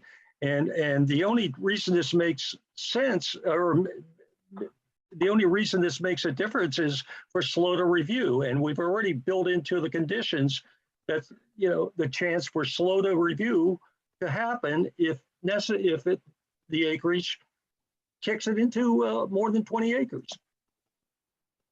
Your own ordinance says that approvals of site plans are dependent upon and limited to the proposals and plans contained in the application and supporting documents submitted and affirmed to by the applicant.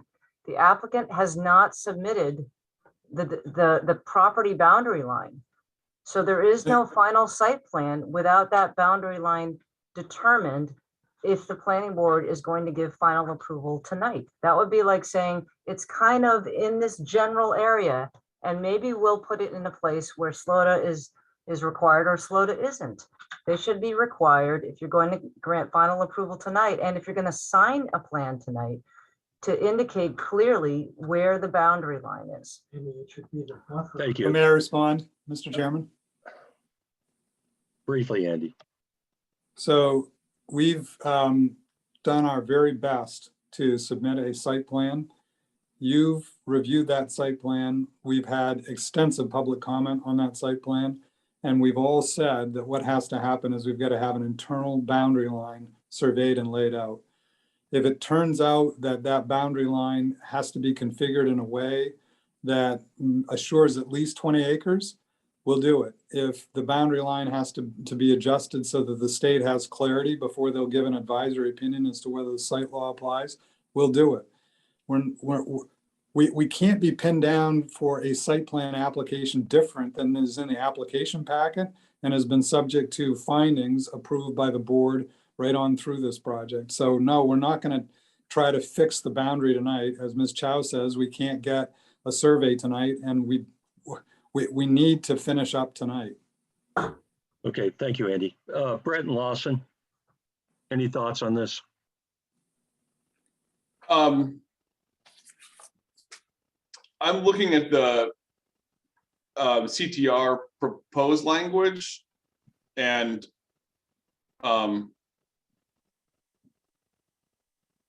feeling like there's nothing that sticks out to me that I want to change. I mean, I do think that, like, I like, it's a little bit clearer to sort of know that what we're calling campground development versus reserve land versus other things. But I think the language we have works for me. I guess that's where I'm at for that one. Brett? Yeah, I'm looking at, I agree with Lawson. I'm looking at the CTR requested conditions. And Just want to make one point for the record, Mr. Chairman, that under your under the state subdivision law, you can create a division through development and through buildings or otherwise. Through development, this applicant has created a campground.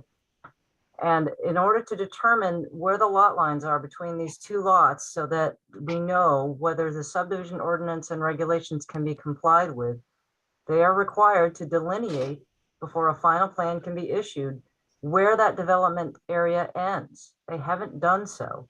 And so if you are going to review what has been submitted, and they also have not indicated where on their buffer plan, they should have a buffer.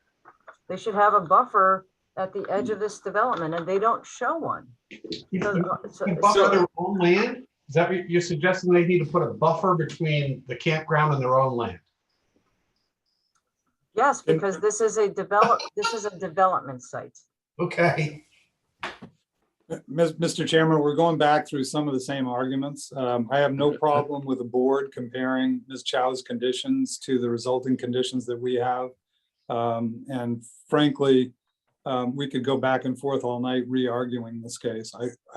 I don't think it's useful for the applicants and the board's time to just keep going round and round on these same arguments.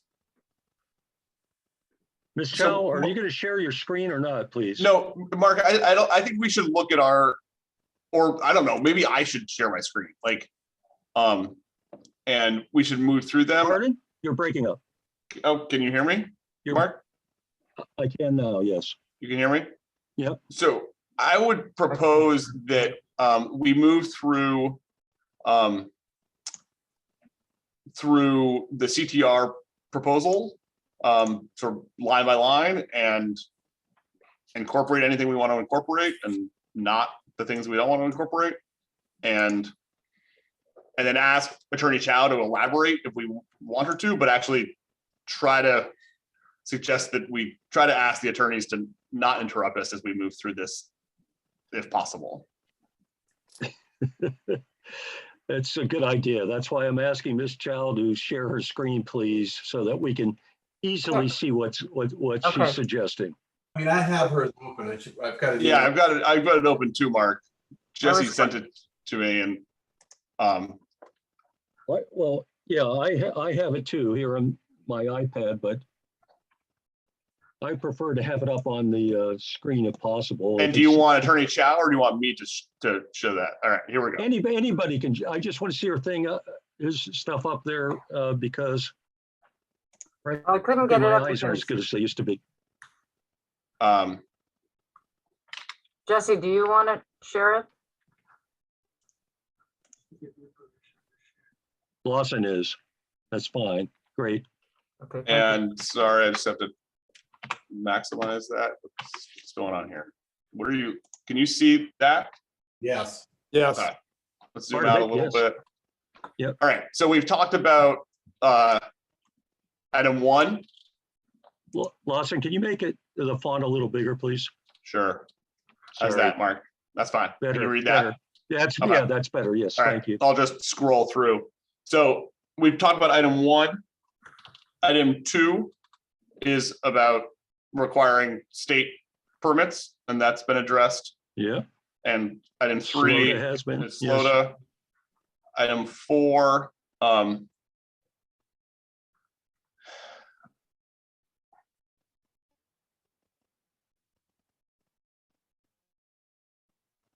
Again, just to keep it efficient, the applicant cannot agree with this condition. We just never will agree to this condition.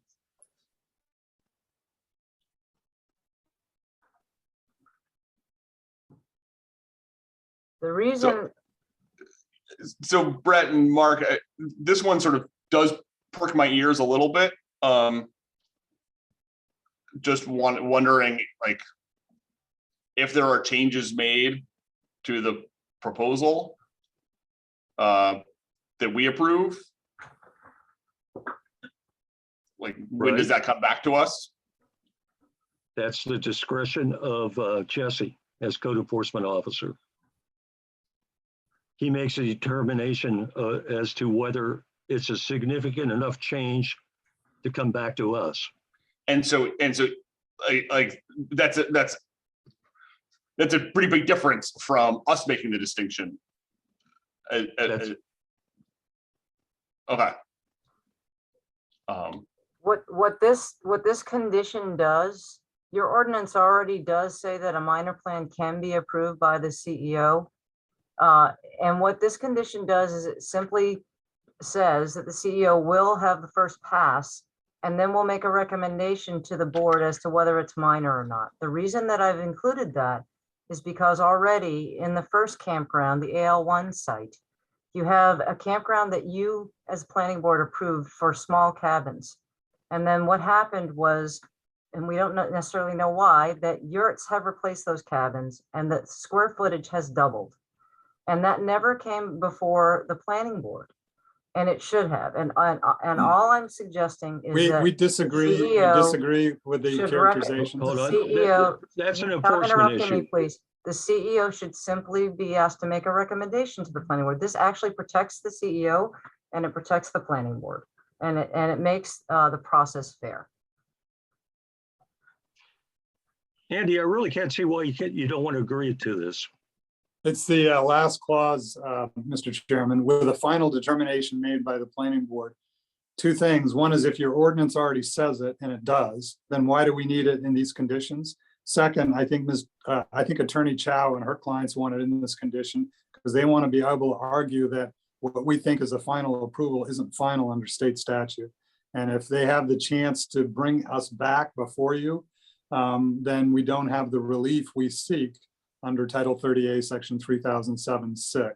So again, we think the ordinance already protects the process, and we disagree with Attorney Chow's characterization of the prior project. Okay, okay, that's fine, thank you. Brett and Lawson. It seems to me like if it's the CEO's job to determine what's minor and what's major, then I would leave it as that person's job, that person's role. Yeah, I agree. I'm just trying to find like where, I don't know if our attorney, where does it say that? It's in site plan review.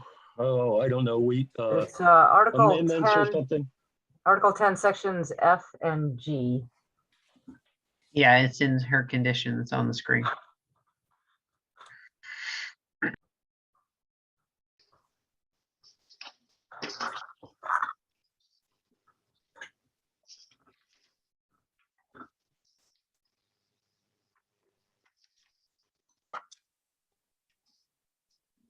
Well, so F and G, it doesn't say, it's not a recommendation, whether it's minor,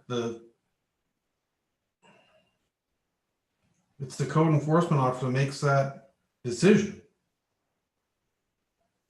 So that's not, that's actually not what our ordinance says. So no, I wouldn't agree to that. All right, I would, so if we just keep scrolling down.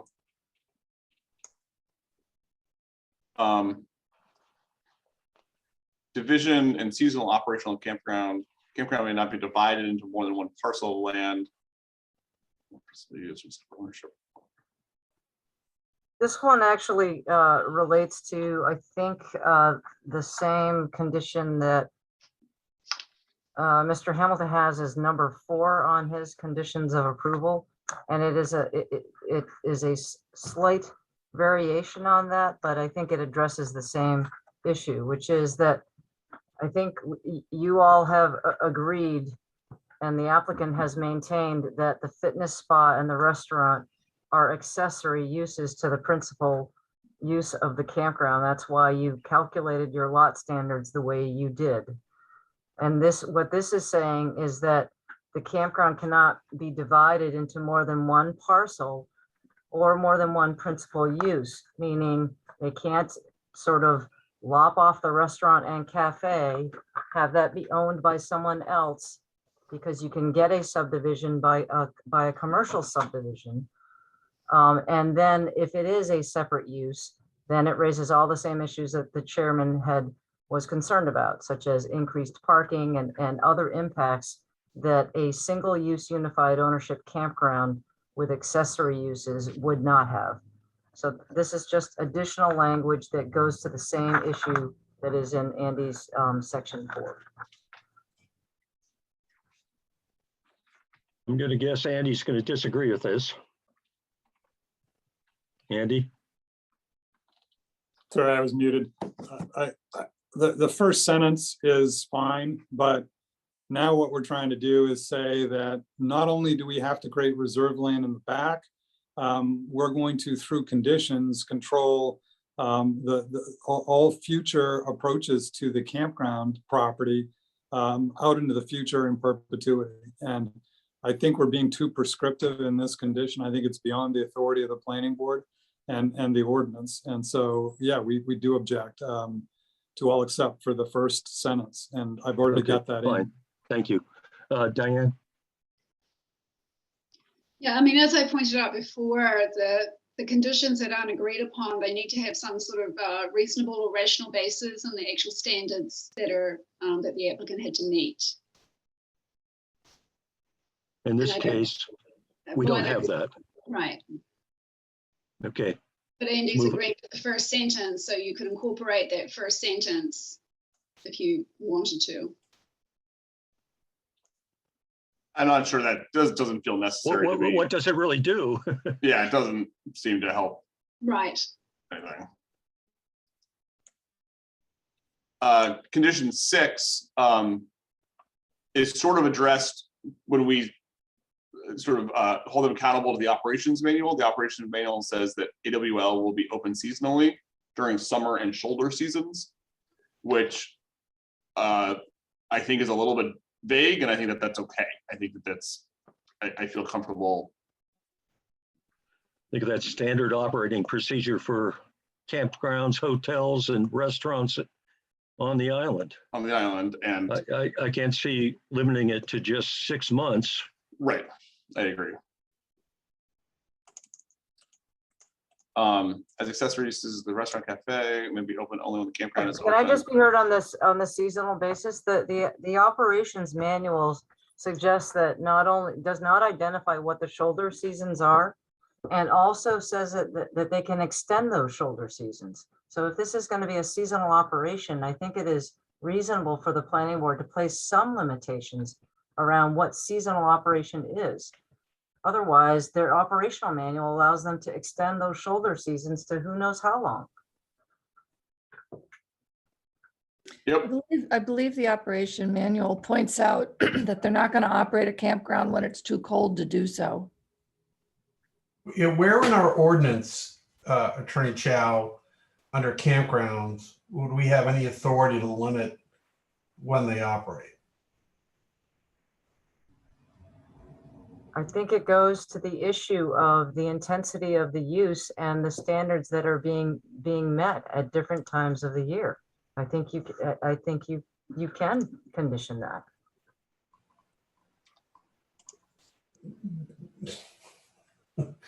So, and you would put it at 6 months of the year, that's it?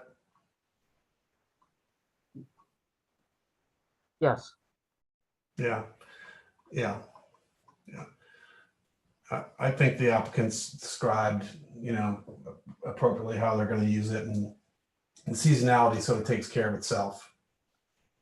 I will point out that many ordinances use a seasonal definition, and it's usually 180 days out of 365. So 6 months is a standard length of time that many ordinances use for season. Right, but it's not in our ordinance.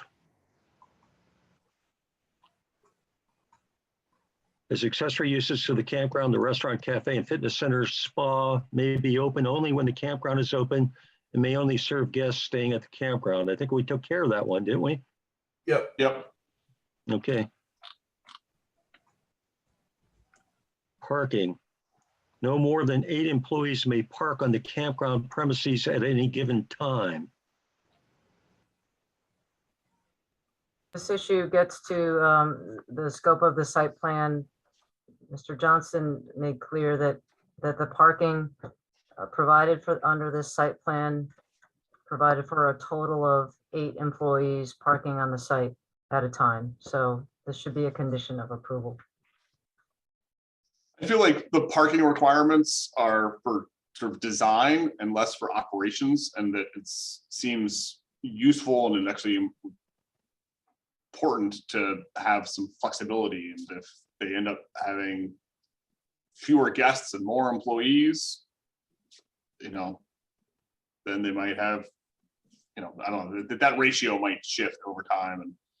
And I think that the parking design is designed according to the standards, but it's not saying, I don't think there's anywhere in our ordinance that limits or defines operations. In that case, I don't. So I guess I would. Right, do you have an opinion on this one? I think these things are starting to feel a little petty, frankly. And I think that, you know, the first thing I think is, how do you enforce this? Is someone going to go and like check to see how many employees there like every day? It's just ridiculous. Yeah. This type of stuff, it's starting to feel petty, and it's starting to feel like we're just trying to stretch it out. That's my. Okay. I'm just being. No, the enforcement is an important point. The applicant must post signage and other markers for diagonal parking in the vicinity of the parking lot near the restaurant cafe. Well, we dealt with that with the diagonal parking. It's already done. Yeah. And I'll just point out that I don't think that there's actually diagonal parking close to the restaurant cafe. Diagonal park. Well, I don't know. I guess Right. sort of in the vicinity, but in the other place. So that's been addressed. Prior to placement of the yurts and tents on the campground development site, the developer shall drill the wells for the project's water supply and shall conduct a hydraulic study to ensure that the water supply to the wells on neighboring properties will not be adversely affected by the campground development. And we've been through this. Yeah, we won't agree to this one, Mr. Chairman. We pointed out that Title 38 of the main statute, Section 404, protects neighboring wells. We have no interest in doing anything other than what is necessary for the water supply for a campground. And exactly how we do this and when we do this is going to be the subject of state review. And we want the state's guidance as we move forward on this. And the board has made specific findings on this issue without the need for this condition. Okay. Move along, please.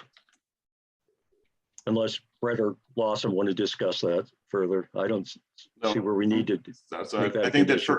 for fencing, this is, asking for fencing on each side. And then we've talked about buffering and we've established that the buffering standards have been met. Right. I'd like to narrow this request, Mr. Chairman, if I could be heard on this issue about fencing. Sure. I do have specific clients who are abutters to this property, particularly on the east side. Cindy and Steve Lawson live on lot 103, which is at the corner. And Rachel Corman Ross lives at, I believe, lot 105A. I may have that number wrong, but it is the second lot in that is quite near the farmhouse restaurant area. Both areas that are going to be lit.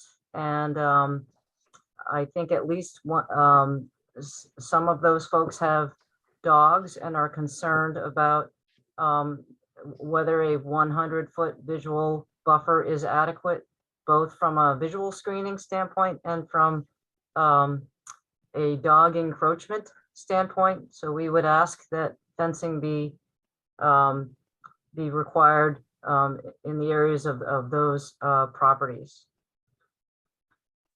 So I'm going to engage this because I think it's important to try to address offsite impacts whenever we can. We're actually, I think, installing, Mr. Johnston, correct me, it's a 5-foot berm with a 6-foot fence on top, or Ms. Orchid, if you're there. I think it's in a different section, Andy.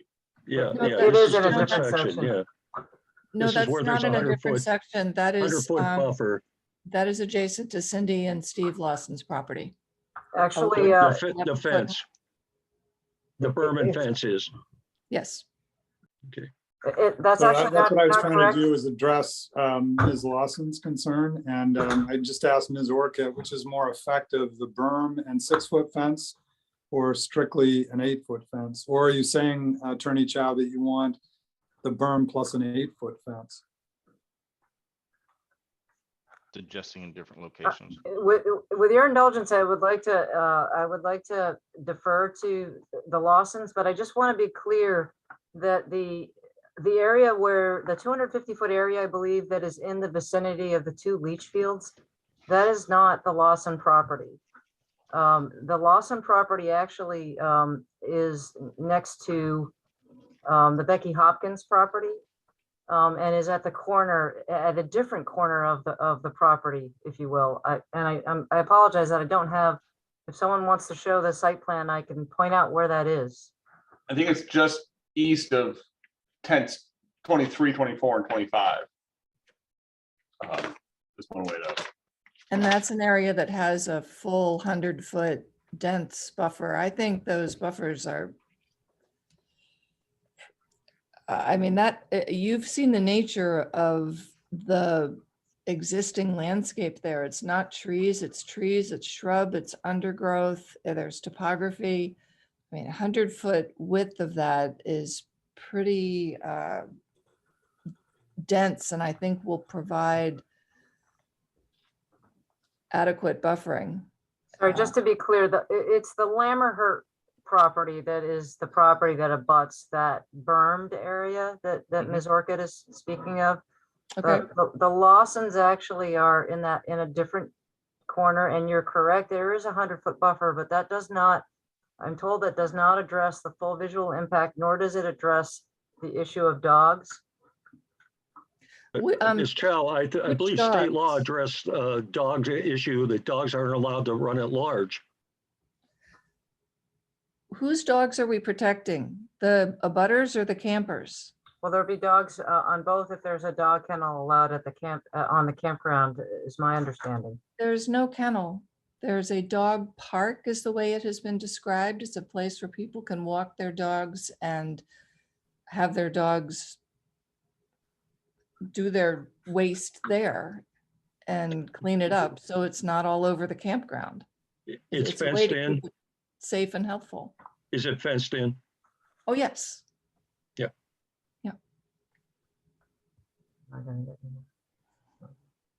So in summary, I believe we think that we've got, with the berm and the wooded buffer, we've got an effective vegetative screen, but as Attorney Chow knows, these cases can settle at any time. And we've heard you that this may be important to the two clients you've mentioned, Attorney Chow. So we'll look at that. I don't think we're in a position tonight to commit to that, but we'll look at that. Brett and Lawson, you want to move on, or do you have anything to say about this? You know, it's a tough one because we're trying to, 100 feet is pretty good distance. It's pretty thick out there. But I'd have to go and look at it. And frankly, I feel like sometimes a fence looks worse than just leaving it. So I feel like they've met the standards, and I feel like if this thing ever moves forward and there are still concerns about buffering, that they should be able to work it out. Yeah, I'd say the same thing, which is, although I'll put a little twist on it. I think that they met the standards. I think that the buffering, we talked about buffering a lot, and I think that they've actually exceeded the standards and gone above and beyond. I appreciate the specificity of Attorney Chow's requests and actually naming concerned abutters. And I actually think that gives the applicant, the Hopkins, a really great opportunity to be good neighbors.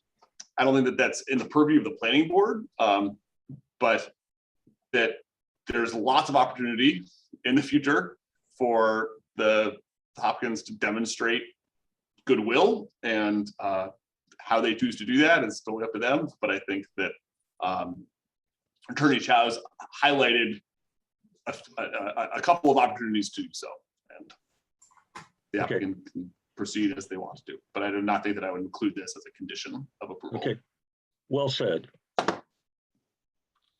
Financial and technical capacity. Until construction of the proposed improvements have been completed, the campground property may not be transferred or sold to another party without a prior determination by the planning board that the proposed transferee has the technical and financial capacity to complete the project as required under Article 9, Section R of the Site Plan Review Ordinance. This seems to me like overreach. That's the concern I have, Mr. Chairman, is this is trying to bind us through an extensive period of time to what we can do with our property. And even though property rights are subject to ordinances, this is beyond the ordinance. And so we would object to inclusion of this condition. Brett or Lawson, if you have nothing to say, let's move on. Sounds good.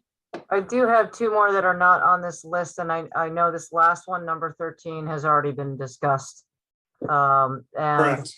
And the two remaining issues, I think they're fairly quick, are that there should be an inspection schedule with monthly inspections to make sure that there is some oversight of the construction.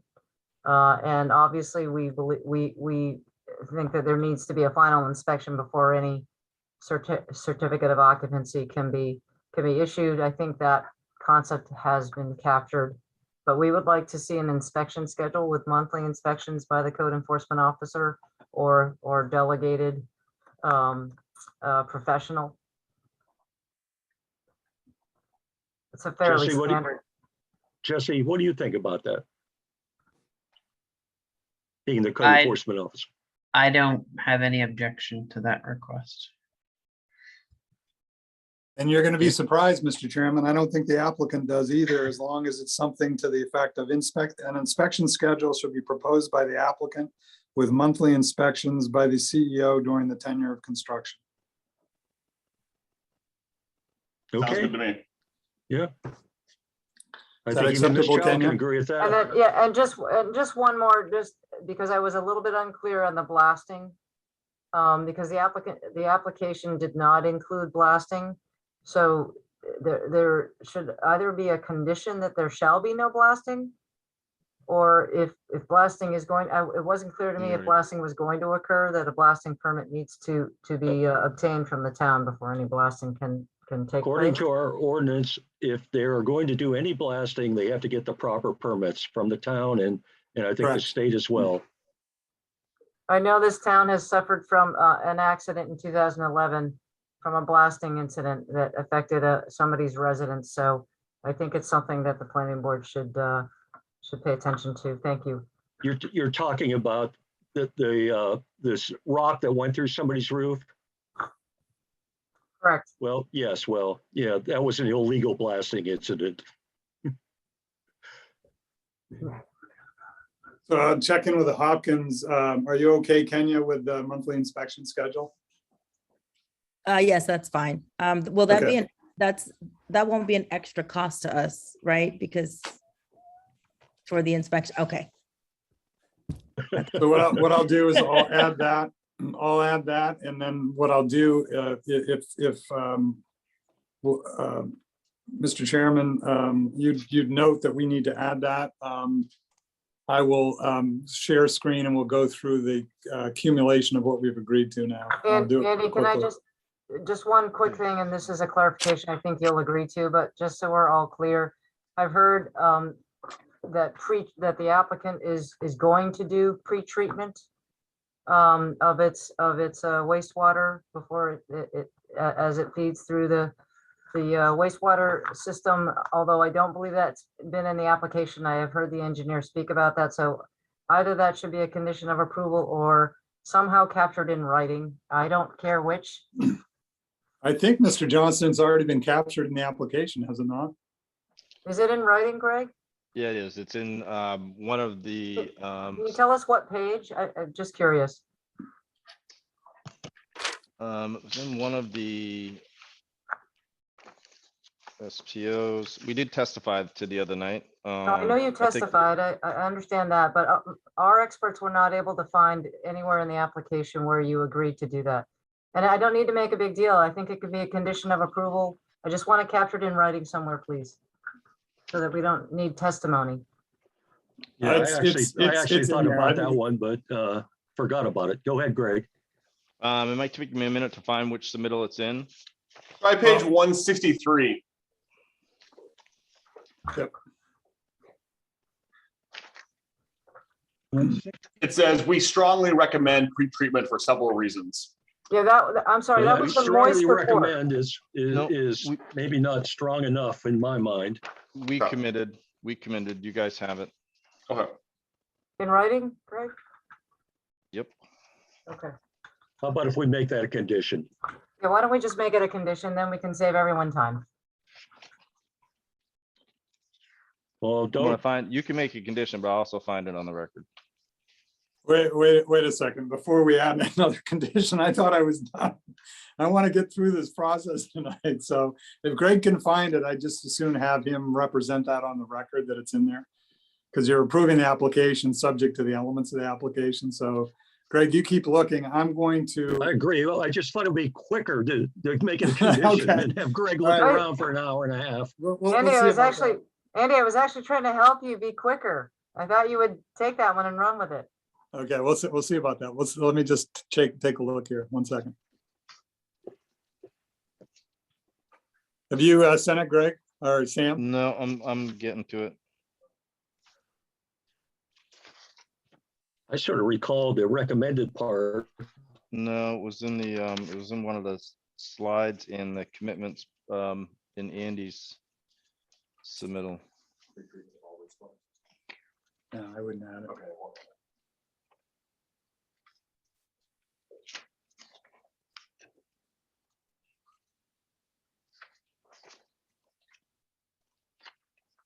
While we're waiting Yep, on the go for it. conditions, Mr. Chairman, can we suggest that the board might review the findings so that we can bring the findings and the conditions together? Board, what's your pleasure? Sure, yeah.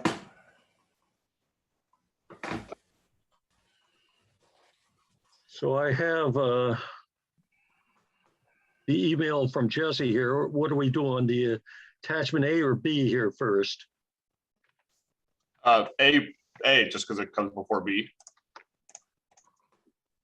Might as well. You're sharp.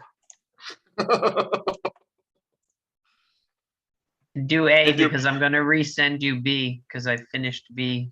Okay. All right, so B, I'm gonna close. A, now,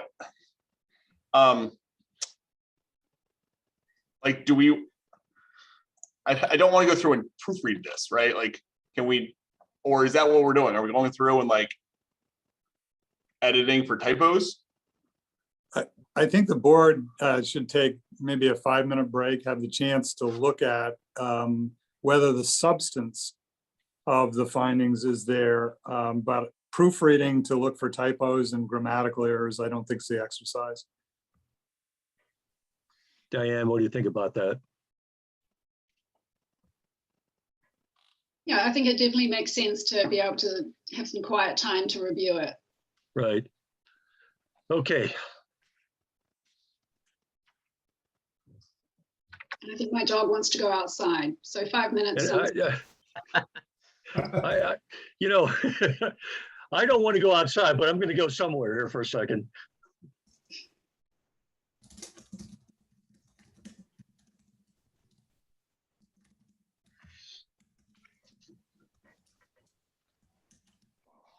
Reconvene in 5, okay.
I bet you never dreamed there'd be nights like this, Jesse.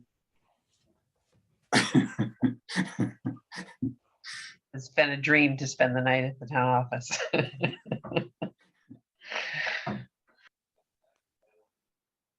Let's just hope you don't have one of those shining moments.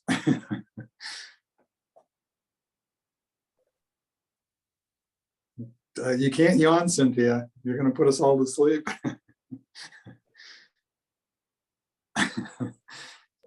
Sorry, I probably started that.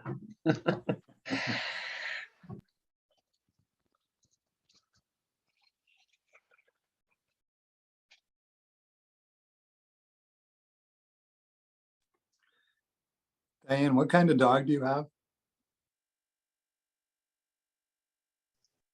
I have a Wheaton Terrier. Oh, nice. Yeah, she comes to the office with me every day. That's excellent.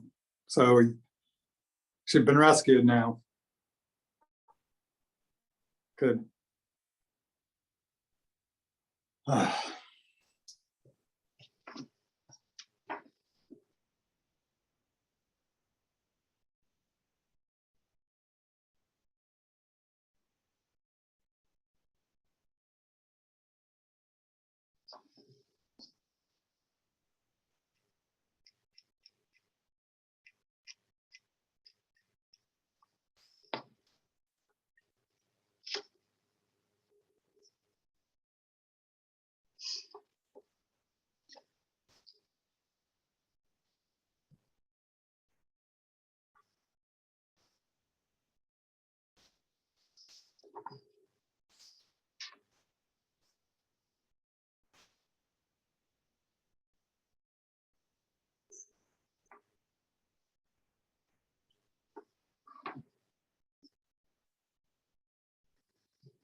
We ready, guys, or still reading?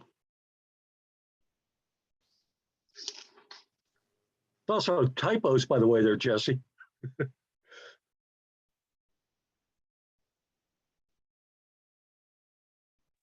I don't want to hear about typos.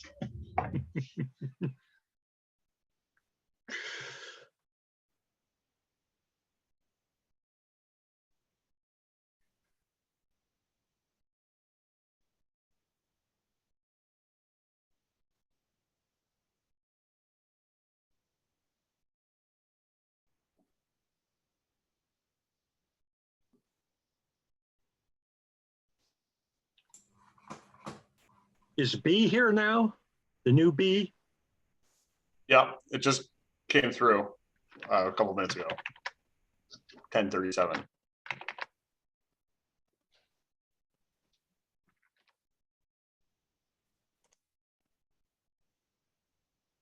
Wait, I got conditions.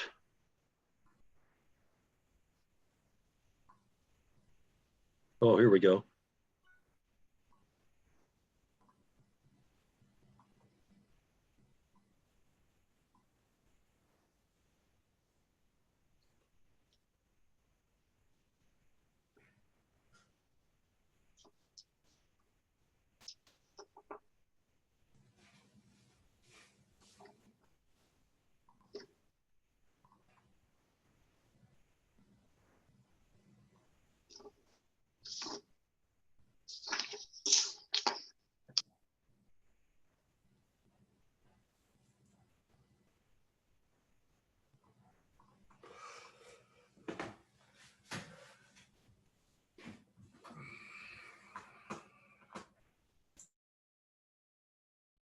You did these, Jesse?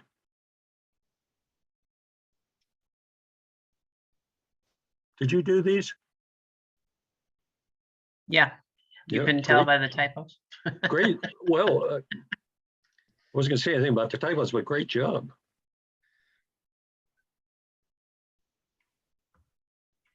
Trying to type as fast as I could.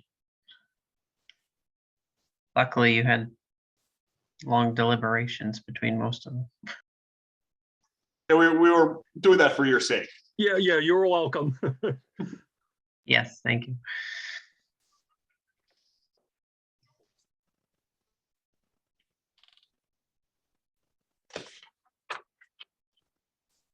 Not to interrupt the board, but may I ask, Jesse, could you forward me a copy of what everyone is looking at? And Andy as well? Yeah, probably both attorneys, I was gonna say. Yeah, that's fine. Yep. Thank you.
Good ending number, not going beyond 15.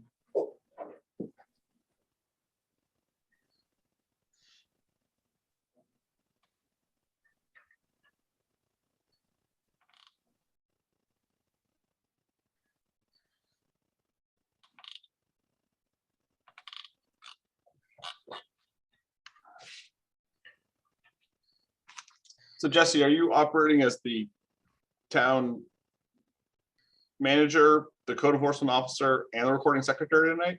Wearing 3 hats? No, Jan's still here recording as well, but I'm just doing Okay. the findings for tonight. She'll do Got the it. complete minutes. I see. Jeez. Good We work, don't team. see Jan, you notice, you know? She's busy. Yeah. She's had dinner while the meeting's going on. Yeah. Yeah.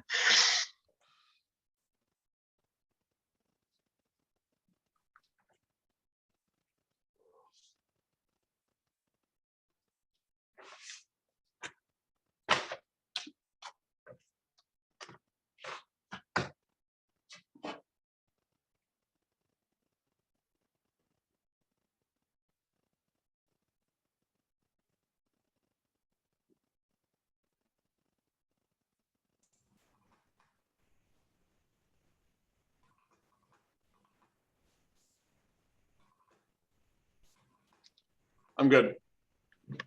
I'm as good as I'll be here, I guess. Yeah. Guess we're earning our money tonight, guys. So we've gone through the documents that Jesse sent. And are we now sort of approving those, voting, We'll vote on each individual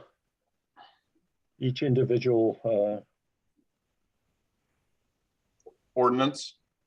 well, yeah, section of the ordinance here, though. I'm just trying to find all the ones I have here. We're gonna go through and re-vote everything we've already voted on once again.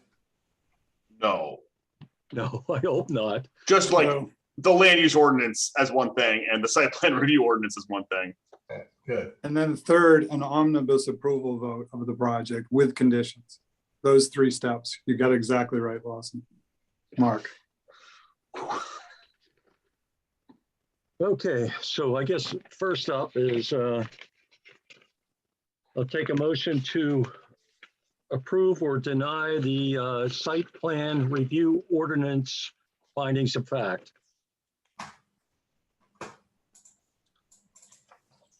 I'll make a motion to find the site plan review ordinance findings of fact or to approve the site plan review ordinance findings of fact. Second. Motion and second on the table to approve the site plan review ordinance findings of fact. Any discussion? Hearing none.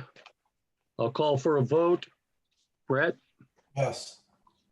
Lawson, Yes. myself, yes. 3-0. Okay, I'll take a motion to either approve or deny the land use. Oh, I got the wrong one here. Land use.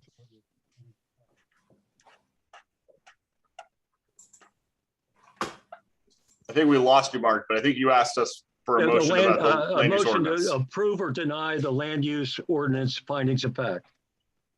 I Please, make a motion that we approve the Tremont land use ordinance findings of fact. Second.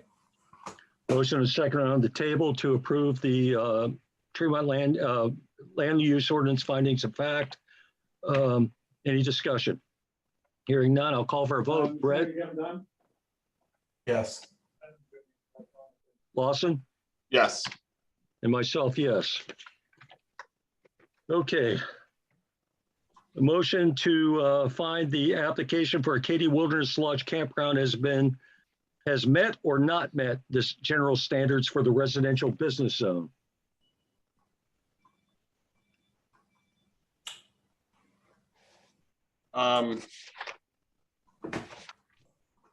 Sorry, you just caught me off guard.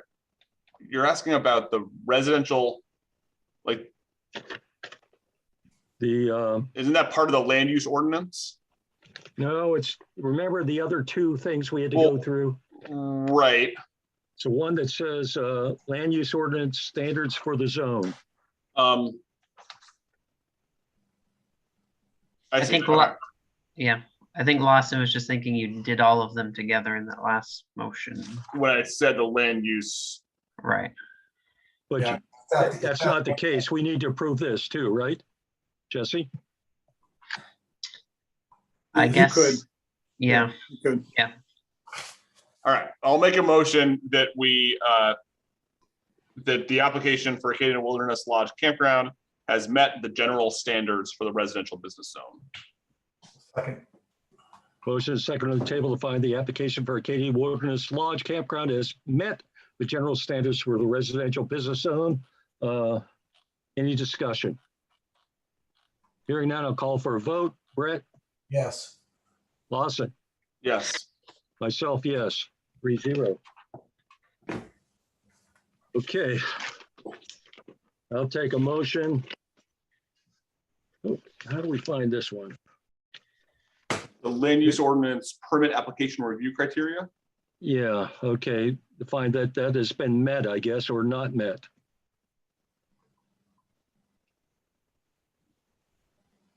Yeah, I'll make a motion that the Tremont land use ordinance permit application review criteria has been met. Second. Motion second on the table to find the Tremont land use ordinance permit application and review procedure has been met. Any discussion? Hearing none, I'll call for a vote. Brett, Yes. Lawson, Yes. myself, yes.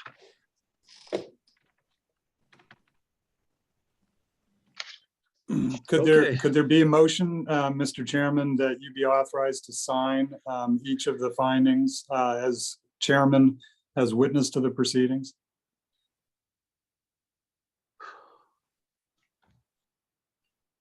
Diane? We need signed findings, and then we'll have conditions ready after that motion. We've finalized draft conditions. We can show those up next. I mean, how am I going to sign them tonight? You have them. To sign electronically? Or you just sign them here at my house? Yeah, and you can deliver them tomorrow. Just sign and date them November 1 and we're good. Diane said, okay with you? I believe Jesse sent you the proposed findings, final decision. Do you have that? somewhere, yeah.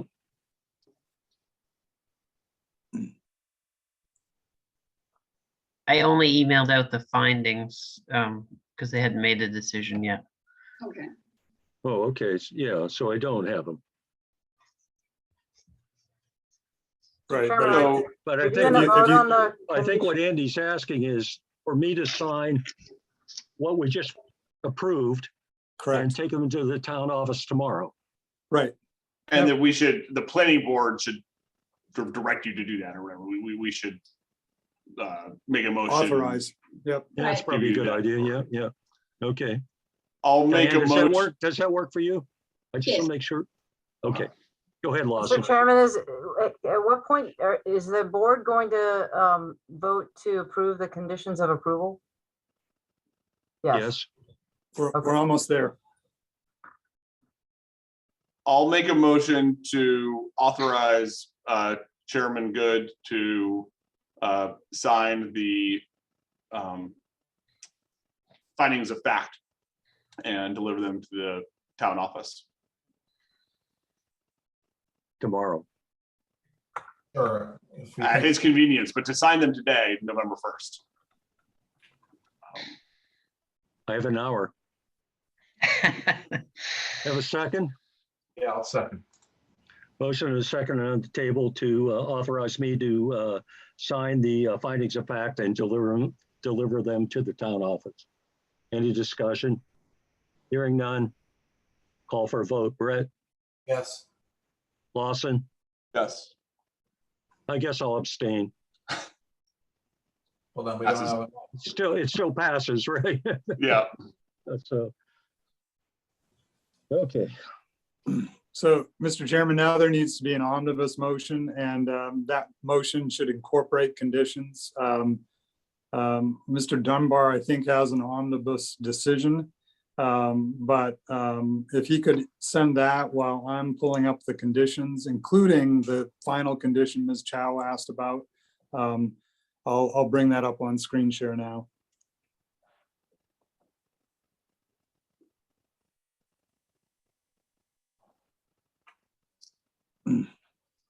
Amy, did you get those findings that I emailed you?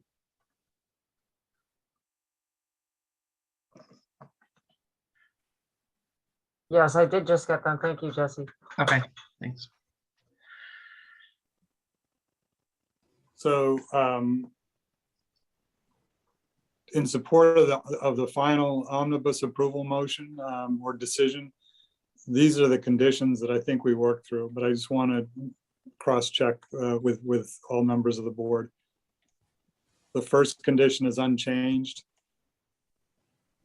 The second condition, we've made clear that there's a reference, as the chair requested, to this reserve land, 20± acre parcel. We must provide survey of and flag sign the internal boundary. Occupancy limit is stated.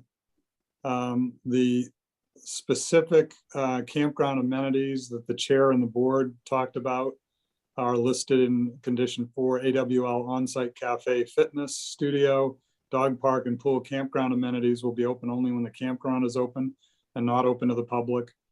Unless the condition is modified by the board, these facilities will not be open to the public. Condition 5 is unchanged. That's the direction of traffic flow. Condition 6 is unchanged. Condition 7 is unchanged. Condition 8 is unchanged.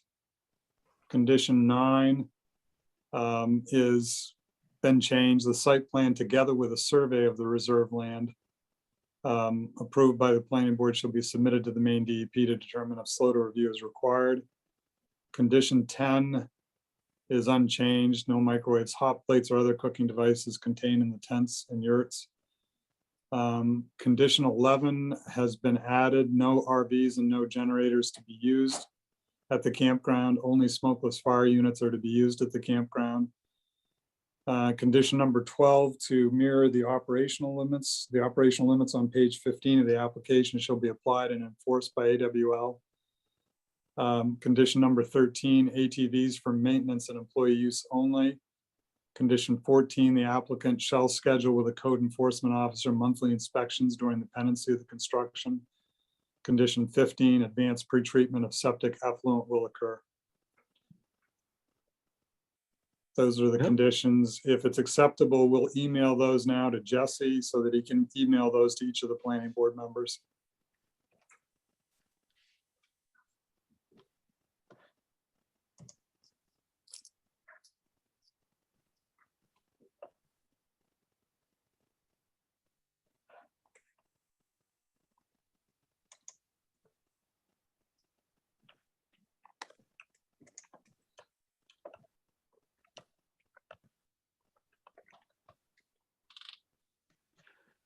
Kenny, you watched the Michigan Michigan game over the weekend?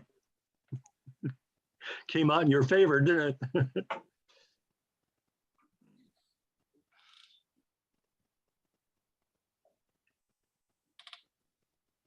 My father's a Penn State alum and he didn't fare as well against Ohio State.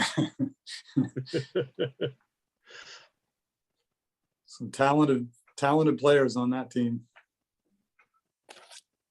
Did your father grow up in Pennsylvania? He did for a while, Mr. Chairman. He was in New Jersey and then in Pennsylvania, Apollo, Pennsylvania for a while. Yeah.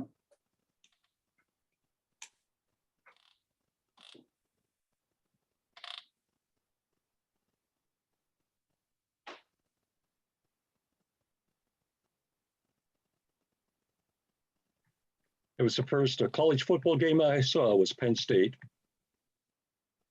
What year was that, Mr. Chairman? Well, I don't know. I was probably 9 or 10. Oh, cool.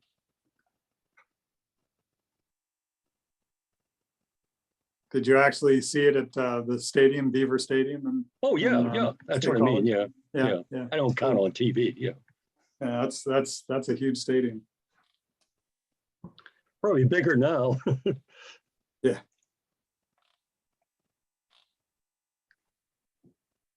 So Jesse, in my hurry to get it to you, I included notes that Sam and I put in the forwarding message. You can add your own forwarding message to the conditions, just to the document.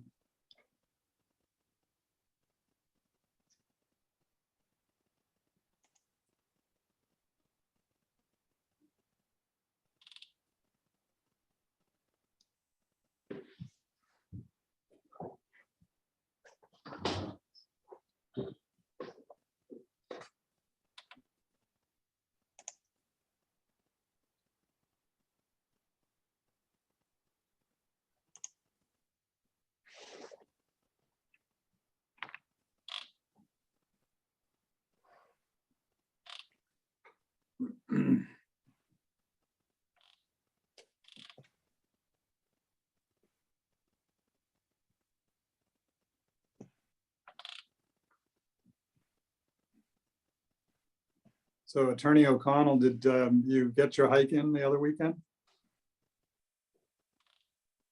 It was actually postponed for a week, but we did get it in. Oh, nice. It was very nice. Thank you. Good. You're welcome. Does the Wheaton Terrier go in hikes? Actually, she did go on that one and she found it quite tough. We had a memorial hike for my former law partner and we went up Cadillac. Jim Patterson was an amazing attorney, revered in the Hancock County Bar and the Maine Bar generally. Yep, I knew Jim and I know Nancy. Cool.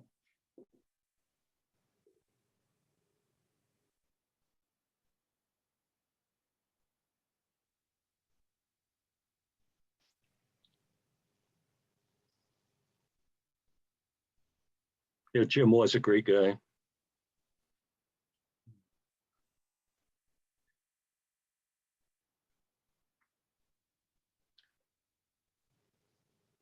Do you want me to email the board the conditions before you make your final decision on the application? Or do you want to make your Yeah. decision?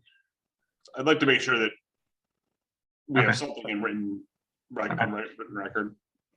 I think you can send both at this point. If you're referring to your conditions and the final omnibus decision that you've crafted.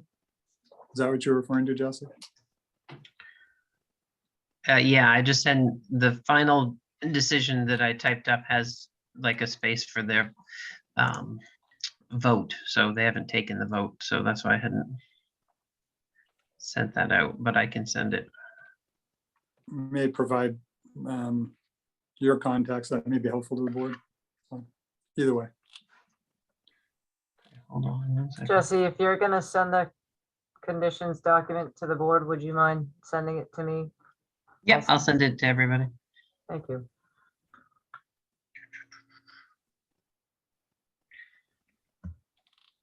Make sure I get the right conditions.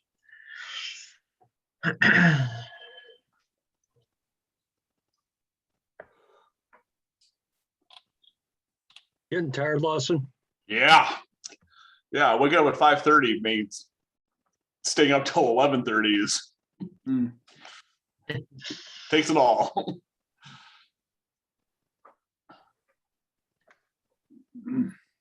You're a young man too. Not as young as I once was.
Okay.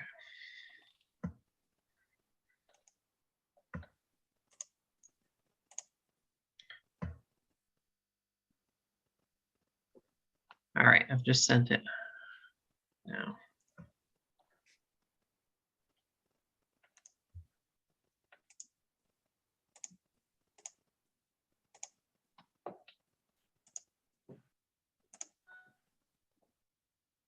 Just one email, Jesse? Yes. Okay.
Nice document, Jesse. Thanks. I got something done in 24 hours here today. You did. You got more than something. Has this meeting lasted 24 hours? Or it Just just about. feels like it? Seems like it.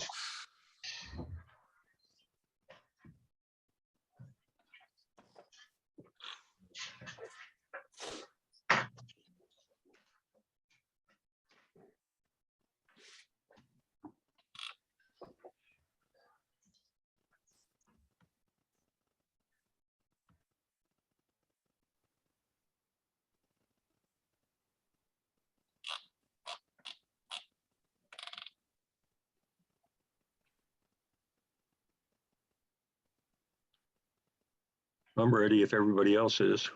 I'm ready. So Jesse, now we need a motion, right? Yes. I'll take a And- motion whether to approve or to deny the permit for Acadia Wilderness Lodge. And correct. we just incorporate the conditions into the motion.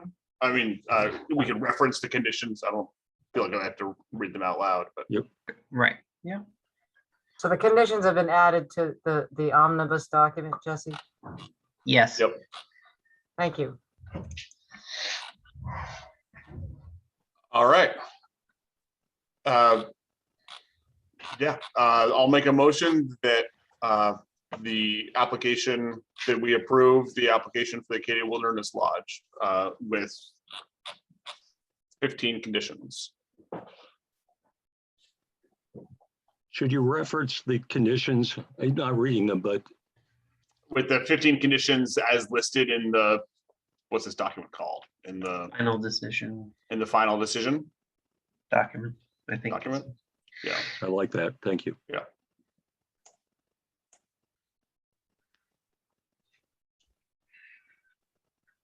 I hear second, Brad, or not? He's muted. He moved his mouth, but Yeah, I said I'll second. I was wondering whether we need to read it or not, but I suppose that's okay. I'll second. Okay, motion and second on the table to approve the application for the Acadia Wilderness Lodge with the conditions in the, what do I want to call this? final decision document. Final decision document. Okay, thank you. Any discussion?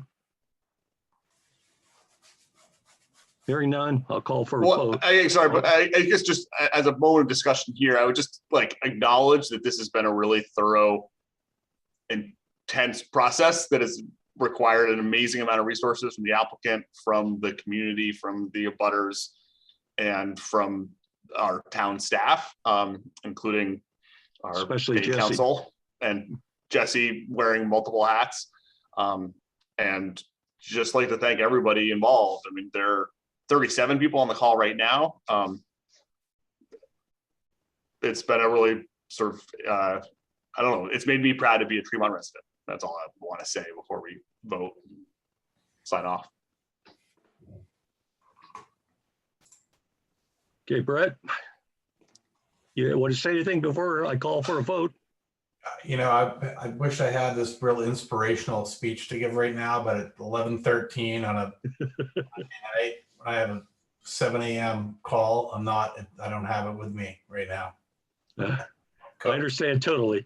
And I'll ditto that. Okay, so I'll call for a vote. Brett, Yes. Lawson, Yes. myself, yes. 3-0.